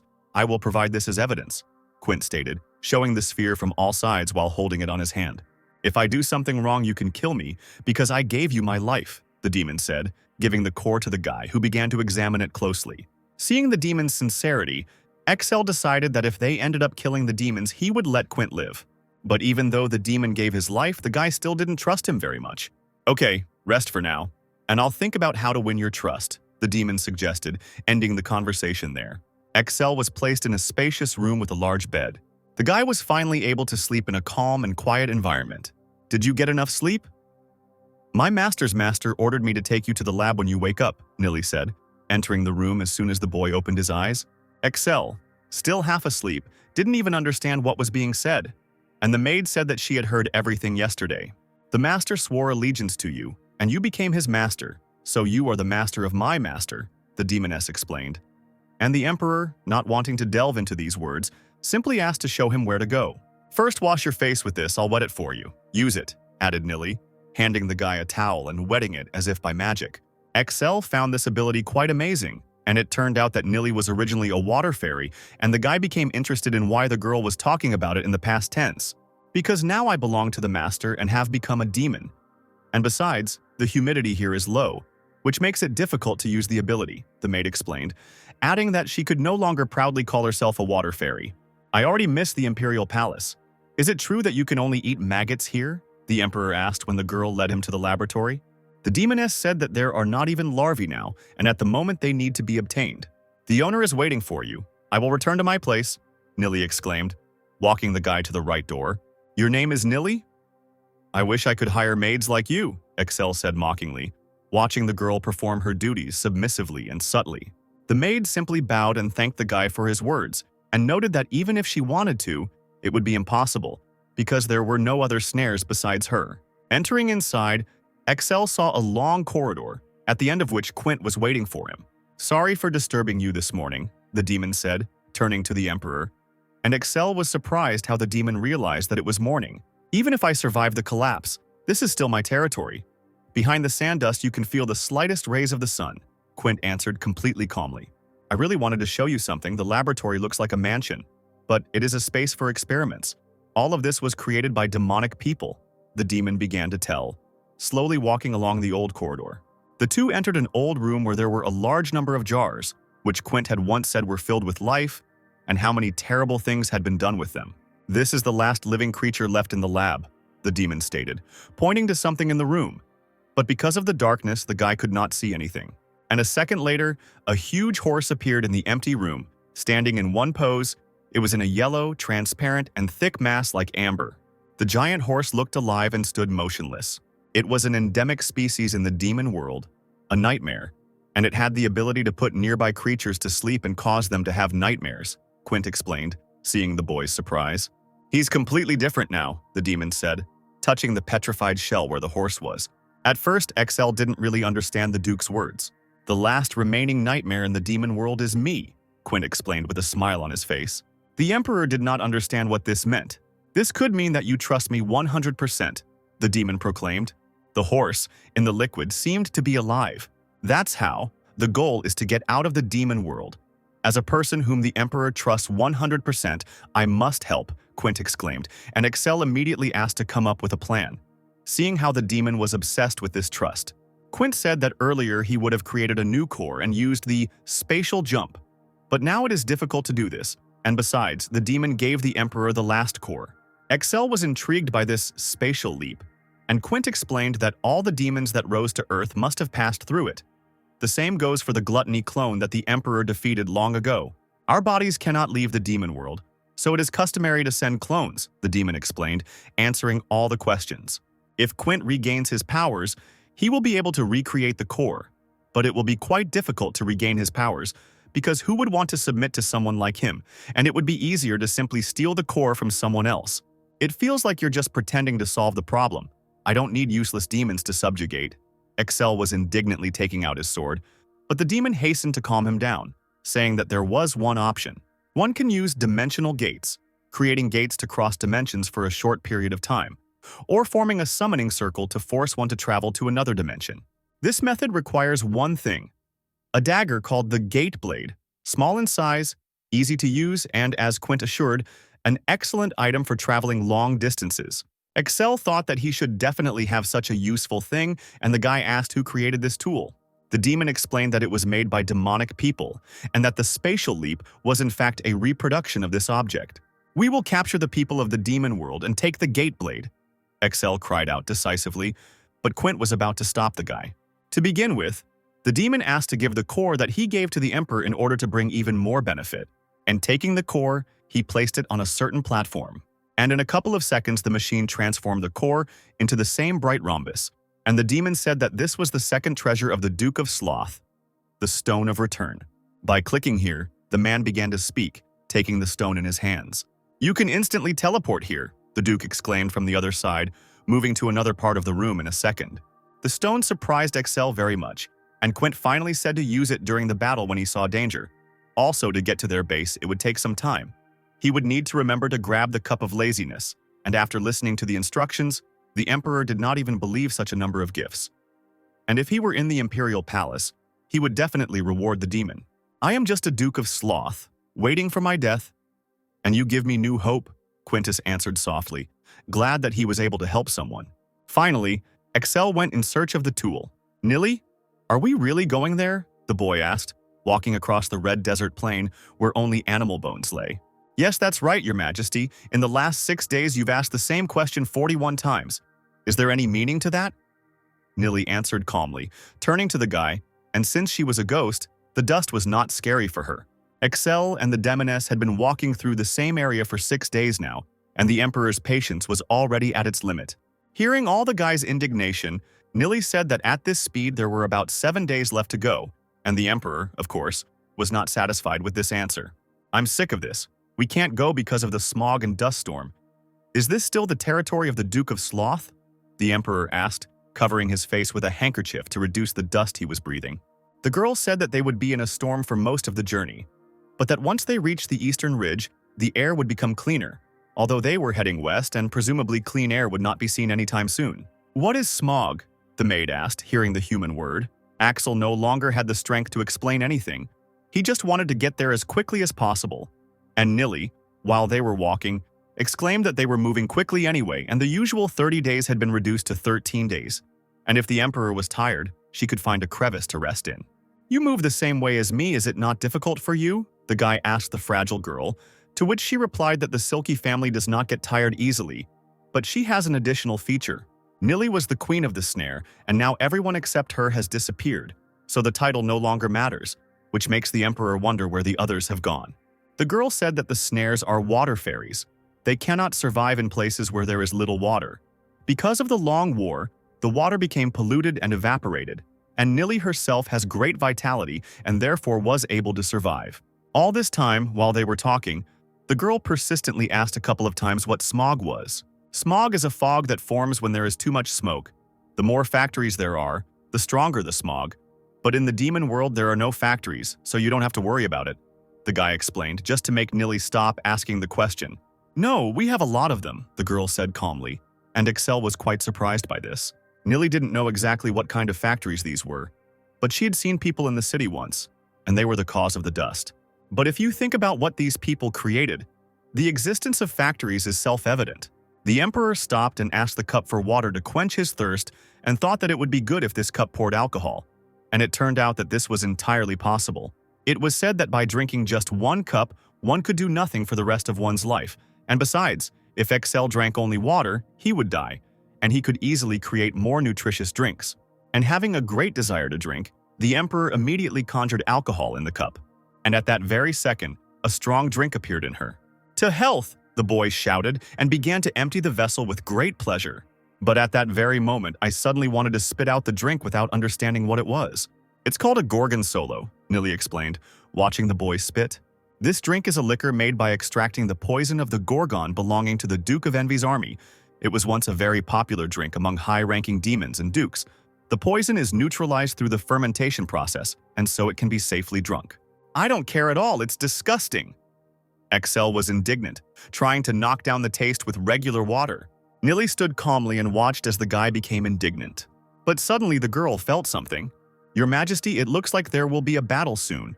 I will hold your cup, the girl said, taking the vessel from the Emperor, who did not understand what was being discussed. The demoness explained that demonic people were approaching from the front and from behind, a small detachment about 150 meters from them.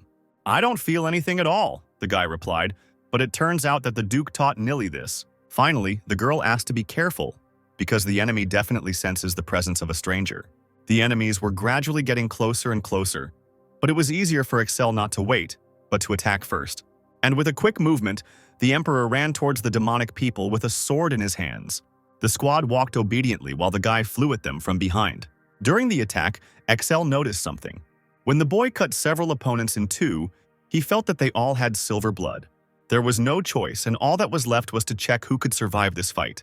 People, standing in combat poses with a spear in their hands, made rather strange body movements.